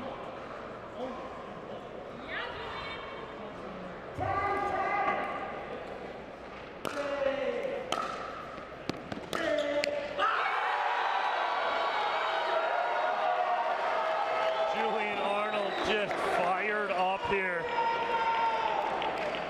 That first point is huge. Ball possibly cracked. Julian Arnold inspecting it. We're going to change ends here. That drops up 11-10.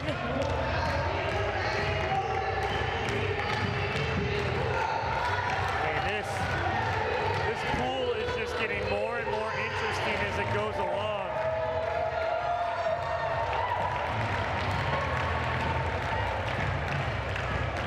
The fives and the hard eights, watching intently as they're next up here on championship court.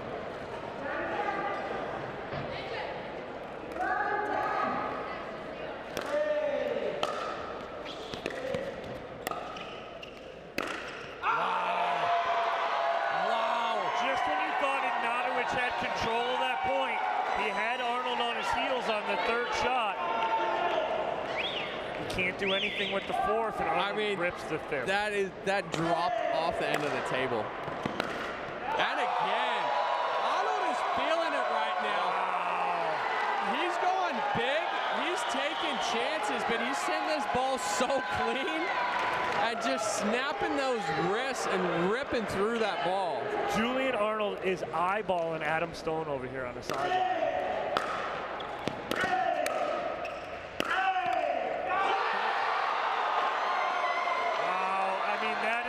Complete turn of events. They needed that right here because of the advantage that we talked about that we think that the Ranchers have on the women's side. That's a huge 4 points for the Mad Drops, Chad. Yeah, I was looking for Brasha to continue the finish she had on the first round.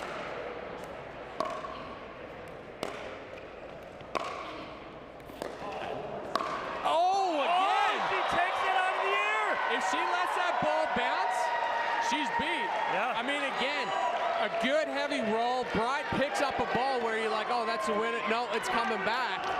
But Brasha took that ball out of the air. Look at that. And was able to cut out the reaction time for Bright.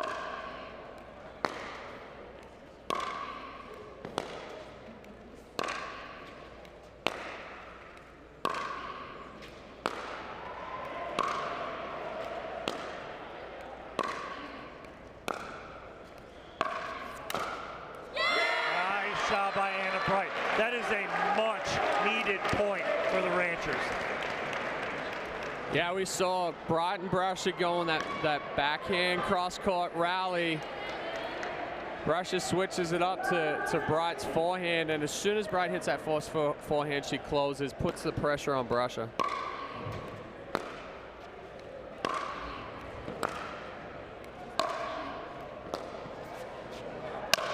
Big forehand from Brasha. You want to notice something different too for Brasha?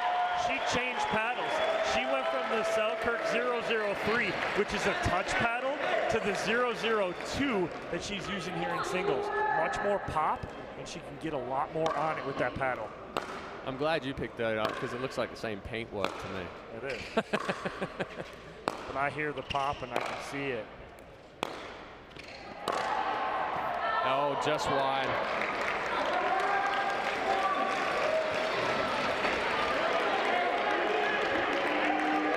split again there between Bright and Brusher. See if Kawamoto can make up some of the ground. Yeah, that's smart. She needs it, and in all honesty, Kawamoto needs all four here. Oh, for sure. She needs to tie this up.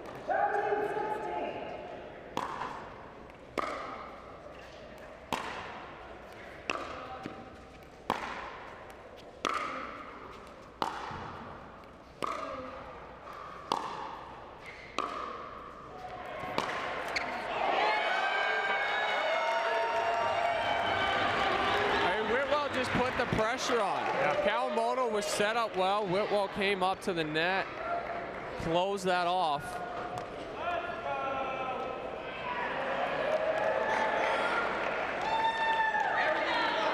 Whitwell getting a little love from the crowd, little pick me up.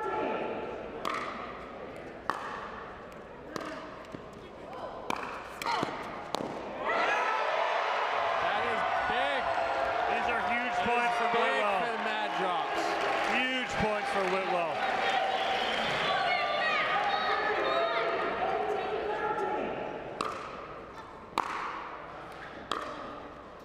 She's feeling it. Wow. Oh, heads up in the crowd.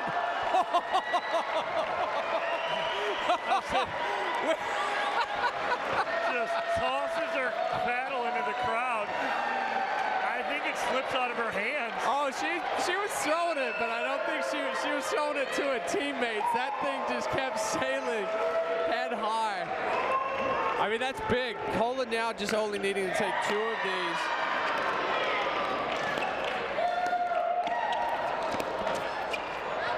Oh, nothing Young could do right there, and it is match point here for the Mad Drops. Kohler now frozen. Young can still keep rolling back on the rally scoring.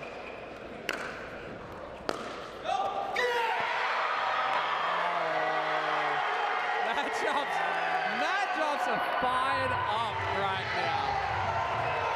Now this throws a wrench. So now the bus up 9-8. Bus up 9-8. Grandstand. But what this does right here, that eliminates the bus.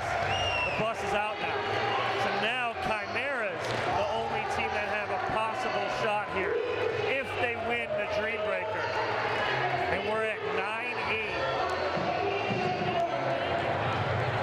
Wow, what a win. Kohler taking Tex's hat. He took Tim Klitsch's hat.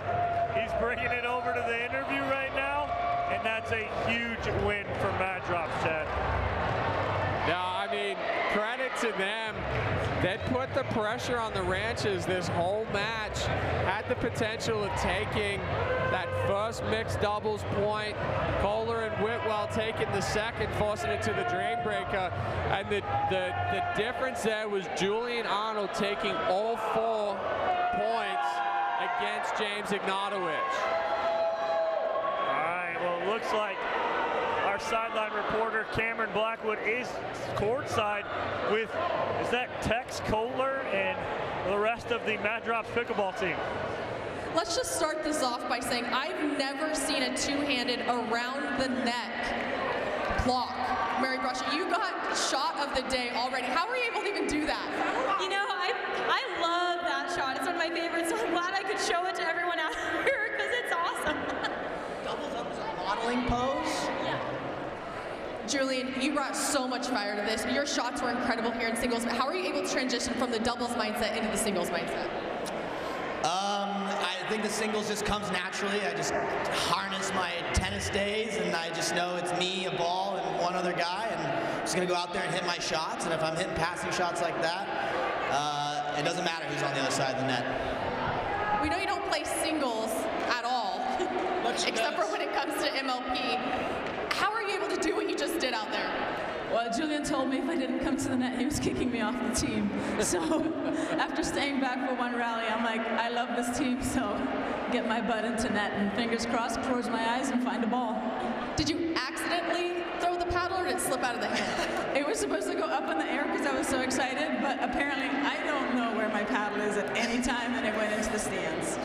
AJ, this is the second Dreambreaker you guys have won. How much confidence does this give your team heading into the rest of the weekend? Yeah, a ton. We just have such great energy. I mean, that's why we pick these players. It's just, I've never yelled and had so much fun before in my life, any sport ever. And I'm excited about this. I made a bet with Tim Klitsch that if we won, I get to wear the hat. Ranchers are a great team though, so I mean, we might have to see him again and play for it again, but man, that was fun. There you guys have it. Mad Drops taking it to the Ranchers 3-2. Back to you guys. All right, well, we just heard from the truck while that interview was going on that Group B is set. Mad Drops and the Ranchers are moving on. So no matter what happens over on Grandstand Court in that Dreambreaker, both the Bus and Chimeras are eliminated. It's Mad Drops and the Ranchers advancing out of Group B.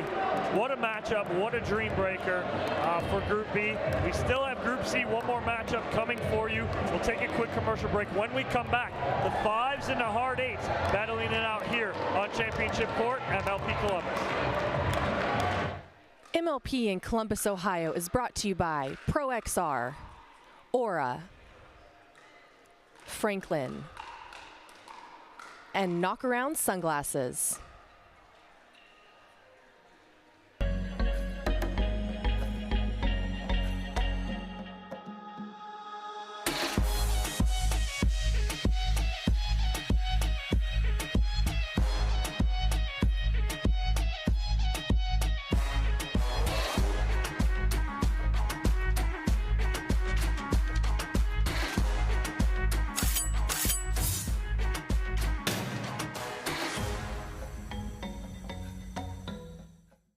It's hard to find supplements that work. No, thank you. You need supplements that are backed by science with natural and plant-based ingredients and that are third-party tested. Because cleaner is better. Like Aura Organic. Plant-based supplements made from the Earth's most powerful plants for your immune health, gut health, workouts, and more. Find out more at auraorganic.com. What are you guys doing? Getting our duper tattoos. Oh, cool. Hey Cameron, how's it going? Almost done. Perfect. Can't wait to see your number. Number? Duper, because ratings shouldn't be a surprise. Download the app and claim your free profile today. I haven't even started yet. Oh. Want the perfect pair of sunglasses for your every occasion? Hit up the Knockaround Custom Shop. With over 1 million possible combinations, why not get a pair for every you? 8 a.m. I need a coffee you. Clocking a few miles you. Game day you. Happy camper you. Fun in the sun you. On the slopes you. Dog days you. Happy hour you. Si se puede you. The Knockaround Custom Shop. You design them, we build them.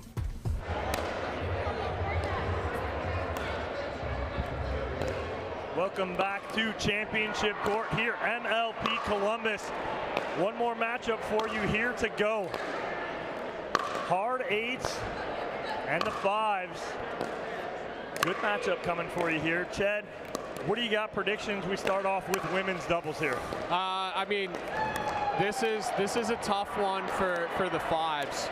You know, and hard 8s and the 5s have been in the same pool for all 3 of the MLP this season. So, you know, it's definitely going to come down to who's going to be more consistent. I'll be looking for Zhao Jing and Padigamite to make the switch, put Zhao Jing on the left, Padigamite to be on the right. Yesterday, it was the reverse. I like Zhao Jing in front of Gaten Leach. She's going to be able to control the point from that position. We're looking at on the hard 8 side. Well, take a look at the updated standing. So we see BLQK is through, and Florida Smash are both through for Group A. Ranches and Mad Drops we just heard are going to go through. Clean Cause has the potential of if they go 3-0, they're going to be either 1 or 2 seed. So the hot 8s and the 5s, this is the battle here of who's going to make it out of this bracket. Hold on, I'm hearing from the truck, Ted. I'm hearing from the truck. It may not be Mad Drops. There may be a scenario where the Mad Drops do not make it. That would be insane, is the intensity that they just showed, because there's a possibility, I think, that the Chimeras can come out. But we are at 2019. The Bus are looking to play spoilers. If the Bus win that, doesn't matter. Then the Mad Drops would move on. But if the Chimeras can pull this out, there's a possibility that they can move on. They're at 2019 now with the Bus serving. We're watching with you guys in Grandstand Court. And Lauren Stratman ends it and ends the dreams of the Chimeras moving on with the Bus taking that Dreambreaker. The unfortunate part for the Bus is that they needed the Ranchers to win, and then they would have possibly moved on. The Ranchers couldn't complete it. Well, Ranchers win, and now Mad Drops are 1 and 2. So yeah, Bus goes 1 and 2, and then it goes back to net. No, I'm saying if. No, I'm saying it would go back to the net, and you got 3 teams at 1 and 2. The Bus goes through. Yeah, the Bus goes through. But with Mad Drops being 2 and 1, they go through. You know, they just squashed Chimeras' hopes. Yes. But back to the matchup that we have here with the hot 8s. You know, Georgia Johnson playing really well yesterday. Sarah Gayton Leach, good job of her first MLP. You know, that was going to be the question of her coming in, and how's she going to mesh with this? How's she going to fit in with this format? And she proved yesterday that she belongs. So this first matchup, women's doubles, is going to be huge for the 5s to come out and take this one. Johnson and Gayton Leach looked really, really strong yesterday. All right, so we're going to go right to our Aura Athlete of the Day. And let's see where we're at. And that is Federico Staksrud. As you look at his overall stats for going into today, he had 5 games won, no games lost, 5-0 undefeated. As you look at a perfect record, only 2 others were as well, Irina Tereshchenko and Paris Todd, teammates on BLQK. But today's Aura Athlete of the Day is Federico Staksrud. He finished with a 6.73 Duper rating. That's a high rating, Chad. Pretty high. Higher than you? Higher than you. But possibly higher than you and I combined. Considering all I do is teach now, and I don't even play pickleball. I haven't even signed up for a Duper. Don't even have one. Don't even have one. Well, that being said, congratulations to Federico Staksrud, as he is your Aura Athlete of the Day. Those are coming in after Stacks yesterday. But again, another good matchup here on Championship Court. Women's doubles about to kick off here. Again, you talked a little bit about it. We saw Sierra Gayton Leach yesterday for the first time, for the most part. Both you and I very impressed with how she handled herself. I spoke with her last evening before we left. I told her that you and I were both very pleased with the way she was playing, how she was handling herself, and what she's done so far this weekend, Chad. Yeah, she hits a heavy ball, and she's definitely got some power behind that. You know, one of the things that we kind of pointed out and noticed yesterday is when that ball is pushed out to the left, she does take a step back to the kitchen, opens the chance of hitting that ball down to her feet. So if she can clean that up, now it takes away an opportunity for Zhe Jing and Padiga-Maite to expose that. I would say, experience-wise, Zhe Jing's got the lead on that one. So you know she is a smart player. She's going to be looking for that kind of thing, and she's got to try and keep Padiga-Maite up, not allow her to get down. You know, Johnson for the 8s is been consistent as ever this whole year, both on the tour and with our MLP events. So it's going to be a tough battle for the fives, but I think we potentially can see a pretty close match with this one. I mean, like you said, you pointed out, Charging is probably has more experience on a pickleball court than all three of the other ladies combined. She's been playing for a long time. Started up in Michigan. You guys started up there. Moved down to Naples. What are we're going on almost 8 years now in pickleball. Yep. And so yeah, you guys moved down to Florida 2 years after I did. That's how we all met. It was through pickleball and whatnot. But again, more experience on a court than all three of these ladies that she's teamed up with and going against. And so we'll see how much that knowledge and that experience pays off here in women's doubles.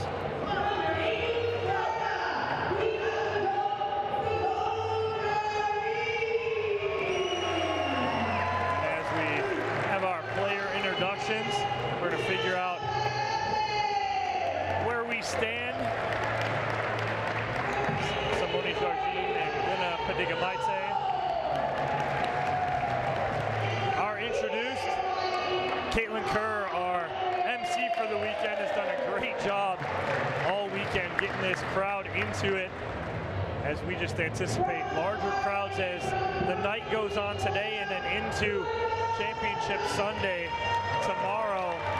I mean, tomorrow it's going to be standing room only here on Championship Court. I am expecting some large crowds this evening to start our playoffs when we have our quarterfinals coming up at approximately 4:15 this afternoon.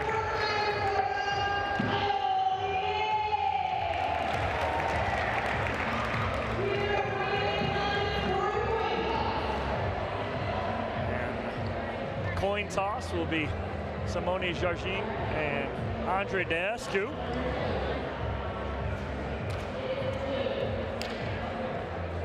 Get the results and where we stand.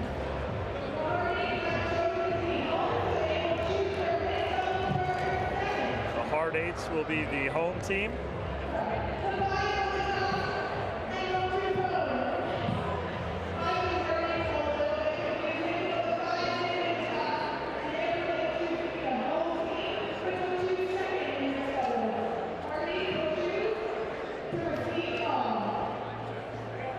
Ladies look ready and set to go. This ought to be a good one to start off.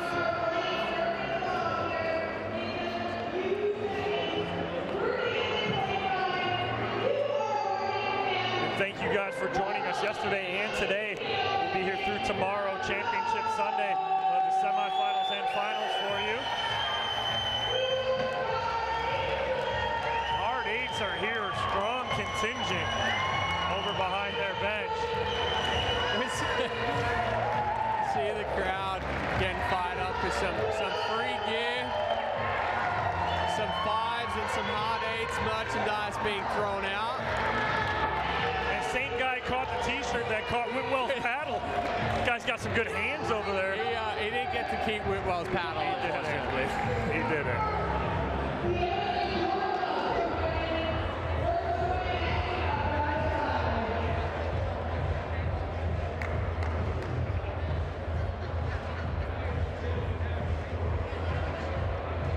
Like fives with Jargin and Padiga-Maite will be serving first on the far end. Jargin in the pink skirt and pink visor. Padiga-Maite in the black bottoms and white hat. On your near end, Georgia Johnson. We'll start with Sierra Gayton-Leach in the burnt orange Texas bottoms with the black visor, and Georgia Johnson in the black bottoms and no headwear. As these ladies try and figure out which ball we're going to use.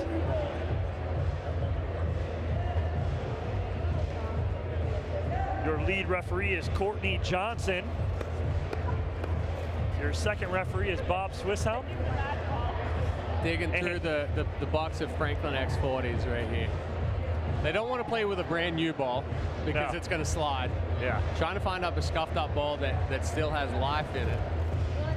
Yeah, hit a couple.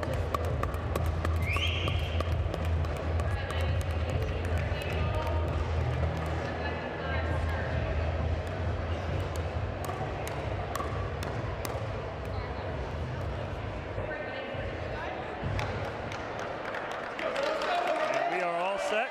Padigamite to serve.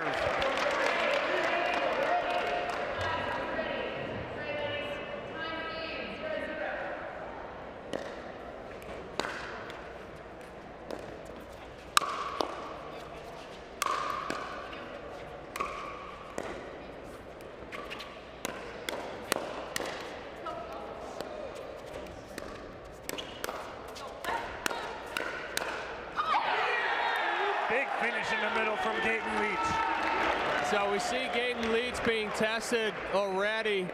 Fought off a couple of tough balls with that forehand. The last ball able to get extended on, and that's the power that she has on that forehand side.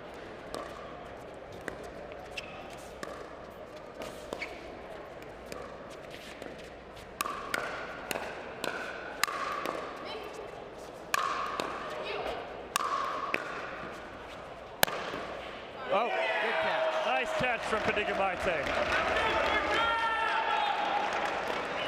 A little bit of side spin on that one from Georgia Johnson.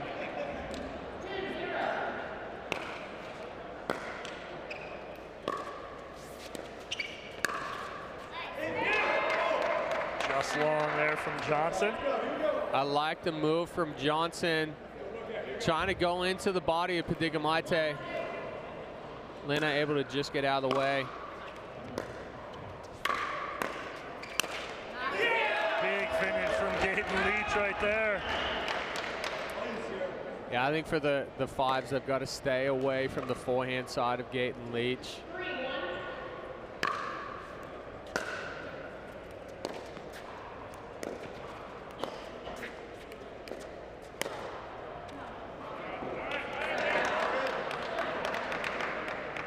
Ball sailing just a little out from Gaten Leach.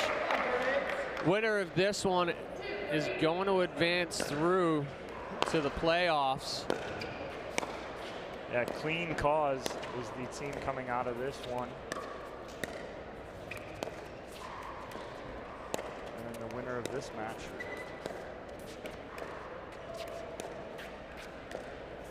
A lot at stake here for these ladies and gentlemen. Oh, little miscommunication in the middle. Not sure who hit it. It looked like Georgia hit it. Gaten Leach giving her a little extra push behind that paddle.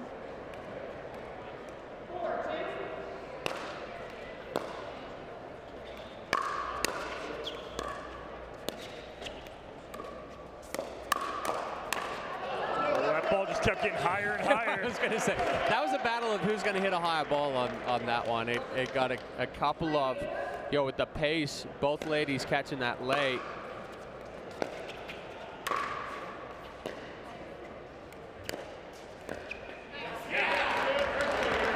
Gaten Leach catching Jia Jing, moving forward.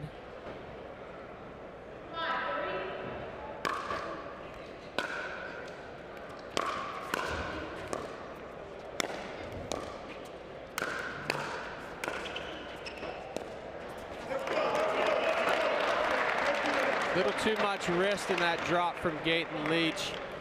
Good power on the drive before that.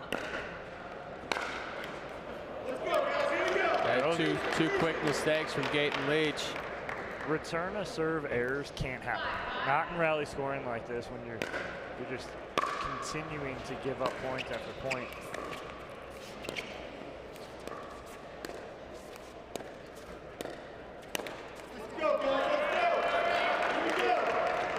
Couple unforced errors here from the hard eights. Fives take a lead.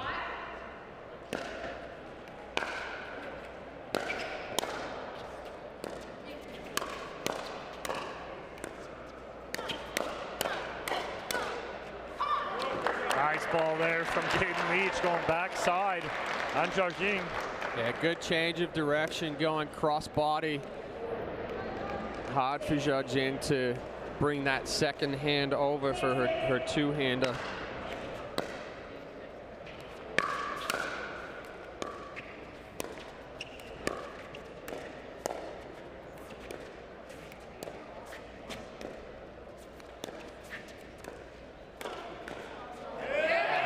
Jarjing catching that off the edge guard there. Yeah, again, not a hard hit ball from Gaten Leach, but changing cross body there, especially against somebody that hits that two-hander, takes a little bit more time.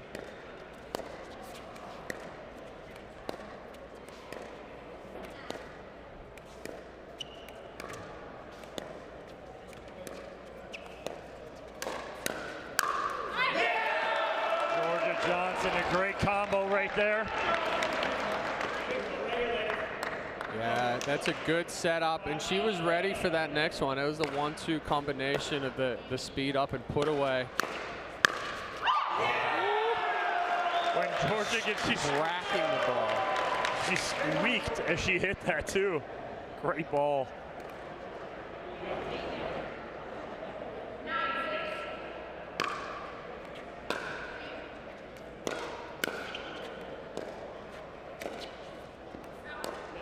Just wide off the tape from Jarjing. And a hard 8. 1 point away from an end change here.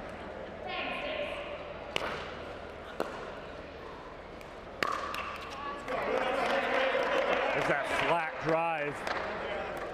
Not much shape on it, not any shape on it, but it's very hard.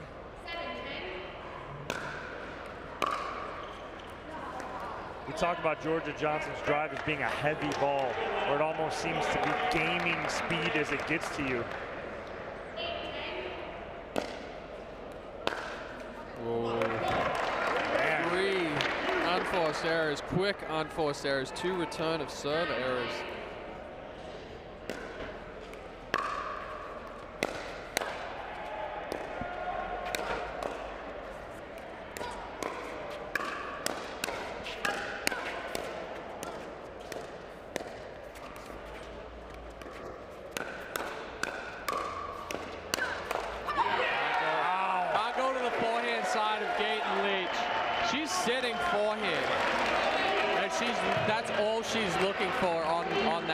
She's trusting that Johnson's going to come over and take that wider backhand. But if you try to go forehand side to Gaten Leach, she's going to tee off on it. She's got a huge forehand. It was like, okay, speed up, speed up, speed up, and then it goes to hers, and it's like, this is over to her forehand. An 11-9 lead for the hard 8s here on the end change. Are you seeing anything from Jarjing and Padigamaite that they need to do here, Chad, to kind of change things up?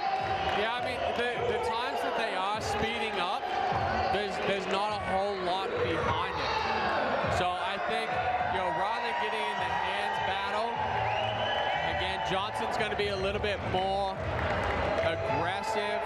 She's driving balls, she's speeding balls up. Push or pull her away from the middle of the court. Usually I say, hey, you know, bring it in. For her, we've got to pull her away from the middle of the court more, expose the backhand of Gaten Leach.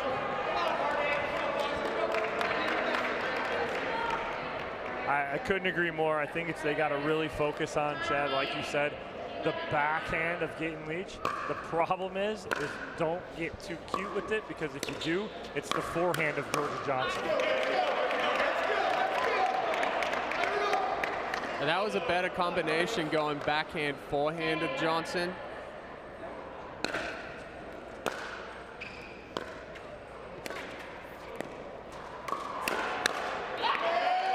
Padigamaite handling the pace of Johnson right there. All square at 11.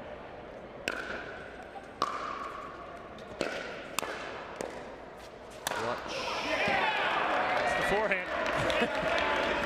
Watch out. And she doesn't look like she's going to hit it hard. But then when it comes off the paddle, it's pretty fun.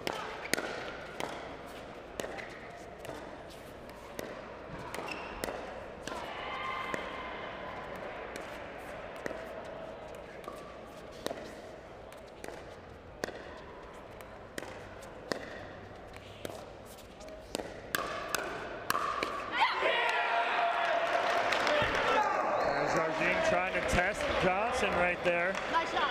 I think I like the speed up, but got to go more into the body of Johnson. Johnson's one of those ones where she gets extended on a ball. That's where she gets the power from.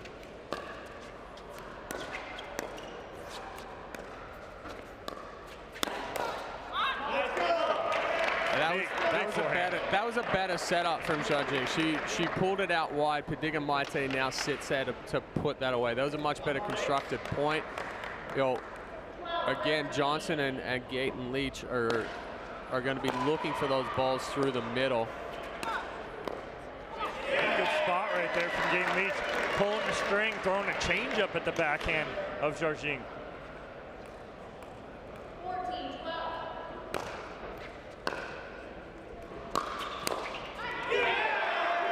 Big drive.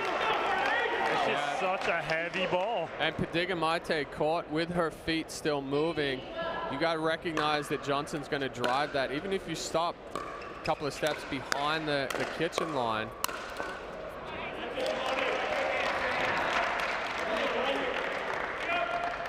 So that was big from Jargin right there. Moving it both sides of the court. If you're going at Johnson or you're going at Gaten Leach, they're going to anticipate. They're going to set up. Jargin trying to lean into that little two-hander, take it off her shoe tops. Almost trying to surprise Gaten Leach there, but catches the tape.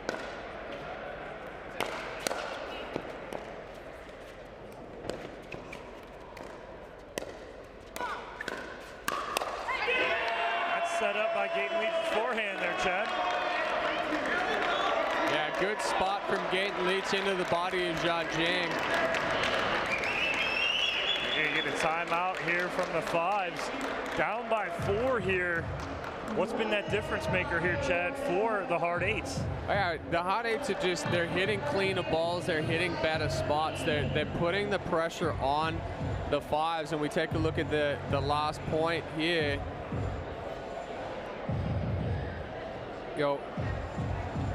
There's not a whole lot on Padiga Maite's ball. Floated the last one. Gaten Leach pushing that hard into the right hip of Jargin, and she's not able to fight it off. The hard eights have just done a really good job of keeping the Fives off balance. And again, it was, I like on that last point, it was the setup from Gaten Leach. She went at Jargin with her forehand, got a little bit of a pop-up, and Johnson able there to finish.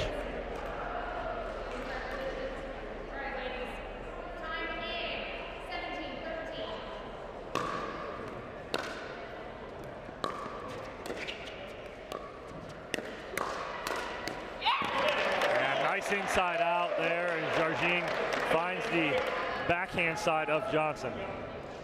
Yeah, and she was able to take that ball early and not get handcuffed.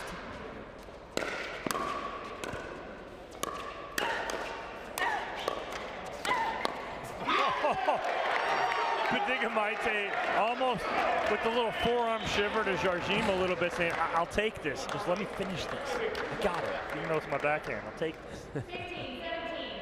And she does.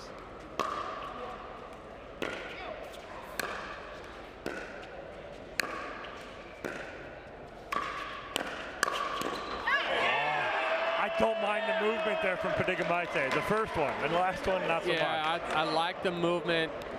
The hard thing is trying to lay off a ball when you're moving forward like that. You're so into it and you're trying to push up.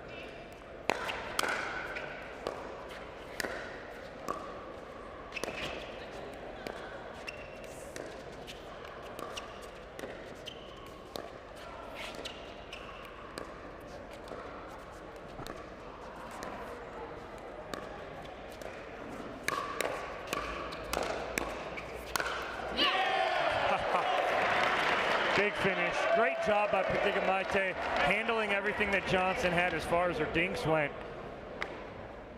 Able to get that put away.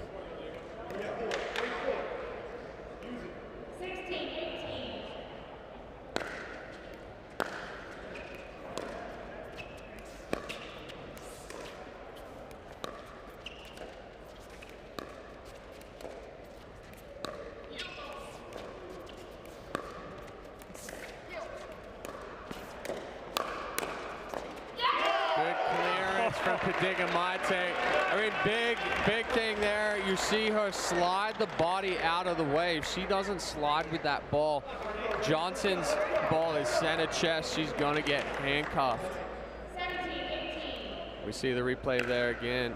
Padigamate sliding over to the right, giving herself room.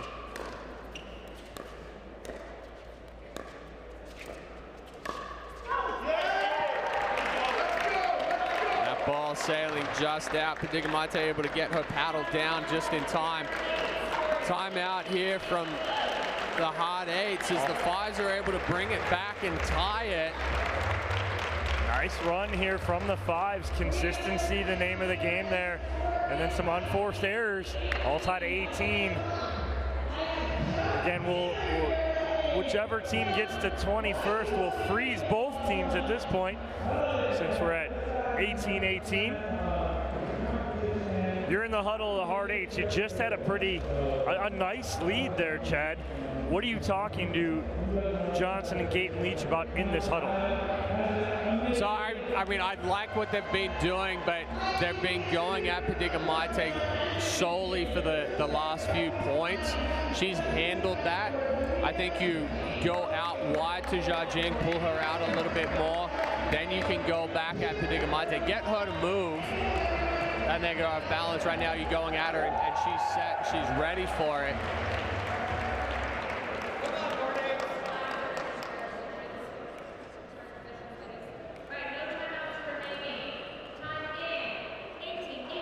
Padigamate to serve, all tied up here at 18. That is two huge backhands from Padigamate. Big movement from Padigamate, and yeah, she's feeling that two-hander right now.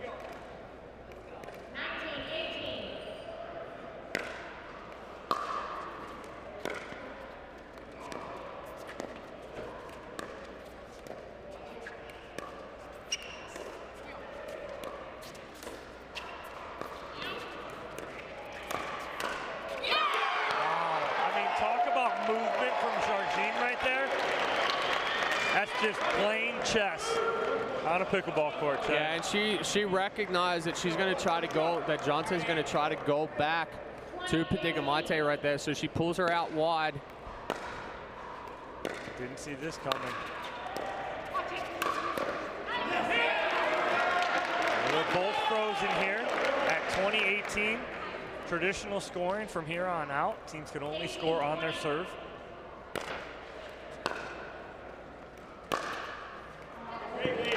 Just out. Johnson questioning. And again, she hits such a flat ball. Yeah. That ball not going to drop, and that ball definitely out, as you can see on your replay. Courtesy of Boxcar Productions. Thank you for all the great work and camera angles that they've been bringing us all weekend. Wow. Padigamate. I mean, she recognized halfway through that they're going to be coming at her. They're going to be coming into the body. Her ball got left up a little bit, and sometimes that's the best counterattack, right? You pop a ball up and you're like, oh, they're going to come hard at me. I'm going to look for this speed up, and that's exactly what she did. Ball sat up a little bit. We'll see it right here, and she's just, as soon as that ball came off a paddle, she's like, I'm going to counterattack this next one. Right, and you watch her drop that right shoulder down. She gets on top of it and gets it down at Johnson's feet. Game over, 1-0 lead here for the fives. In a winner moves on, loser goes home. Simple as that here for the hard eights and the fives. We're going to throw it down courtside. Cameron Blackwood has Simone Jiajing and Linda Padigamate. Take it away, Cam. Simone, you're playing two very powerful players, but how were you able to neutralize that and then work the point into your favor? It was a team effort, really figuring out a pattern that worked better for us. At the beginning, we were playing to their strength, and then, like I said, as a team, we figured out that the pattern needed to change. Me going cross-court and her countering, and that was it. You're going straight up with Georgia, who speeds up a lot, but you were countering perfectly. What were you seeing in her paddle in order to slide?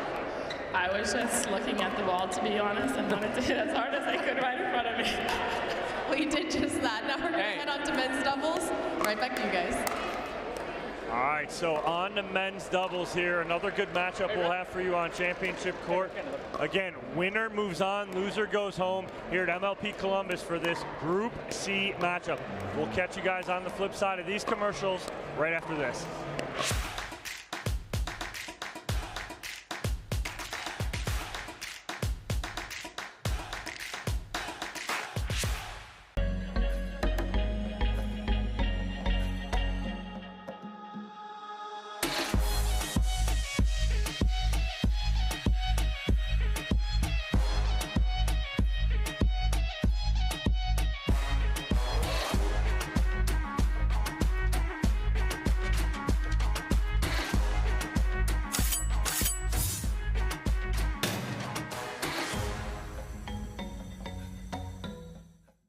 It's hard to find supplements that work.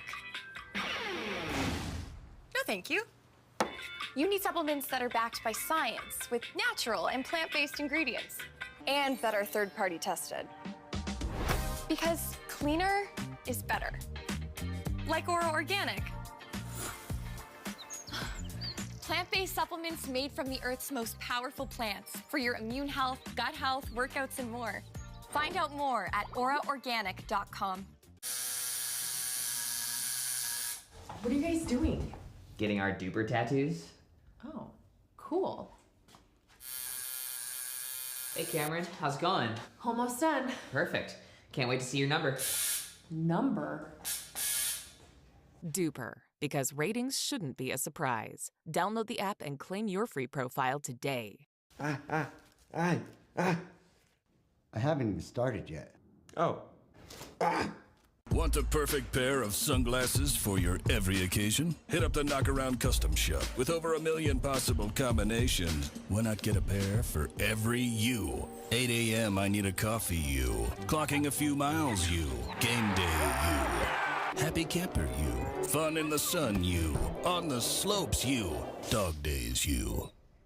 Happy hour you. Si se puede you. The Knockaround Custom Shop. You design them, we build them. Ohio State Stadium right there. They got a bye week this week. Columbus, Ohio is all about Major League Pickleball. The Buckeyes decided to take a week off and let us take over Columbus. And we have, and we've had a lot of great action for you here all weekend long so far. We got plenty more coming, but right now, Chad, it's all I've got something sticking in my face right now. Slide this way. It's all about the men here. The fives will throw out Rob Nunnery and Ben Newell, and the hard eights will take Andre Daescu and Kyle Yates. What are you looking at out of this matchup? This is the first time we've seen the fives all weekend, Chad. Yeah, I mean, the Yates and Daescu have been playing really well. Two seasoned, let's say, veterans of the tours now.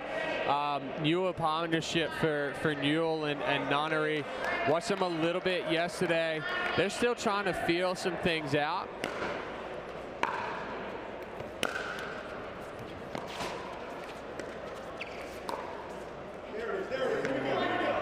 Just wide from Yates, trying to shape that one around. Gets a little flat on him.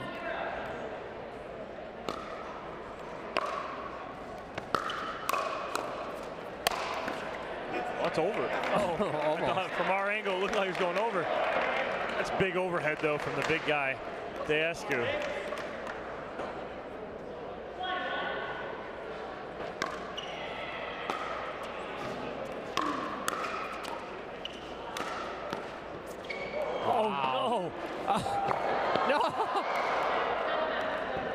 Double bounce right there. What an effort from Yates. Was it though? I don't know where he's at. I don't know if it is a double bounce though. Oh, we got cut off.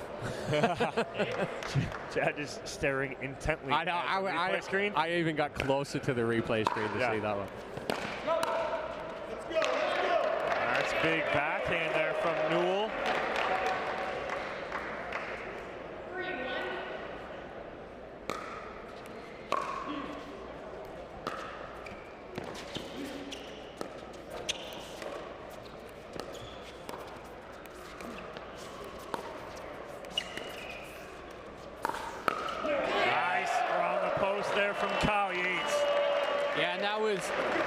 perfect height from Yates.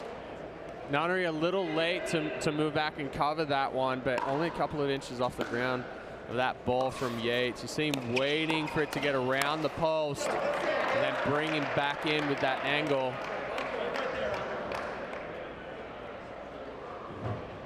A 4-2 lead here for the Fives early in this game to 21.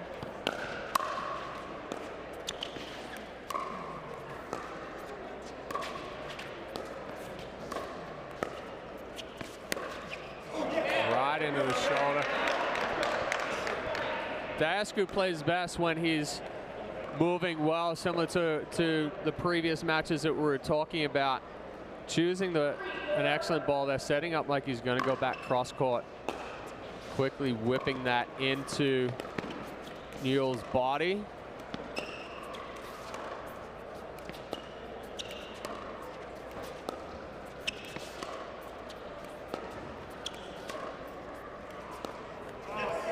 Oh, and Diascu wears out Nunnery on that backhand side right there.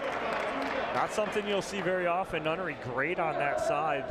Loves that cut backhand. Wow, good move from Diascu, and that's what the Hot Eights need to do. Good setup from Yates. Diascu recognized. I mean, that was a good ball from Newell. It was sharp and over the net, but Diascu with that long reach.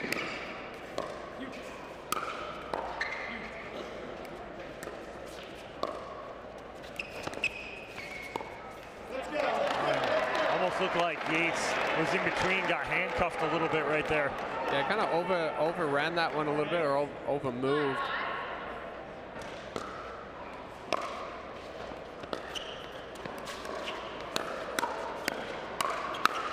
Oh, too big. Yeah, Nunnery had a huge backswing on that. We talked about that all day yesterday and today, Chad, about keeping short. Keep that paddle in front of you. Don't need to get too big. Be nice and compact. And you see Diascu right on cue. Watch him take this backhand. No backswing. Just takes that back. Newell overhits it.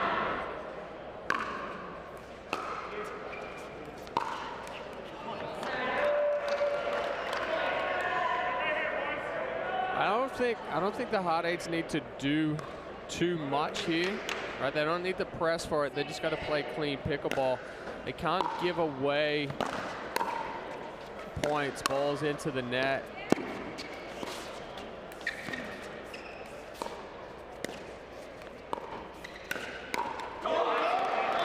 And that's what the Hard Eights need to do, is they need to weather the Newell storm of the third shot drive, the fifth shot drive, and then work their way up. I think they have an advantage if they can get to the kitchen line.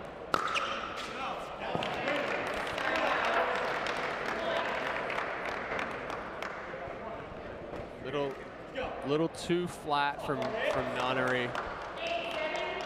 Let that ball get a little too close to the body and it flattens out.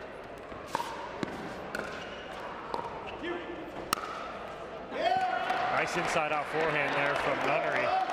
I'm not sure what it is with Newell's balls going toward Yates right now, but it's kind of throwing him off a little bit. He's missing balls into the net. He's popped a couple of balls up.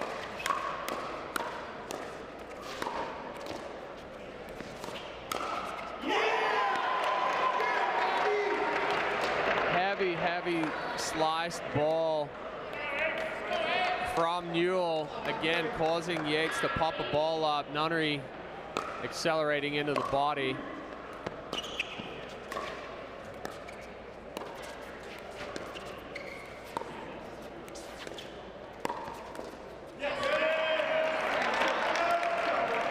That's one of the issues that I've seen for Ben Newell over. I was able to watch a little bit of the matches yesterday. He moves well. He moves fast on the court, but he has a tendency to move too much. So very rarely is he hitting a ball with his feet on the ground. Right, and right there, I think that hurt him because he was elevated off the ground, and he ends up hitting that ball wide. If he can keep his feet planted and just punch that ball down, it'd be a lot better.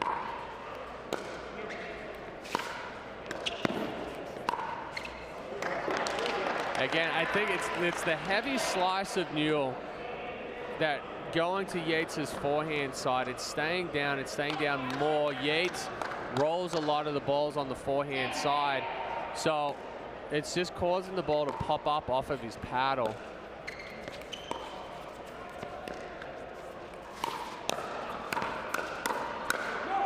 Wow, Kyle Yates winning that hand battle. Beautifully done. We'll get an end change here on the terms of the hard eights. A very slight lead at 1. Pretty evenly matched. What are you looking at as a difference maker in the second half of this match for both teams, Chad? So I like the play the fives have been going with right now. I think Newell needs to tame his movement a little bit, hit a few more balls with his feet set. You know, we saw it on the last point there. Newell did a good job of setting it up and going with a bit of a hands battle, but now he slides over. Nunnery about to go with the backhand, and once Newell gets over there, he's just too outstretched that he could bring that ball down. For the hard eights, again, they're not playing bad. I think they just need to clean up some of the mistakes that they're making. They're setting up opportunities, but yeah, we're at fairly even with the unforced errors at 5 for the fives and 6 for the eights.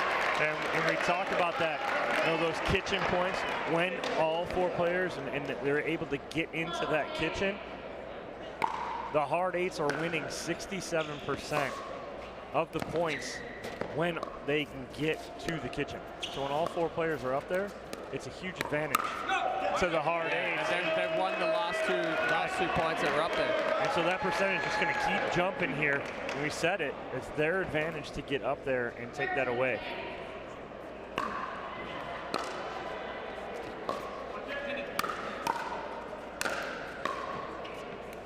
Wow, what a reset from Dasku.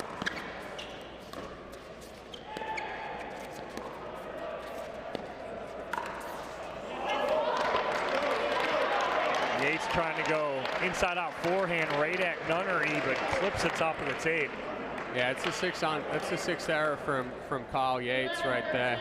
So the errors that he has made, there's been 3 or 4 of that same ball into the top of the net.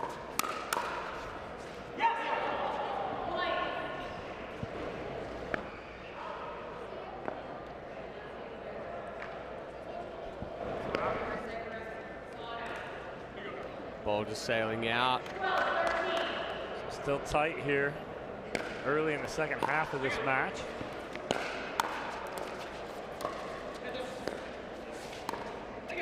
Wow, what an angle from Yates. That's a veteran move right there. Yeah, recognizing that Newell was back deep behind that baseline.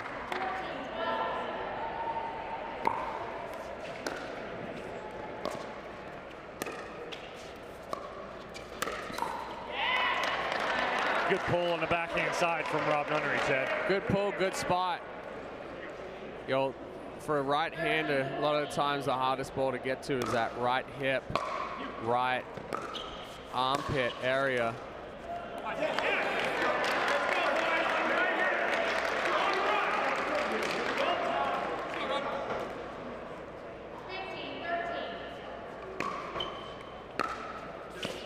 Two-point lead here for Yates and Dasku.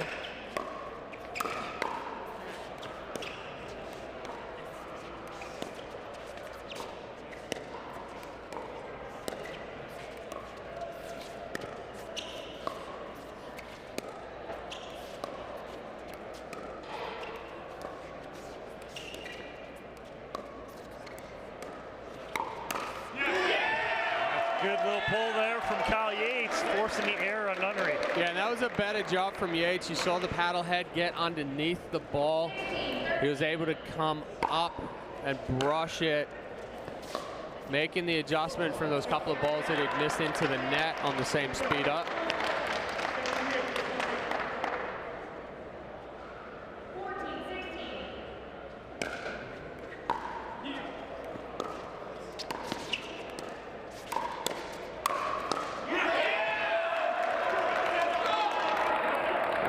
for Nunnery popping up, and then once that ball's up, Yates and Diascu are not going to give you many chances to try to get back into the point. Oh, good pull again from Nunnery. Yeah, he's doing a good job of just letting that develop. He's not trying to force anything, but the fives need to string a couple together.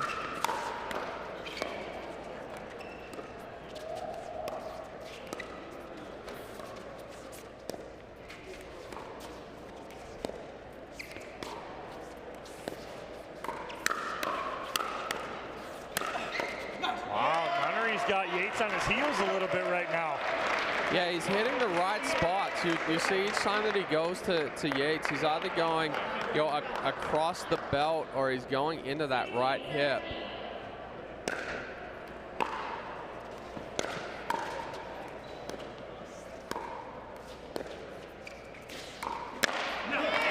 That's a good spot, better spot there from Kyle Yates in the middle.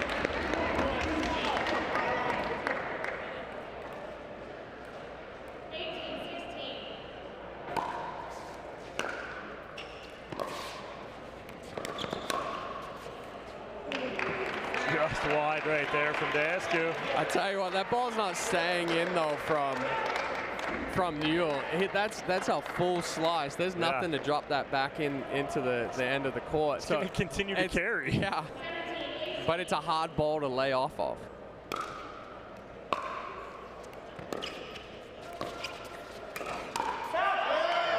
I mean, Nunnery's giving Yates fits right now in the last like 3 minutes. And you see Kyle kind of cut through that. Same spot. He's got a roll on that.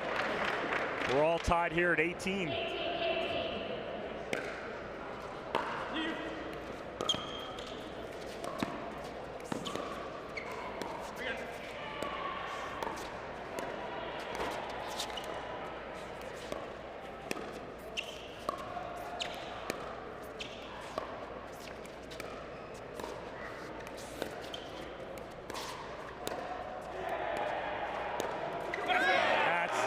Such a good adjustment from Kyle Yates right there. I thought Yates was going to speed one of those balls up, but he stayed patient.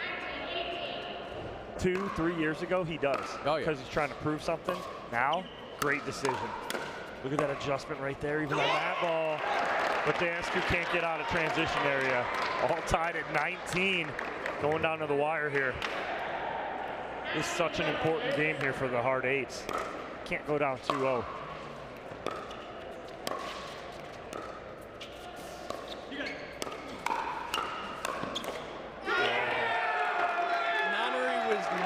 Prepared for that speed up. It was the right speed up.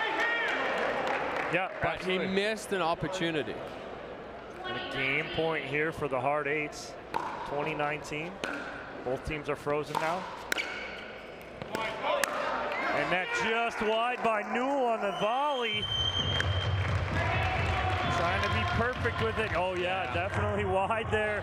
And the hard eights answer and pick up their ladies as they will pick up a point here. And we are all tied at 1 heading into mixed doubles. Big difference right there, I think, was Yates making an adjustment on Nunnery. You agree, Chad? Yeah, absolutely. I mean, Nunnery doing a fantastic job of hitting right spots. They're reviewing this play, but it's saw out. That, and that ball is out, so it will be a 1-1 tie here going into mixed doubles. But again, that difference maker at the end, Yates making the adjustments. Yeah, he made the adjustments. He wasn't trying to go too big, recognizing when's the time to speed it up, when's the time to try to slow it down. Not gonna do a counter. I mean, the always been the battle for the fives in this format has been the men's players and men's doubles. They've got solid players, but it's not overpowering. So credit to the hard eights for staying in there and being able to fight their way back at the end then. Yeah, again, and it wasn't a must win, but it was much needed, I think, as far as the hard eights go. Didn't want to go down 2-0. But our own Cameron Blackwood is courtside with Andre Daescu and Kyle Yates. What do they got to say, Cam? Really hard, almost felt like both teams couldn't really get a rhythm early on there. But how were you able to settle back in and regroup and start the match in your favor? Well, we definitely tried to slow it down. I mean, it was fast and furious for a while. Both those guys have amazing hands, so Andre kept telling me, just slow it down. Don't necessarily try to attack too much. I get a little carried away. I got a little excitement, you know. So I was speeding up a little too early, too often, but Andre said, slow it down. Let's work the points a little bit, try to play some better pickleball. So that's what we tried to do. And when you're playing a side where there's 2 forehands in the middle, how does that change your strategy? Oh, it definitely makes it a little more complicated to drop. You got to watch out with your dinks and all that. But like Kyle said, I feel like once we started slowing it down and taking our time, it worked out great for us, and we were able to pull the win. All right, now we're going into mixed doubles. Back to you guys. All right, that first mixed doubles matchup coming for you next. We'll have those matchups for you when we return here to MLP Columbus. Don't miss it.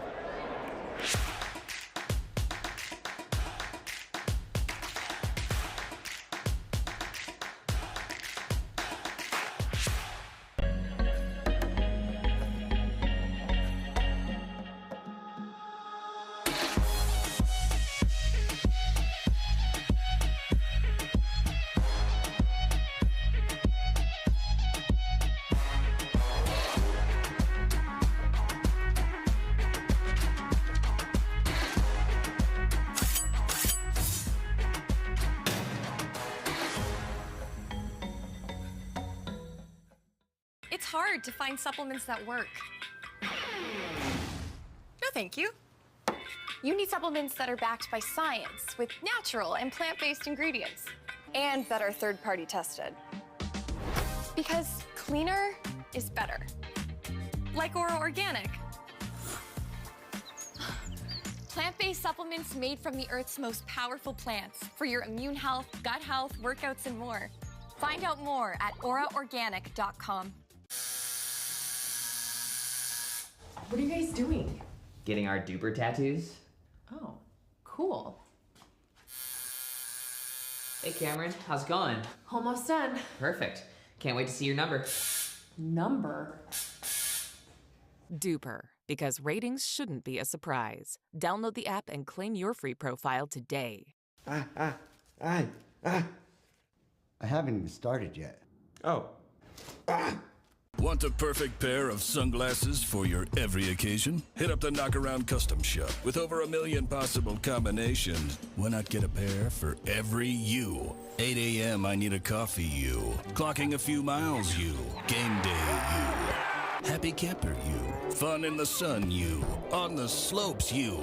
Dog days you. Happy hour you. Si se puede you. The Knockaround Custom Shop. You design them, we build them. All about mixed doubles here now. All tied at 1, Chad. First matchup we got. Georgia Johnson, Andre Daescu taking on Simone Jargin and Rob Nunnery. I mean, a lot of veterans on the court as far as pickleball goes here. Georgia Johnson, probably the least amount of experience. She's been playing for a while. What do you got coming out of this one, Chad? Yeah, I mean, it's going to come down to the guys in this one. I think, potentially how much Nunnery can get involved. We know Daescu is going to get involved. He's going to get big. That's where he plays his best. And he's really difficult to stop when he's reaching in, taking those balls early and speeding up. So it'll kind of be, let's go to Johnson, go out to her forehand, see if we can put some pressure on it.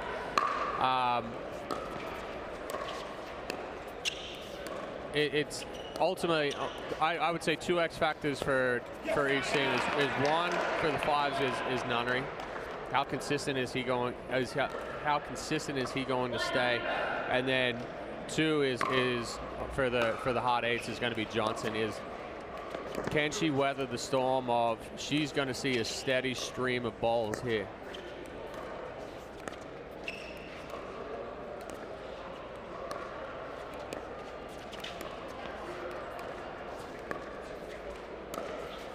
Oh, nice pull there from Nunnery in the middle. Good hold. I mean, it's super casual, but what he was waiting for was Diasco to take that step to the left like he did.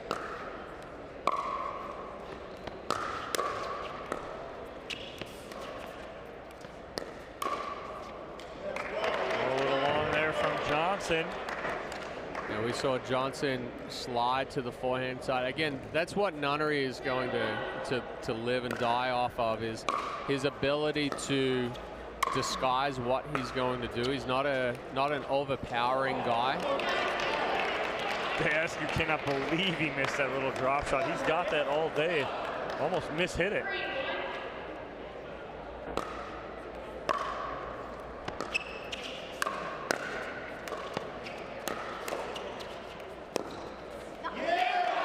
Total mishit. Total mishit. That sounded. I mean, what gave it away? The fact that it was a thud instead of a crisp. And the fact that it takes a full swing at it, it goes nowhere. Yeah, but it was still the motion that allowed it to drop in. Yep. If you think Nunnery's not going to take it, he is. Absolutely. Wow. And Jargin stepping into that one, giving him and Rob Nunnery a nice commanding lead here early in this game to 21.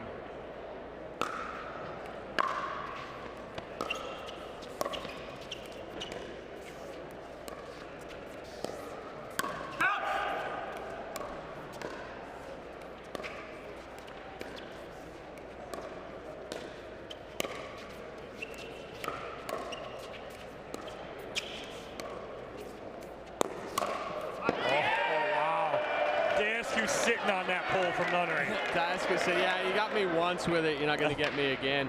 But Diasco kept the paddle in front. That's what allowed him to get that ball. If he's back behind or he goes too big with that swing, that ball works from Nunnery.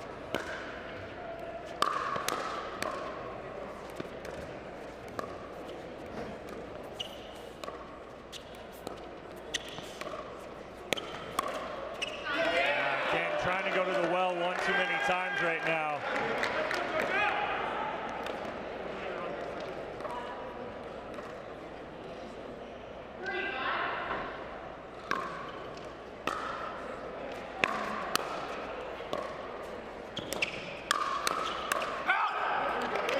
Talk there from Nunnery is Hard Eights put a little something together there, and the 5 stopped that.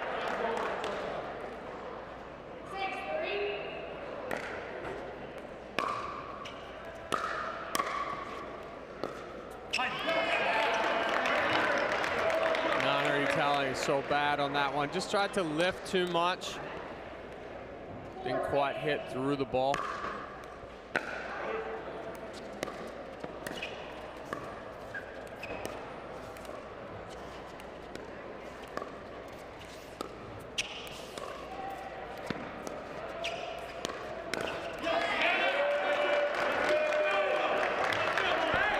Good speed up from Diasco. Jargin actually getting a paddle on it, but Nunnery's paddle coming over after the ball hitting into his. It's like a little bit of miscommunication on the 5 side right now between Jargin and Nunnery. Going for balls, not going for balls. We've seen quite a few drives this week. Nunnery trying to flip that ball down the middle, just misses it. And Hard Eights now take a lead. And winner of this match moves on. Loser is done for the tournament. So fighting for their lives here.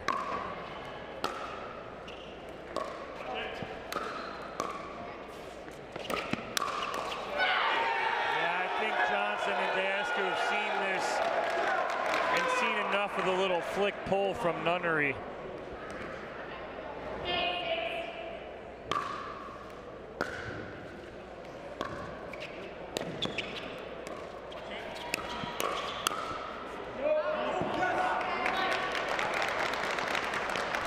Again, a little too deep for Nunnery. Just standing too tall. Ball getting too close to the body, and he's got to try to flick that out.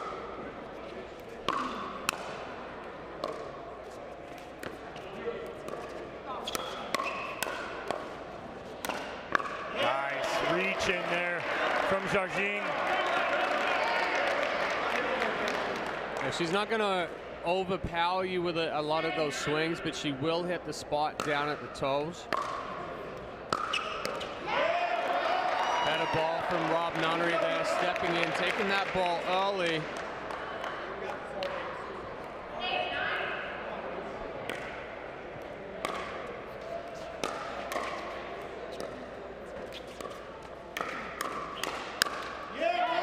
Gets away with it. Johnson all over that again. Yeah, Johnson wants that one back. She read it well. Little snap of the wrist on that forehand, pushing it into the net.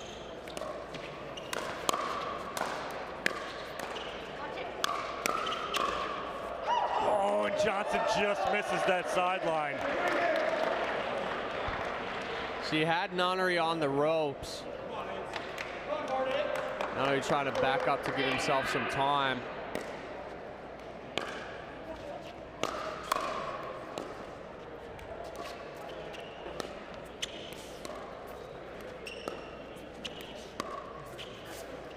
Oh, it's not even close right there from Nunnery. Ambitious.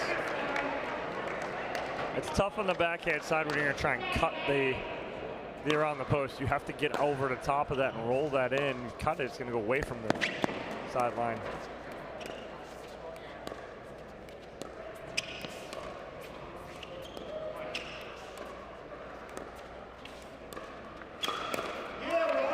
Better decision there from Nunnery, and the fives will swatting stuff over here. I'm swatting some bugs at it. But the hard eights will take the advantage. I'm sorry, excuse me. The fives will take the advantage. 11-10 on the end change here. Evenly matched, as close as it's going to get at 11-10. What are your difference makers for the second half of this match for both teams, Chad? Well, I think Johnson and Diascu, we see General Manager Ryan Hardwood there talking with the fives. Johnson and Diascu need to start what they were trying to establish before that end change of, recognizing that Nunnery's going to have those little flicks. He's going to try to disrupt the pace, but they can't get too big with it. They have to stay compact. Trust that they have enough power in there. For the fives. Keep rolling here, but clean up some of that communication between each other on those middle balls. A little miscommunication in the middle there from Nunnery and Jardim, and all tied up here at 11.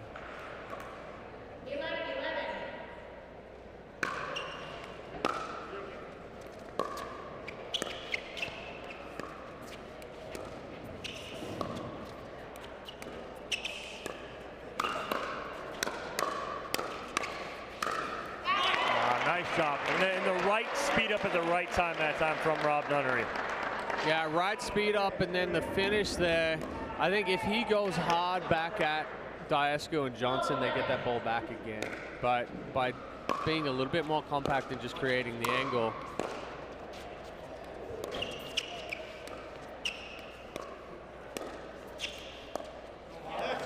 Yeah, much better job. Good adjustments from Nunnery.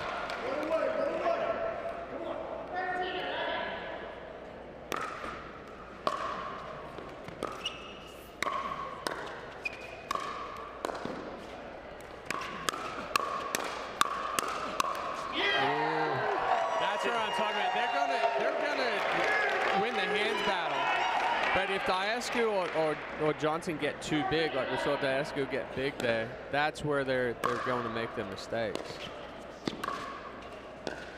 I think a difference maker on that last one too was Nunnery and Jardim didn't start it. They finished it, but they didn't start it.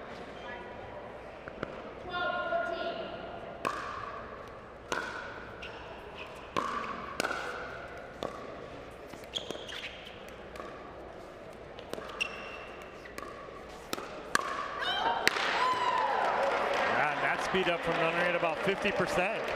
50%, and it caused Johnson to open the face of the paddle and stand up. She didn't stay down in the leg, so that ball ended up floating on her.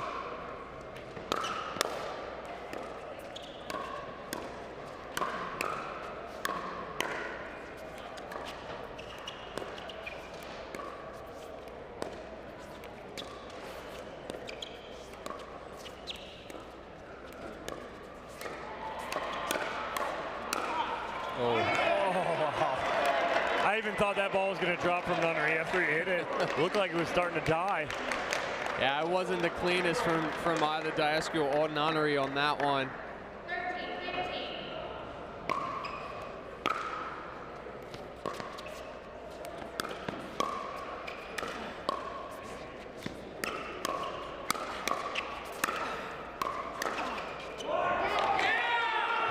Nunnery goes a little wide on that last one. See the Hot Eights crew getting their team fired up.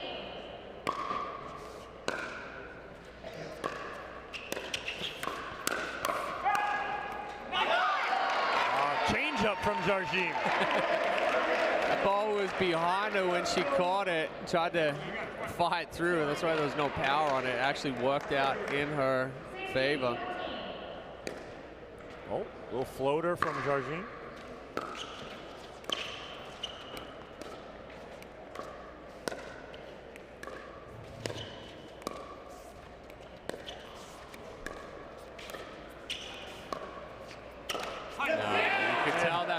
Starting to drop before he even sped it up. I was like, no. You were saying no before he hit it. You're like, no. Oh, no, Rob.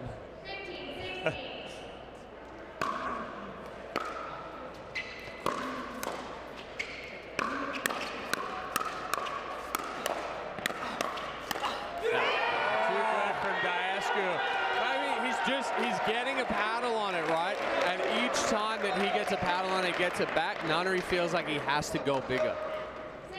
Doesn't need to go bigger, needs to go to a better spot. We see the replay again.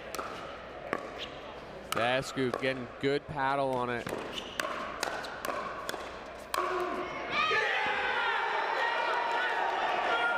Again, I mean, Diasco isn't overpowering him here. He's just taking that ball so early that it's getting back on them before they can adjust. The Hot Eights regaining the lead.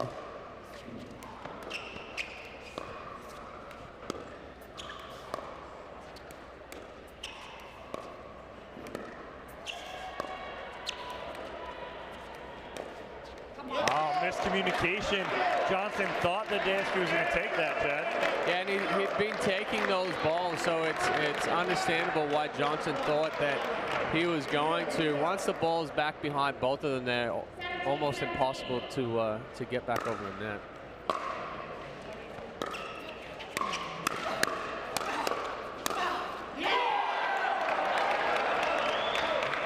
Diasco wanted to call that one out, but Johnson's like, no, that was it. He wanted to call it out. And then even his side is telling him that it was in. Yates is like, no, it's in. But I still want to challenge it. No, it's in. Let's not waste it. We might need it here in a minute. Oh, and Johnson, she raises her hands and points to the middle, knowing she has the middle. She just needs to get it there. She doesn't need to try and hit it too hard. Which is exactly what she did.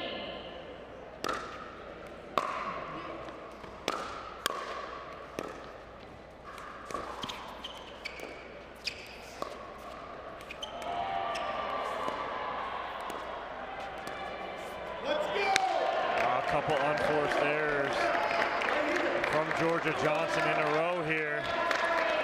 Big point for the Fives. I mean, looking ahead here, the Fives don't want to go to a Dreambreaker. No, the matchup does not work for the Dreambreaker for the Fives in this one. No, it doesn't. It really doesn't. They don't want to go there. They want to end this in the 4. And how do you do that? You got to win this one right here, Chad. 2017. The Fives are frozen. Hard Eights get one more point, they'll be frozen. Traditional scoring.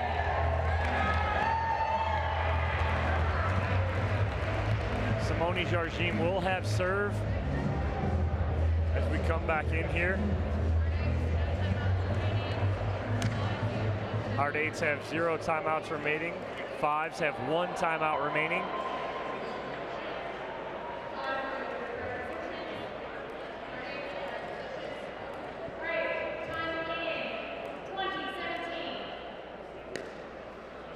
Float serve from Jargim.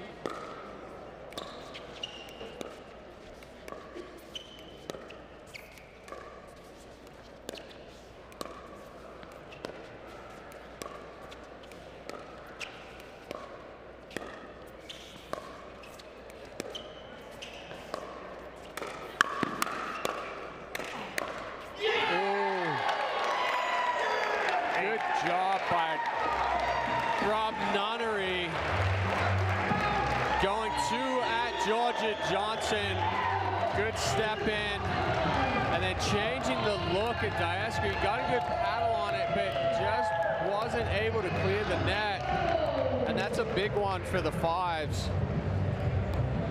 Yeah, I mean, that puts him in good position leading into the second mixed doubles matchup. 21-17 victory for Jargim and Nunnery. Puts him in the driver's seat going into the Gaten Leach and Yates versus Padiga Maite and Newell matchup. I mean, it's do or die here, so a lot of pressure on Gaten Leach and Yates leading into this mixed doubles matchup. Cameron Blackwood is sidelined, and she has Simone Jargim and Rob Nunnery. I should have switched. What do you got? Got some superstition right here. Make sure we're on the right sides.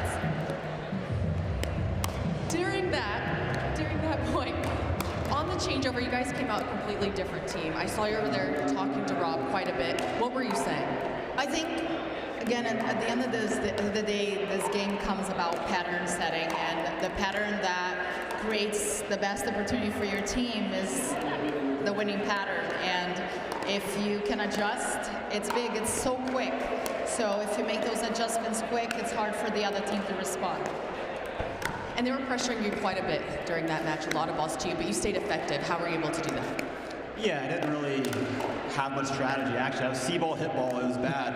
And then Simone calmed me down a little bit and got me into some good patterns and playing smart pickleball, and that made the difference after the switch. There you have it, 5s are up 2-1 heading into the next mix. Back to you guys. Well, there you have it, Chad. It's C-ball, hit ball. Didn't really have a whole lot of strategy. From Rob Nunnery. All right, so we're going to bring you guys right now the knockaround KO of the game. And I believe it's an Andre Deescu highlight here, as you guys can see here. High drop here. Johnson with a good dig to keep them in this point. That's Deescu coming in, making his presence felt with the big forehand. He gets 2 swings and misses on that one.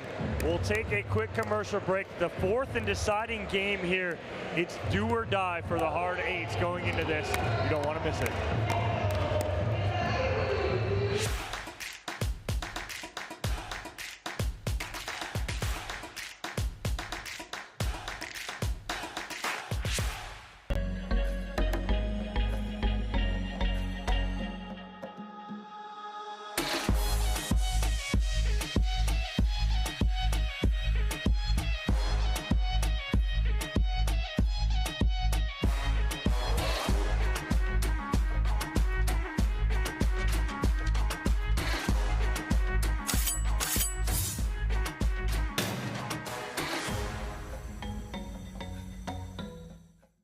It's hard to find supplements that work.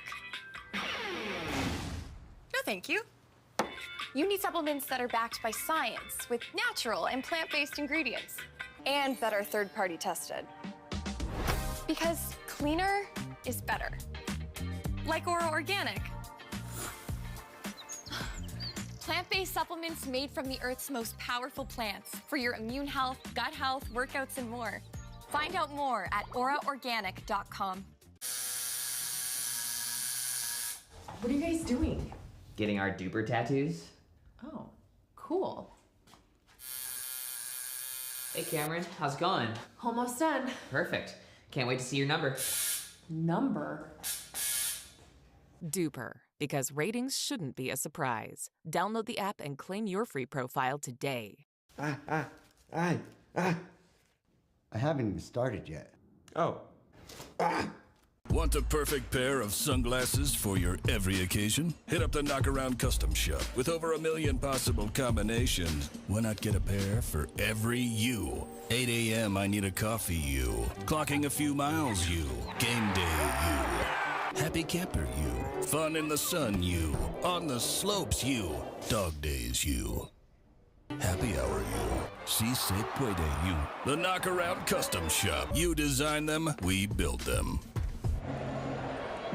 It is do or die for the hard eights here, Chad. The fives have a 2-1 lead. It's win or go home. Hard eights looking to force the Dreambreaker. Fives looking to end this in 4 and win 3-1. Ben Newell to serve to start.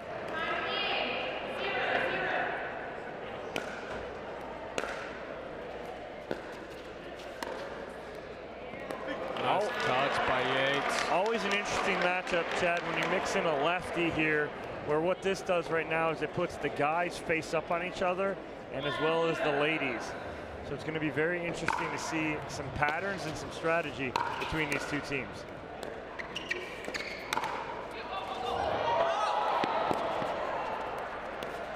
Well, now the ladies are cross court. And now they're back. Oh, a lot in that point. Lot to digest. Sides don't matter in this one. You know, for the fives, Pidigamite is used to playing on the left there. You know, plays with Stefana Vern, who's another lefty, so she's comfortable with that left side.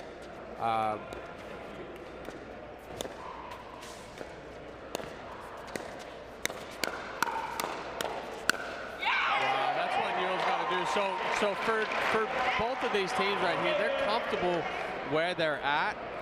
But I think for Newell, he has to do that and stay compact with it, stay controlled.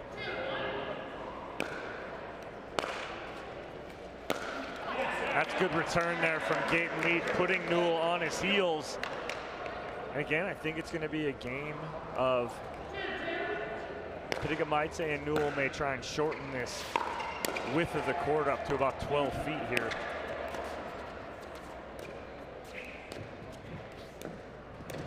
There it is, right on cue, Chad.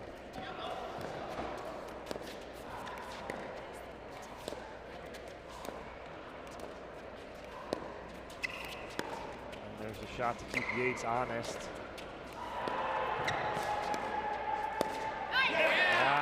Pidigamite going to the well one too many times right there. Yeah, she can't force that last one. Good job by Yates as far as getting over and covering.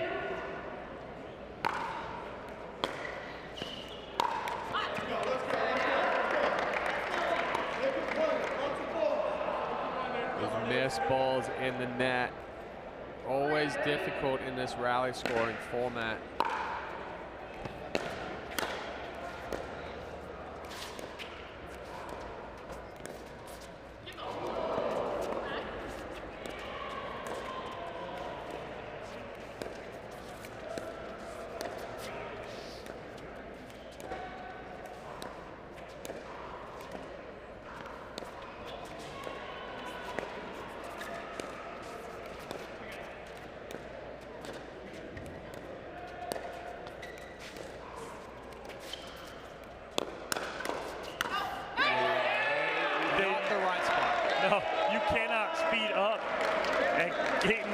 Forehand.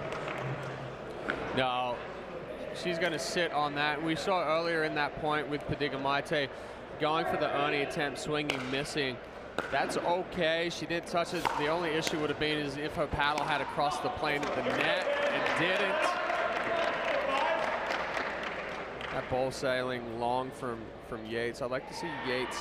He's going to have to be aggressive, but he has to clean up some of the errors that he made in men's doubles.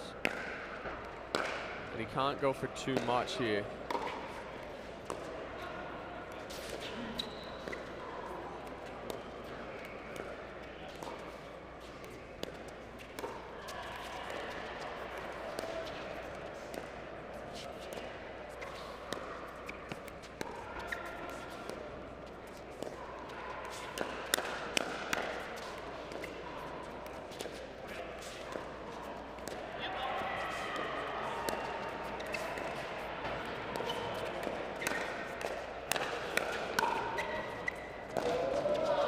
gonna drop. Oh, that's spinning all over the place. I mean, that is a complete and utter miss hit. Oh, and then it just spins out of bounds. I mean, if you could hit a ball like that, it would be phenomenal. But yeah, Newell trying to unleash on that higher ball and just catching the edge guard. He's trying to apologize over and over. He'll take it. Gives them a 1-point lead.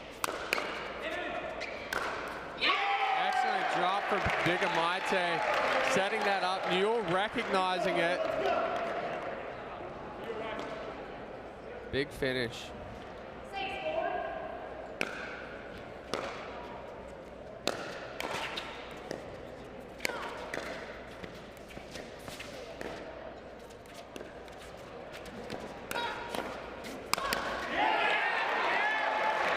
Big forehand there from Kaiten Leach. Set up on the two-hander. Slap it! She puts everything behind that one. I'm not getting in the way of that. That's a beautiful put away from Kaiten Leach. Back within one.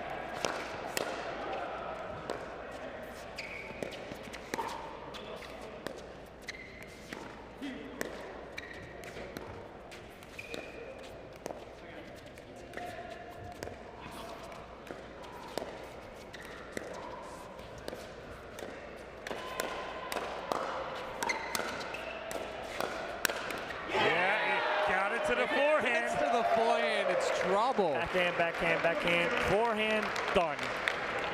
And she doesn't look like she's going to hit it that hard either, no. Which is what's so impressive.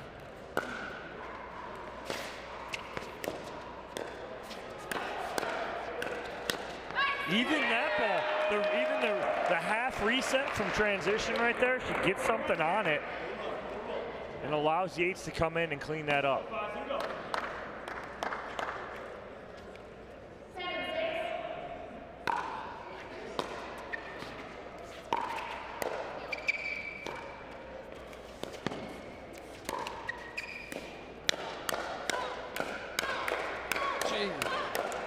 Oh my gosh. Wow. Digamite handling everything. Even off the tape right there, Kaiten Leach is like, you had all three of them, I'm gonna give you another one. She handles it again. I mean, that's, you want to call it a firefight. That's a firefight right there. Holy cow.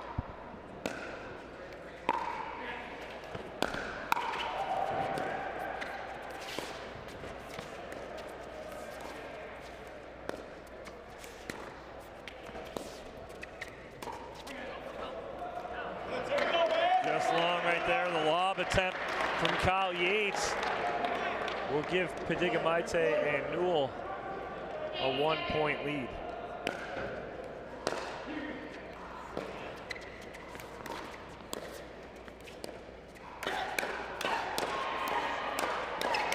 These ladies just going at it, toe to toe. But the ball off the net. Like, it's so hard to adjust, and Digamite makes the adjustment and gets the ball back down, and then the firefight continues again. About that time, Chad. I just stood up. We're in game 4 here. It's tight.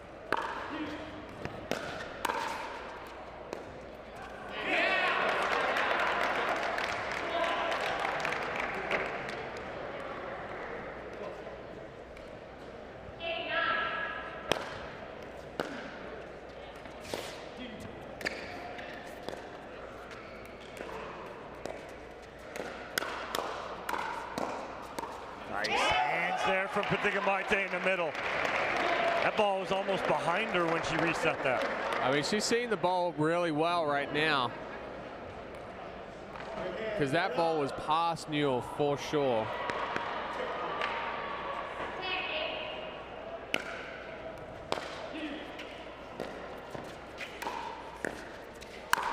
Oh, nice ball there.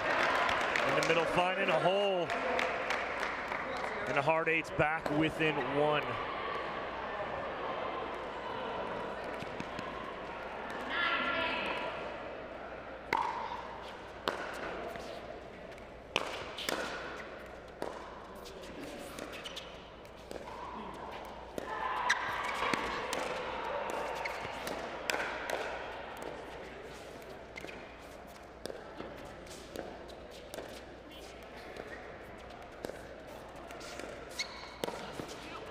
Oh, too big of a swing. Yeah, he got huge on that. Holy cow.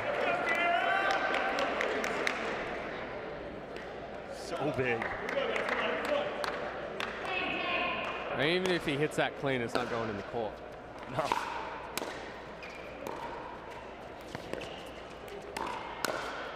Oh, a little long from Padigamite. And the hard eights will take a 1-point lead on the end change. This one, it looked like the fives had the advantage here. Hard eights answer, take the lead on their terms. Difference makers for you, Chad, in this match so far. It's been tight. Yeah, it's been tight, but the errors from the fives right there at the end is what the difference has been in this one. You know, two big swings from Newell and Padigamite. They've got to go back to staying short, staying compact. They're going to continue with those hands battles. I think that the X factor for the fives has been Padigamite. She's handled the speed ups. And then for the hard eights, you know, Yates started to get a little bit more aggressive, started to get more involved there right before the end change. So look to see him try to insert himself a little bit. The only factor is with that one is when he does it, he can't press. He can't try to force too much. And he's got to stay within, be the veteran he is that he showed so far today. 11-10 lead for the hard eights here on the end change. Hard eights trying to force a Dreambreaker here to see who moves on.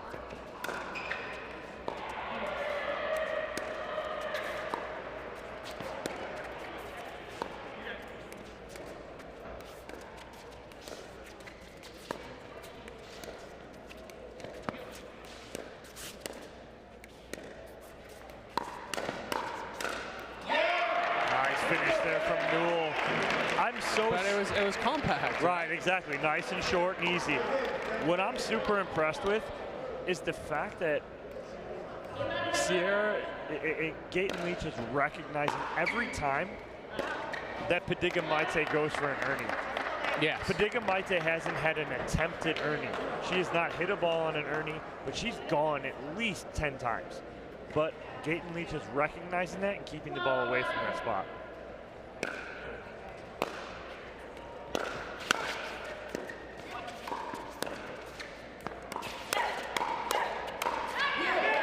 Finish from Kyle Yates, and just to throw this out here, ATX is up 20-17 in the second mixed doubles match, and they're up 2-1 over on Grandstand Court. They're about to give Clean their first loss. Different team from yesterday, because ATX was not looking the best yesterday. However, Clean's already through. Correct, but they're playing for seeding. Exactly. And guess what? They're 2-1. ATX just pulls off the upset. Oh, Padigamite, the big forehand right there. All right, so Clean Cause moves on even after losing that, but now seeding is questionable. Winner of this moves on, loser goes home. That's a good move by Newell. He hasn't done that yet. He did it on the very first point of the game. And that's the second time that he's done it. Yeah, he moved so well, anticipated it so well.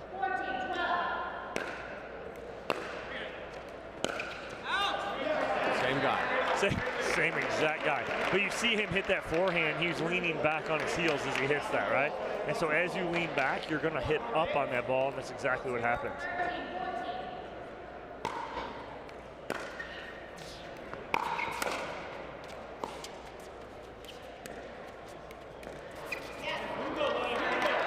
I think Gaten Leach was expecting Padigamite to pull on that, and she throws a changeup at her and kind of threw her off a little bit.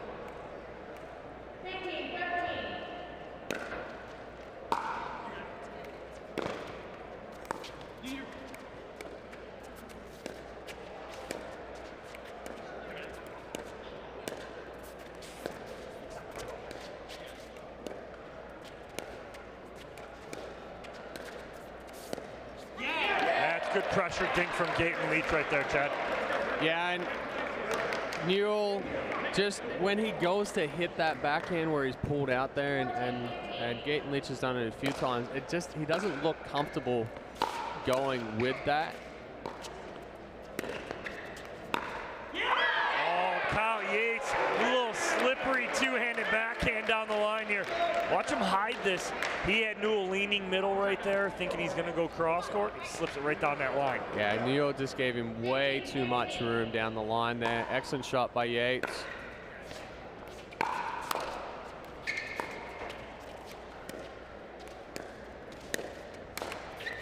Unforced error there from Gaten Leach. Can't have those right now, Chad. Cannot. No, and that's her shot right there, but she gets too flat, hits down on the ball that's net high.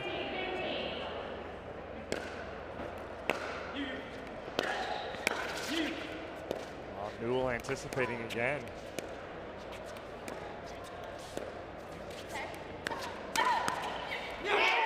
The confusion right there with Yates and Gaten Leach. Yeah, and that's the wrong ball to speed up from Gaten Leach right there. You got some confusion. Just go with the softer ball. Don't try to force the issue. Newell looking a little more active right here, but that is not coming back on the forehand of Gaten Leach. No, too big, too strong.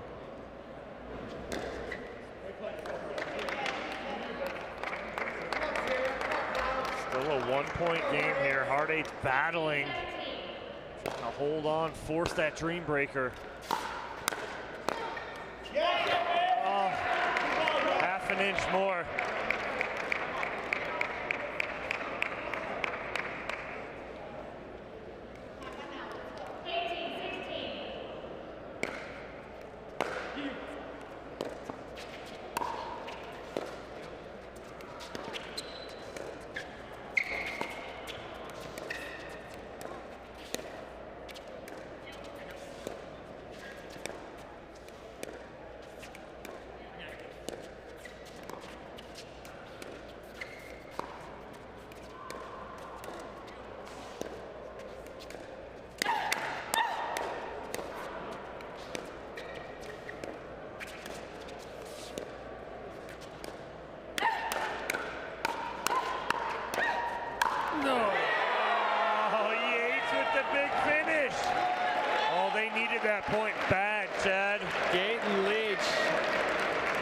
Survived a couple of speed ups there from Padiga Maite. Then Yates stepping in to finish. This one's going to come down to the wire.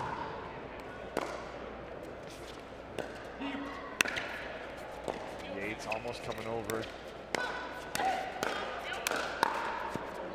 Oh. Wow! The hands of Kyle Yates just to keep that in play. And then Newell just getting overly excited. And timeout here from the Fives. We are all square at 18, Chad. What's the difference maker on those last 2 points? It was just 18-16.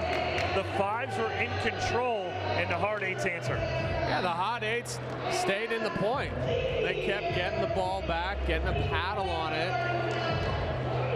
And then the Fives just not anticipating that to come back. Ended up throwing off the timing. We see some errors creep in, and those errors just end up building up, and it's so hard as you get toward the end of this. You've got to play even cleaner pickleball than you did at the beginning. Yeah, it comes down to all tied up here at 18. You see J.W. Johnson and Georgia Johnson in the foreground right here. Brother, sister, battling it out. J.W. Johnson already punching his ticket with the Florida Smash in. Georgia Johnson hoping that they can go to a Dreambreaker here and she can get in as well. And that ball sailing long off the paddle of Padiga Maite. Oh, Chad, just a change of events here. It was just 18-16 Fives. And now Hard Eights take a lead.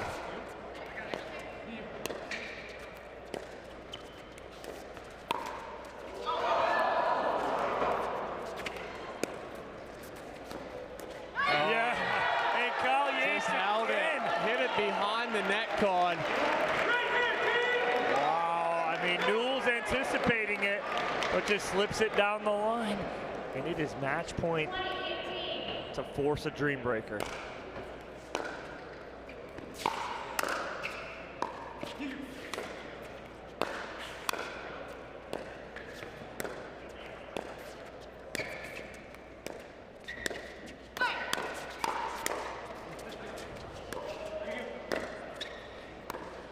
That is going to do it right there. And the hard eights battle their way back after being down 18-16 and come back, score 5 straight to take it 21-18 and force the Dreambreaker. Woo. I can't, what else are you going to say, Chad? What else? Watch this replay here of Kyle Yates and this beautiful little drop here to end it and force the Dreambreaker.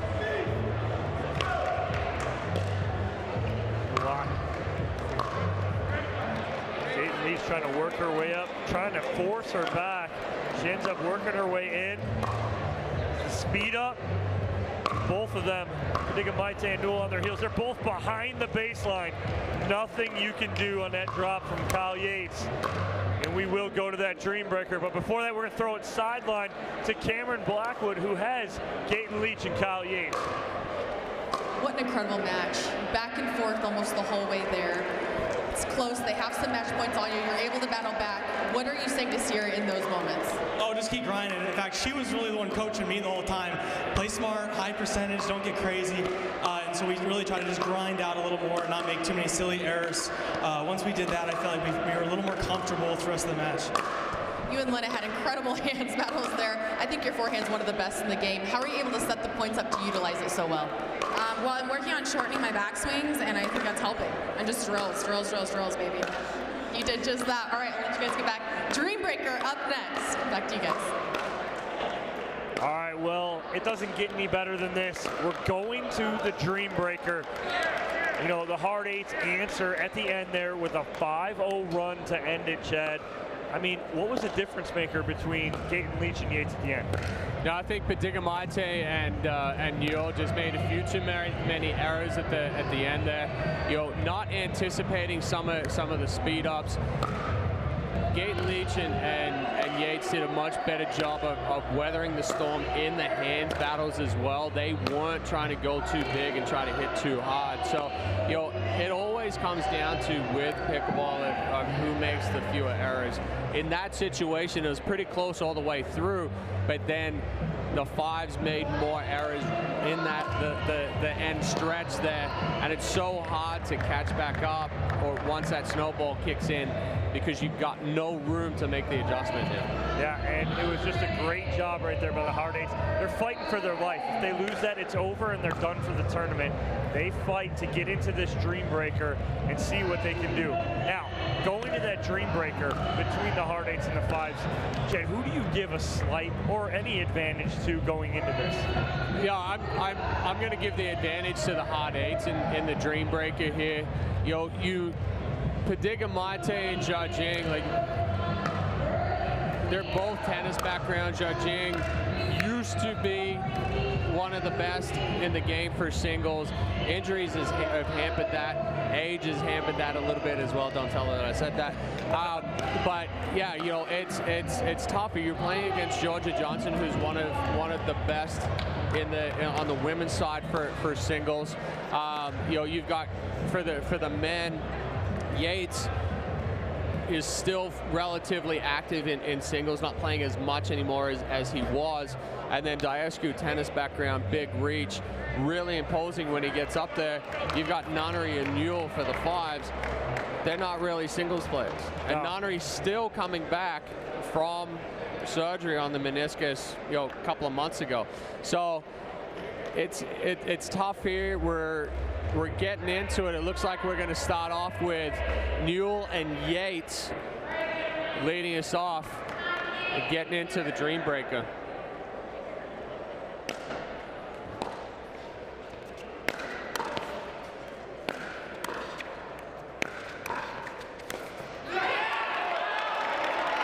I mean, Newell had control of that whole point right there, but it was just Yates, again, making him hit one more ball.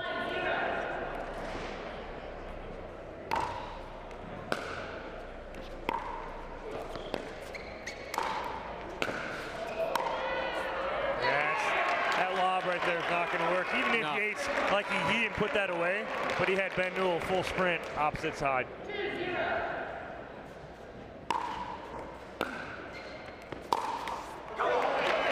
See right there too.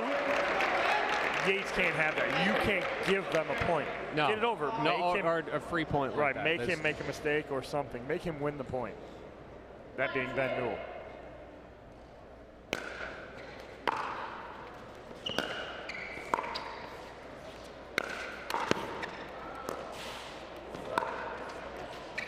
Wow, Newell got there.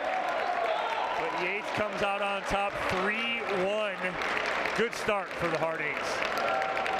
Yeah, that's the start that you want. Diescu against Nunnery. Tough matchup here for the fives. And like you said, Nunnery still coming off some injuries. Not a known singles player. Has played singles. I think the majority of tennis players switching over played singles at some point, and then they're like, yeah. I've learned doubles now. I'm gonna step away from singles.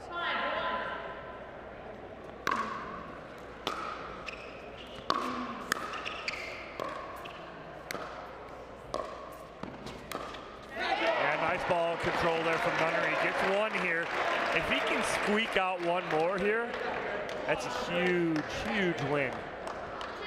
Splitting with Diescu.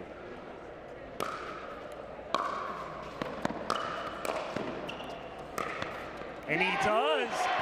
Diescu anticipating inside out forehand. Nunnery goes right down the line again. Great job by Nunnery.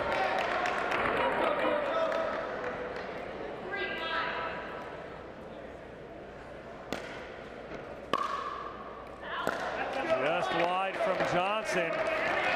And I don't think Johnson needs to try to paint the line here against Padigamite. I think she just needs to, yeah, put something on the ball, but not be as fine. On a little long there from Johnson. Need to take a breath.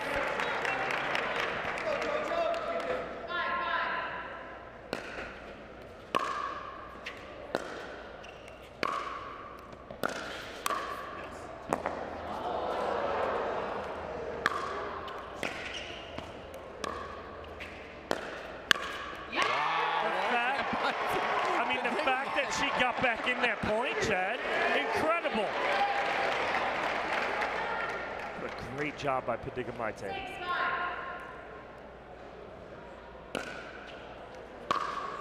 Wow, and a deep the line on the serve. That's 4-0. Not something I would expect right there. And now here comes the matchup. The veteran singles player, Jardim.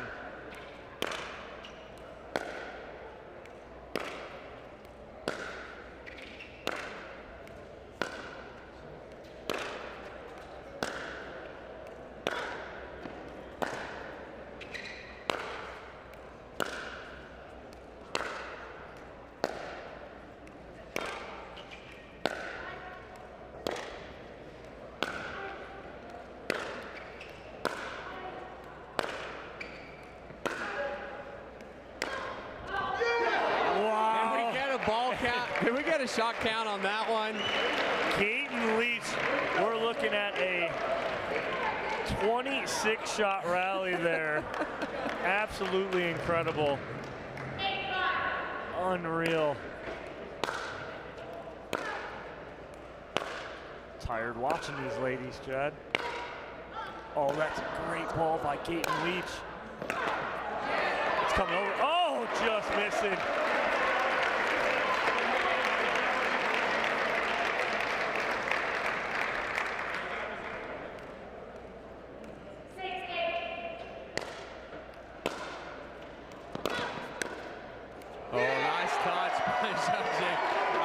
Close on that one. We went from 28 and like 25 to 3.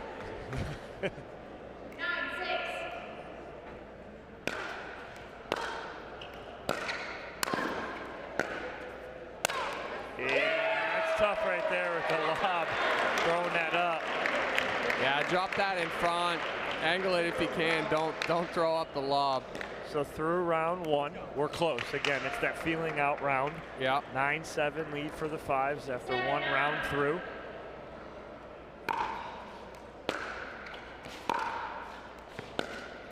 And Newell's got to make that ball. It almost looks like he's trying to be perfect with that, and he's just he's trying to do a little too much right there.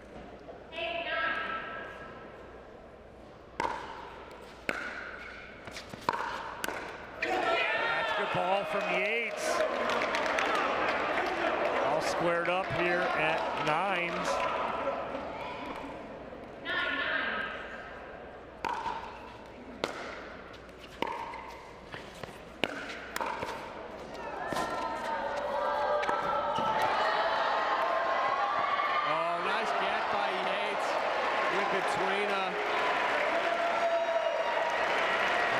Come back and at least get a paddle on it.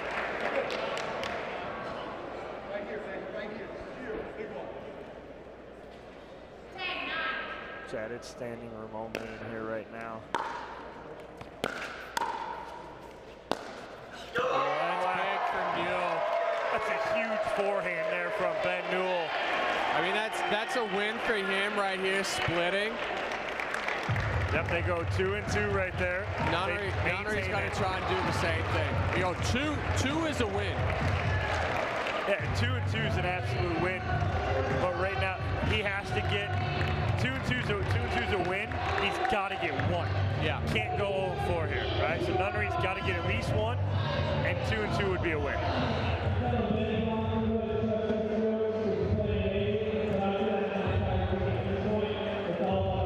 Simone Judging and Lina Padiga-Maite, Ryan Harwood, the general manager of the Fives.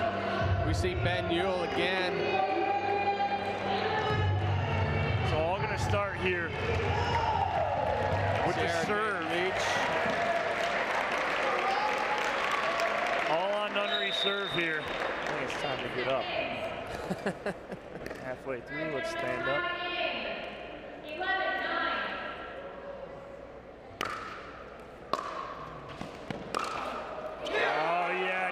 Talked about that before. Don't like that return. And we talked about that, Chad, where the return's got to be to the middle, right? You can't allow that angle. That's too much to cover right there, especially an inside-out forehand. Just creates. It is again. Oh, good get by Nunnery.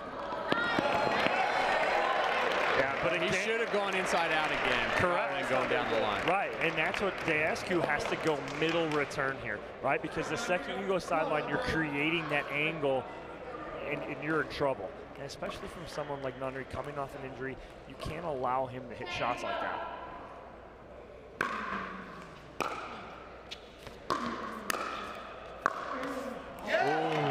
Hey, Nunnery up 2-1 here. He's got his 2. If he can get 3. Well, now it's a bonus. Because for Padiga-Maite to take all 4 against Johnson in the first round, that's a big bonus. Can't expect that one to happen again.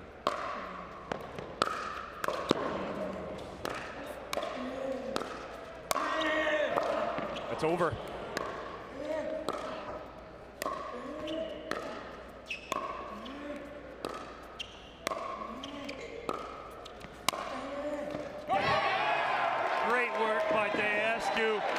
But hey, I don't know what happened with Nunnery at the beginning there. It's almost like he thought he had the point done. Yeah. He got back in it, but he got his 2. Goes 2 and 2 right there. We said that's a win for Nunnery against Dasku, and it is. Again, right here, we got it's 2 and 2 for the Fives. If Georgia goes 4 and 0. Oh wow. Oh, even better. Padiga-Maite, I think, has got a winner cross court. Johnson says not this time and goes harder angle. We see the replay here. Padiga-Maite with a nice roll cross court, but Johnson goes and angles back the other way. Forced it. And Johnson just did a little too much with that. She doesn't need to swing at that.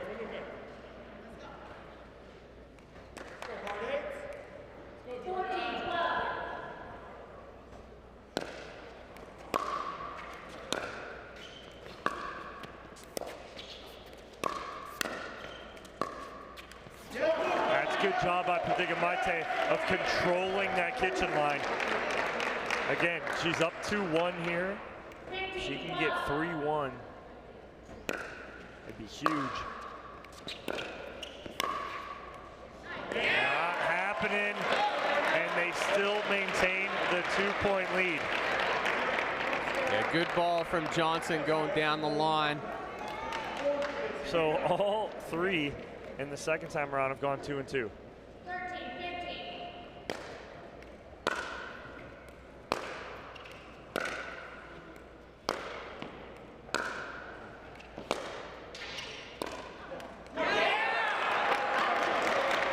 Tough ball right there as Dayton Leach keeps it nice and low.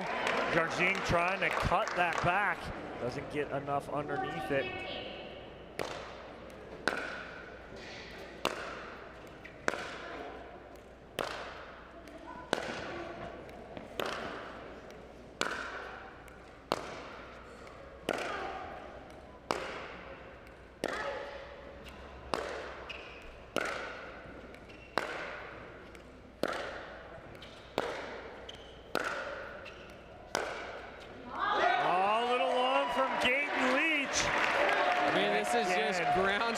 Ground stroke battle right here, baseline to baseline. 19-shot rally that time. 16-14. Jargine, Dayton Leach just grinding it out baseline to baseline.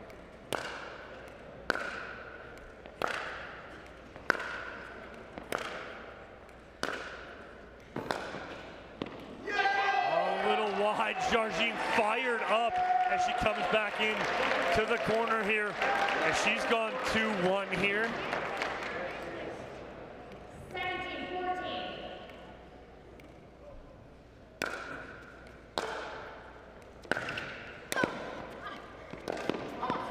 All right, so Chad, through 2 rounds, that was all tied. That was 8-8. Every one of them went 2-2 through the second round. So we're still at a 2-point lead, 17-15 for the Fives.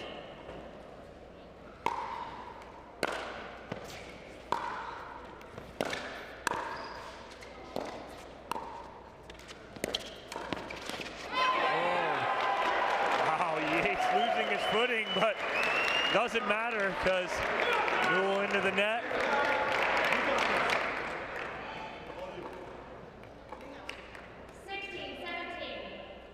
Julie Johnson watching intently.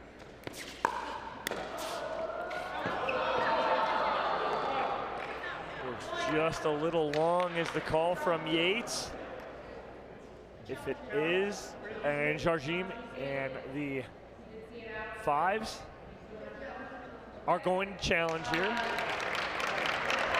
Fives are up 17-16. If this call stands, we'll be tied at 17.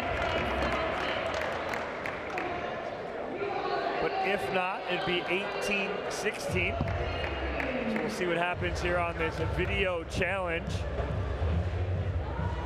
Byron Fresso, that ball's in. Our video review referee. That ball's on the front side of the line. The ball is definitely in there. So it will be a 18-16. The 18-16 here, Fives with the lead. Yates and Newell, 1-1 right here.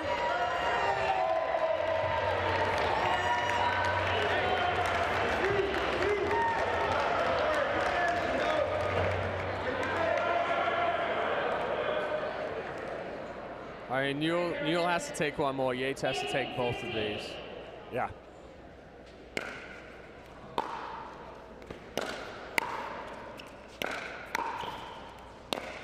That's not gonna do it. That's too big. Huge backhand there from Ben Newell. Now it's all about this point. Newell's got to keep it here at 2-2, maintain that 2-point lead.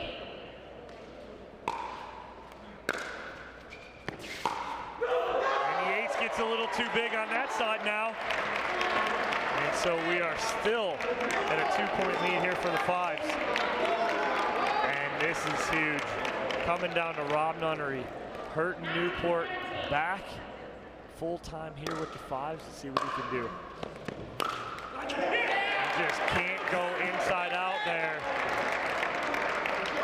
Just a little too flat. 18, 19. No, that ball's deep. Just long there from the return from Nunnery. And it's all tied at 19. A spot in the quarterfinals at stake here.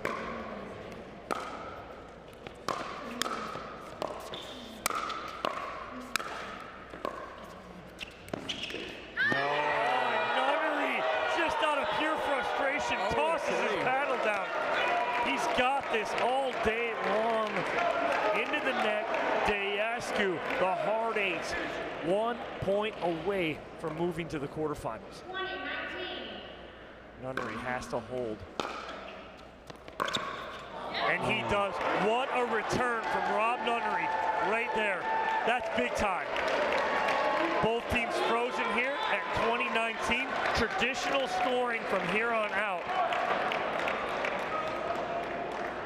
19, 20. Maite to serve.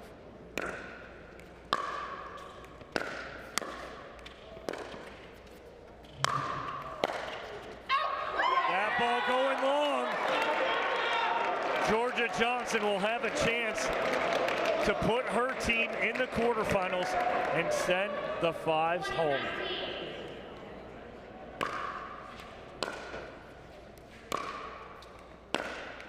That was such a passive return from Maite. Yeah, she didn't want to miss. Nope, it allowed Georgia Johnson to come in, hit a good third, and the hard eights are moving on to the quarterfinals. What a match, Chad. Well, I said it at the beginning that the Fives didn't want to go down to the Dreambreaker. It didn't match up very well for them. They held on, but at the end, tough one for Nunnery, giving up 3 out of the 4 points, and then putting it in a tough spot for Maite. Yeah, I mean, what a match. I mean, it comes down to 21-19 in the Dreambreaker. It was tough right there at the end.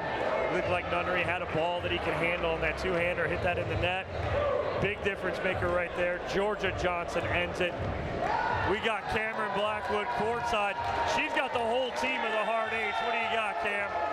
It was win or go home for you guys. Georgia, what is on your mind this last point here? Don't mess it up after all their hard work.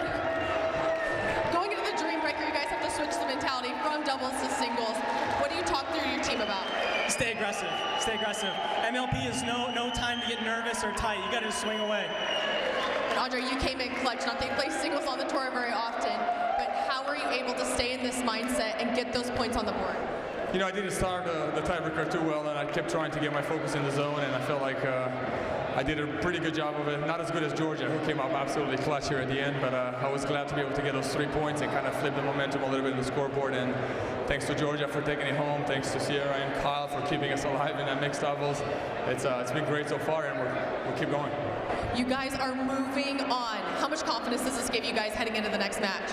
I think our last match just showed what fighters we are, and we were losing, and we gave it our all, and it went our way. So I'm ready, pumped.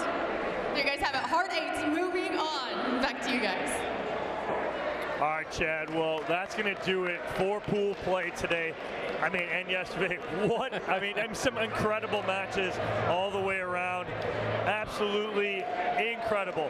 Quarterfinals are set. The 2 teams with our byes going into tomorrow's are automatically in the semifinals. BLQK and the Ranchers advance to tomorrow, so they are done for the day. Our matchups this afternoon: Florida Smash taking on the Fives, and Clean taking on Mad Drops Pickleball. I'm sorry, taking on the Hard Eights. Yep. We'll be back here 4:15 for you guys. Don't want to miss it.